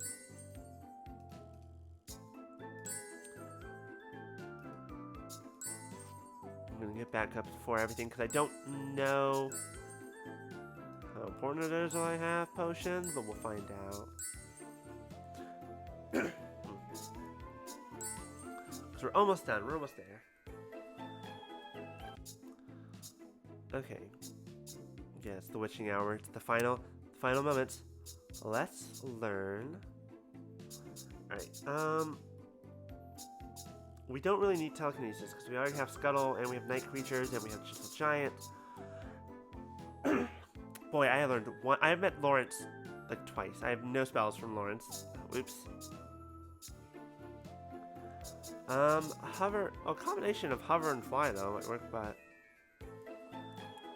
anything in range. Yeah, we'll learn hover. Why not? Zero. Look at the geese. Off they go for winter vacation. Above us, a flock of wild geese are winging southward. The pattern of their flight moves light and graceful against the deepening twilight. You know, I sometimes wonder what it would be like to be a bird flying south, crossing roaring dark seas and never-ending desert dunes. Yes. The ruins of forgotten cities and new towns bursting to life. And through the orchards and caravan trails, little sparkling oases, and over the high, lonely velds in bloom. Sierra and I are silent for a moment as we contemplate how wonderful the birds' annual pilgrimages must be. Unfortunately. Sadly, I do not know any spells that let you turn into a wild goose, but... Well, do you want to know how it feels to be airborne? Can you teach me? You can teach me a spell to fly? Really? no. Almost. I can teach you a spell that allows you to hover. You want to grow wings or dance in the sky or feel the shouting and sweeping against your face. But hover will let you slip the surly bonds of the earth for a time. Zero, teach me hover. all right. Alright, prepare yourself, Rika. I'm going to teach you how to cast hover. Hover. Some dull and heavy force, which I hadn't realized was dragging me down all the time, begins to fray. My shoulders feel light, as though I had slipped off a bag full of stones. Zero, my feet, they're Yes. no longer touching the ground. Yes, we have liftoff. I'm... Don't worry. You'll find it difficult to keep upright in the air on your first attempts. Don't worry, it's perfectly natural. Zero, I'm flying! I fling my arms out wide as I would if they were wings, the dry autumn breeze caressing my face, my hair, my skin. Right. Geese! Oh, you silly geese! Watch this! I darted the small clutch of wild geese circling above, watching me half in askance and half in curiosity. As I inched closer, they erupt in a cacophony of indignant cries and dart off in every direction, leaving me gasping with laughter. Yes. I can fly! Zero, let's fly south too! If only we Unfortunately. could. Huh? What's happening? My arms feel heavy. Don't. I'm doing extraordinarily well who's cast hover. For someone who has cast hover for the first time, don't push your luck, Rika. It isn't safe to try and climb any higher. Combination of hover and fly. Why not? I'm going to keep flying. Well, Time for you to come down to Earth before Earth drags you down and makes you flatter than a pancake. Flatter than a pancake? that's how it is. You don't have to talk about my chest that way. That's what happens when you run out of magic. Gravity takes its revenge. Pay attention. This is hover, not insubstantiate. You still have a physical form, after all. The Reluctantly, I give in to the pulling forces that seem intent on bringing me down from the air. You know. Those who just in the hover usually cannot keep airborne higher than a few inches and longer than a few seconds. But With more practice, you can learn to go higher and longer, but you will have a limit, as do I. Even you? My feet once again brushed the ground. I found myself doubled over and panting as though I had just run a marathon. of course. Of course. At your altitude just now, we poltergeists can use hover pretty much indefinitely. Then we have a limit to how high we can reach before our magic fails us. When we cast hover, we use supernatural magic to surpass the limitations placed on us by nature. For a minute, an hour, a day, but their flight, Rika. We turn the watch to the vast little specks from the flock of wild geese disappearing from view onto the horizon. Yes. Is a magic all of its own. Finally, the hour of truth is here. I look around the town square, which is filled to the brim with my monstrous classmates and upperclassmen. There are a few familiar faces lingering at the edge, cramming last minute. A few others are nervously asking their crushes to the festivities after the exams. Always a good sight to see. But at the very center of the square is Miss Magwitch, stern-faced and serious as ever, waiting for the witching hour to finally arrive. Once it does, she'll teleport us to the dungeons where we face our trials. Close by is Mr. West, who's trying to sell potions to anybody that doesn't look prepared enough. All right! Alright, I've got a few minutes left before the exams begin. Maybe I can do something that'll help me pass time?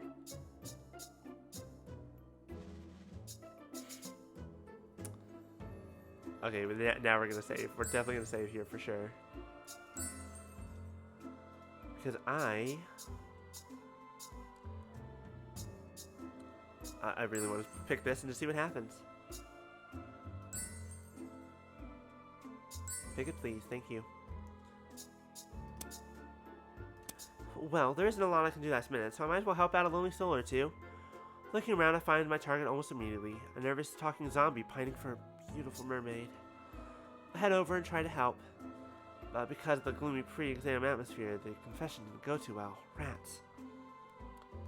It's time! Finally, Miss Magwitch's voice rings out and everyone goes quiet. Remember, your primary goal will be finding the exit. If you run out of potions, I will teleport you back here and it will count as a failure. Oh no, I have to learn the spells I've learned. I have to use the spells I've learned. Real fast. I'm gonna go leech some potions. Since you're on Mr. West, try talking to give me a few extra potions. However, somebody ignores my request. And to help him manage the customers, multitasking by using Scuttle, does he yield? Columbus hardworking rich in Dimmermere High. Dimmermere. Where else would you find someone trying to earn extra potions last minute instead of buying them? Okay. All right! Let's get started. And afterwards... Weird that I don't have a zero or large option. I'll hang out with Carmilla. Afterwards, I'll go search for Carmilla. After all, there's something I've been wondering about. Is it so dark here? Yeah, well... We probably don't have to. Shit, this is the start. But just to make my life just to make things a little bit easier. Yes! Shining my way through the Nightshade Way. Let's go. All right! Finally, there's some light. Oh, I have plenty of good potions. Hell yeah. Let's see, the door looks tightly shut and the lever next to it looks broken. If I pull this, I'll get hurt in the sharp edges. See, I can use Stitch for one potion. Nope, no way I can push this door. Sandshade is also one blue potion. I need to use I need to use red potions mostly. And Stitch. Stitch! All right! Nope, easy as a piece of pumpkin pie. Wow! Whoa, this room is much bigger. Let's see, there seems to be a deep pit over there. Not sure if I can jump over it. And over there is a door, but there are big rocks blocking the way. Oh, I don't have a spell for that, but that's fine. I can talk to Dad. I'll probably just hover. Wow! This is a dried up skeleton. Yeah, he's not really going to be of much help, I'm pretty sure. Duh. This pit is really deep. If I fall, I'll for sure end up as minced meat. Shit, hover, flying, crawl are all 3 potions. Shit. Oh, this crap. This turned into... probably shouldn't do hover. I'll crawl around. If I use the things that I have. Crawl. Crawl. Crawl along the walls and leave the pit behind me. All right. Halfway through. Okay, so there's 2 more. A zombie? What did he eat to grow so big? And why is he glaring at me as if I owe him money? Don't tell me he's also an obstacle I have to pass. Let's see here. You know, I just kind of want to fireball him. Fireball. Before the zombie can advance on me, I quickly grab a flask of potion, swing it at him, casting a spell. The wave of fire hits him squarely in the face. He lets out a loud shriek before falling on the ground, unconscious. Well, that was close, but Nightshade wins. Ooh, that was quite the usage, wasn't it? Oh. Just keep frown. What's it doing here? Do something else, because that'll be... It's actually not bad, but we'll see. Yeah. But then I have a feeling there should be a door here. And substantiate. This wall. There's something weird. Oh, wait, since it's a wall, can I just walk right through it? Substantiate. Let's see. Yes, it works. Now, let's move on. Huh? Is that the Reaper? How on earth does Miss Magic get him here? That seems to be the exit, though. Uh-oh, try to sneak past him? Slowly, trying my best not to make any noise, I sneak behind the columns and out of sight. A voice as cold as snow falls upon... Halt! Huh? Halt! That wasn't bad, mortal. But to move to the other world, you have to pay for your passage. Huh? Aren't you the Reaper? I am. Then why do you sound like the ferryman? Duh. Besides, I'm not dead. I don't want to go to the other world. No matter. To get out of this room, you need to pay me 20 potions, no matter which color. Huh? Huh? That's a ripoff. Do you want to pass your exam or not? Alright. Luckily, he lets me pass after with that. Oh my goodness! Oh, it's a good thing I had enough. Oh dear, that was... Whew! Carmilla! Congratulate me on passing my exams. Perhaps with some lewd hand-holding. I burst into the human shop with reckless abandon, waving my hands enthusiastically in the air. Wow. Da-dee-da-da-da-dee, I passed my exams, I did it! Yes. I'm going to be a real witch and not be tragically expelled. I thought she was at the register, but the moment I mentioned passing, all I catch is a glimpse of Carmilla's cape fluttering as she rushes towards me and takes my hand in hers. Congratulations. Congratulations, my dear. I'm impressed. You've impressed me. I honestly had no faith that you would pass the mag witch's devilish exams only weeks worth of studying, and yet, here you are. What do you mean had no faith? Right. I was under the tutelage of the beautiful, the one and only Countess Carmilla. How could I fail with such a brilliant mentor? Carmilla's face flushes and she sinks into the collar of her cape. Really, she makes it too easy. Then it's most fortunate that I took you under my wing, isn't it? Oops. I give both of her hands a squeeze, and she shyly peers at me in response. If I had seen her action, I don't think I'd ever believe she was any sort of hunter in the slightest. Which reminds me, actually. Well... Hey, Carmilla. Do you, remember our conversation from the other day? Where you outsmarted the vampire hunters? Her face falls a little, and she lifts her head to fully face me. Guess that answers that. How? How did you do it? It's been driving me peanuts. Well, I suppose you do deserve a little reward. Anyway. The truth is, I didn't. Now... Little Mouse, though she had acted as bait, she was my savior that night. The girl from the picture rescued you? But I thought she was scared of you. Carmilla nods. She was. She was, and I'm still not entirely sure why she helped me, in spite of it all. 'Twas love, my dear. 'Twas love. Maybe. Perhaps she was simply following the old game, or perhaps that connection we shared still lingered in her heart. At any rate. Either way, she left me an opening, as she had always had, time and time again, and I chose to take it. Well... What happened to her after that? She shrugs, but despite her nonchalant attitude, I can tell it bothers her. Her downcast eyes give it away. I have no idea. I have no idea. That was the last time I saw her. Well... And from what I gathered, she died and was buried somewhere in Slovenia. But that was decades ago. My hands tensed up, pressed against hers. Do you want to see her again? Of course. Of course! I intended to apologize properly upon our next meeting. But I never got the chance. I was foolish to... I feel her grip slacken in mine, as though she'll drift off the moment I let go. I have no intention of letting that happen. Well... What's stopping you? Right. You got like 3 raises and a bonus from Mr. West this week alone. And we've been working in the human shop long enough that we should be able to afford the trip, right? Pardon? Pardon? We? Yeah. Yeah, I was not, Day 2. I'm just going to let you take a vacation by yourself, you know? And I've always wondered what it would be like to travel across Europe. Oh, and there's a City of Love in France too, isn't it? That settles it. I'm going. Despite my efforts, Carmilla pressed her lips together in uncertainty. My dear little witch. You are truly quite shameless at times, my darling. Though, I suppose that's just one of your many charms. I'm sorry, many? But when I visit the grave, won't you be bothered? Well... I need to meet my rival eventually, don't I? Huh? Your rival? She shoots me a blank stare for a long moment, and then her cheeks light up like the inside of a jar. Ah! Sorry, I'm smiling a lot. Oh my. Oh my. That is, but oh goodness. Losing the voice. I did not think that you'd, Miss Countess, don't tell me you've fallen for me too. I raise one of Carmilla's hands to my lips and gently kiss her knuckles. I think if she turns any redder, she'll explode. Sorry, too much? She shakes her head side to side vigorously but doesn't reply. In response, I can't help but giggle until my own feelings of resignation creep in. Well, don't worry. I know you're still in love with her, so I won't tease you anymore. But I think that as long as those mistakes are haunting you, you won't be able to notice anybody else. And maybe I'm a bit selfish, but I at least want a fighting chance. Oh, my dear sweet little witch, you have it all wrong.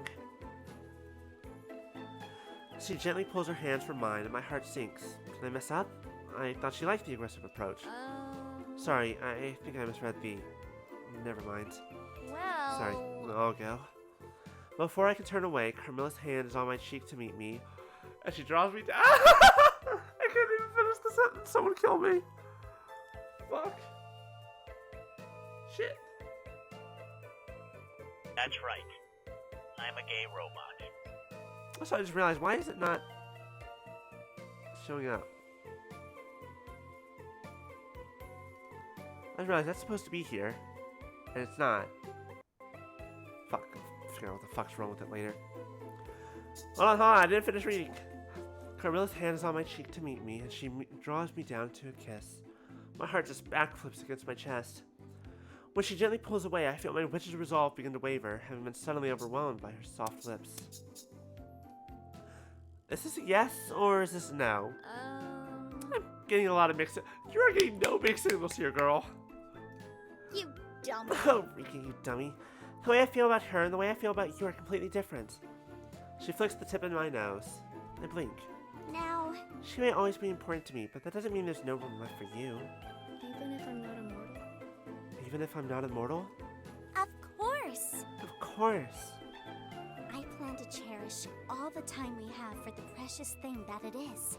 I plan to cherish all the time we have for the precious thing that it is. At this point, it's purely just the practice. And if a day comes that we should part ways, then I will keep every memory I hold of you close to my heart. And if a day comes that we should part ways, then I will keep every memory I hold of you close to my heart.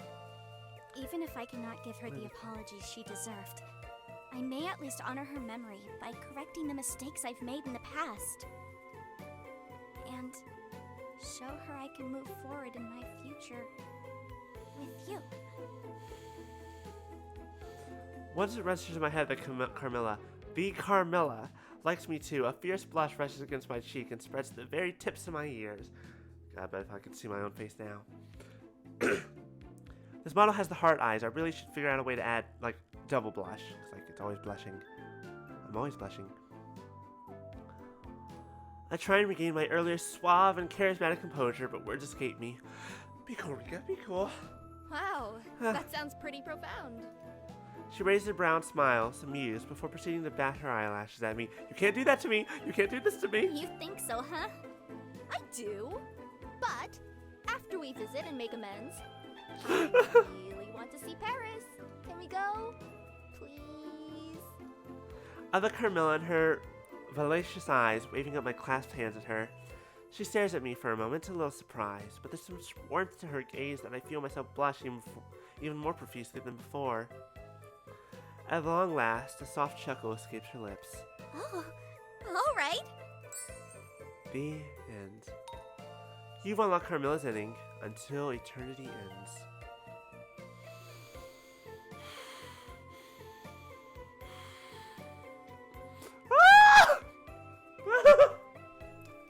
I don't know why that got me so much. Now hold on.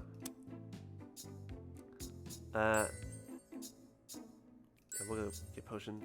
Blah, blah. All right. Just because we're here. Just because we have the option. Afterwards, I'll go find Damien. We need to go pay the doctor a visit. We need to pay the doctor a visit after all. Yeah, glove. Yes. Hmm. Yeah, no, I'm gonna hold on to. Try to use as few potions as possible. I'm gonna try also. All right. Wow. I'm gonna try. I don't have the spell for this, so instead, Wow. I probably need telekinesis. Philosophize. This buddy's been here for a while. Philosophize. A bowl of candy. Wait, no. A bowl of candy, a bag of treats, a dish of tasty sugary sweets. Full of candy bombs. Oh. Blast the rocks away. Knock knock, trick or treat. For a moment, silence reigns. Just I fear that this bonehead too is ignoring me and finally moves and pushes the bowl towards the edge of the cage. We are not home for you to scare. Here's a bowl of treats. Take one if you dare. All right. I pump my fist in victory as I grab a handful of candy bombs. Place the bombs here and get the fire from the torch there. Done. Closing my eyes and covering my ears, I run to the opposite corner of the room and wait. The explosion is barely powerful enough to rattle the floor, but when I open my eyes, the rocks are gone. All right. Next one, I should be halfway through. The zombie? Why did he grow so big? And why is he glaring at me as if I owe him money? Let's try Life Leech. Well. Well, I happen to need a snack anyways. Before the zombie can advance on me, I look him squarely in the eyes. Life Life Leech. Within seconds, he grumbles and falls unconscious. That was easy. Oh. Gentle giant. Okay. Insubstantiate. Use as few potions as possible. Oh. Insubstantiate. Already seen this part. Huh? With the Reaper. Now, the problem is we still don't have whatever we would need to... What? I wonder if I could have used Insubstantiate there if I hadn't in the room before. Huh? If I can turn invisible. I'm curious enough that I might Huh? try that again here in a moment. But first, we have to go meet with Damien.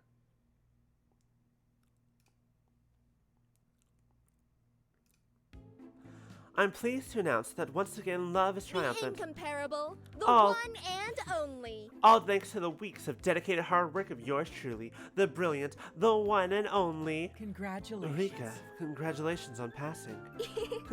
My spellcasting was perfection. Did you have any doubts? Well... Okay, don't answer that. But you know what this means, don't you? Yes. That you invited me to spend the Halloween festivities with you, and we should get warm pumpkin cider to celebrate. You look a little cold. Your cheeks are pink. In reality, it's just that Damien cut my face so gently that I forgot how to think. Oh no. Well, maybe just a tiny bit. I never turned down an excuse to party. But cider turned into carnival games, and those turned into trying to pair up with a couple of cute ghouls with a little help from my handy-dandy partner in mischief, who became significantly less handy after I lost their left hand in the punch bowl. It wasn't a total mood killer. The situation made for a good excuse to leave the two ghouls alone together. Then the situation, sudden realization hit me while I was stitching Damien's hand back to their wrist by lantern light. You've been using your charms to distract me, haven't you? Huh? I don't know what you could, possibly mean. That face says you do. Oh, you know, the fact that a certain somebody promised me they would be paying the doctor a visit if I passed my exams. I gave their hand a light and comforting touch. Damien, please. You've been falling apart more and more often lately. But Yes, but before that, before we go see Mr. West tomorrow, there's something that I... It's okay, Damien. What is it? This is going to sound so selfish in a million different ways, but Rika, I'm... just in case. Just in case anything happens, well, I want you to know that I like you a lot. Huh? Did I hear that right? My eyes widen at the sudden proclamation as my heart begins to try and beat its way right out of my chest. No. No, I mean, like, a friend way. Uh-huh, sure. And maybe also more than just that. And oh gosh, I'm messing this up so bad. Oh, Damien, you're not. But my point is, even if I forget, there's nothing left of me left. Just you're like the moon to me. well, I think whoever replaces me would still see your beauty, even at a distance. Damien! Hold it! Well... Don't think you can distract me with cheesy stuff again. What have I always said? I'm sorry. Sorry. I know that I'll always be Damien to you. What if... But what if you're not Rika to me? What if... Duh. I grab Damien's lapels and kiss him... I kiss the concern right out of their rambling mouth. They're not ready to handle my weight, and we both end up falling. Once we land on the floor, I feel their lips smile against mine. Doesn't he like missing some of his... Anyways. Our kiss only lasts for a little while longer, but I swear I could stay in that moment forever. Oh. Right. And that's what I think of that. Now stop assuming the worst. We're in this together now. You don't have to keep trying to do everything all by yourself. You have me, after all. Yes. Yes, you're right. Thank you, Rika. I stand up and go to pull Damien with her freshly repaired hand up with me. Something feels different. Probably the fact that I'm wanting to pull up isn't making the effort on their part. Damien, are you feeling okay? They stare up at me, visibly shocked. I don't think I need a new heart anymore. Huh? What? There's just... Damien cups both my hands in theirs, placing them firmly against their chest. The place where their ribcage meets their clothing is oddly warm. There's something else too. It's faint, but I can feel it. Rika, it's... my heart. It's beating. Yes! It sure is. Damien throws their arms around me as something between a tackle and a hug, and we nearly fall over again. I might have laughed, but I'm too astounded by, well, everything. But But how? how? You said it was a machine and that your maker couldn't create a living heart, didn't you? It was magic too. My maker was an alchemist and a magician both. He was brilliant, but when trying to make a living thing, a human, I think he must have forgotten the most critical thing of all. Love. Emotion. And And- that was... Something only the best matchmaker in Dwemermere High could show me how to find. They pause and look at me with their gleaming blue eyes, as if there were only me and them in this whole entire world. True love. The end. You unlock Damien's ending, a heart in the making. Hey, and just like that is the end of our stream tonight. Thank you all so much for joining me. Let me see if there is even anyone to rate today. It's late. We went later than anticipated.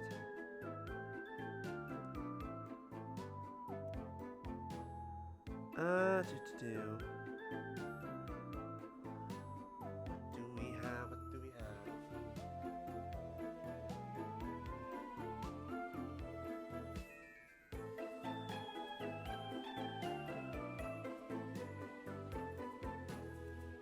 A couple options.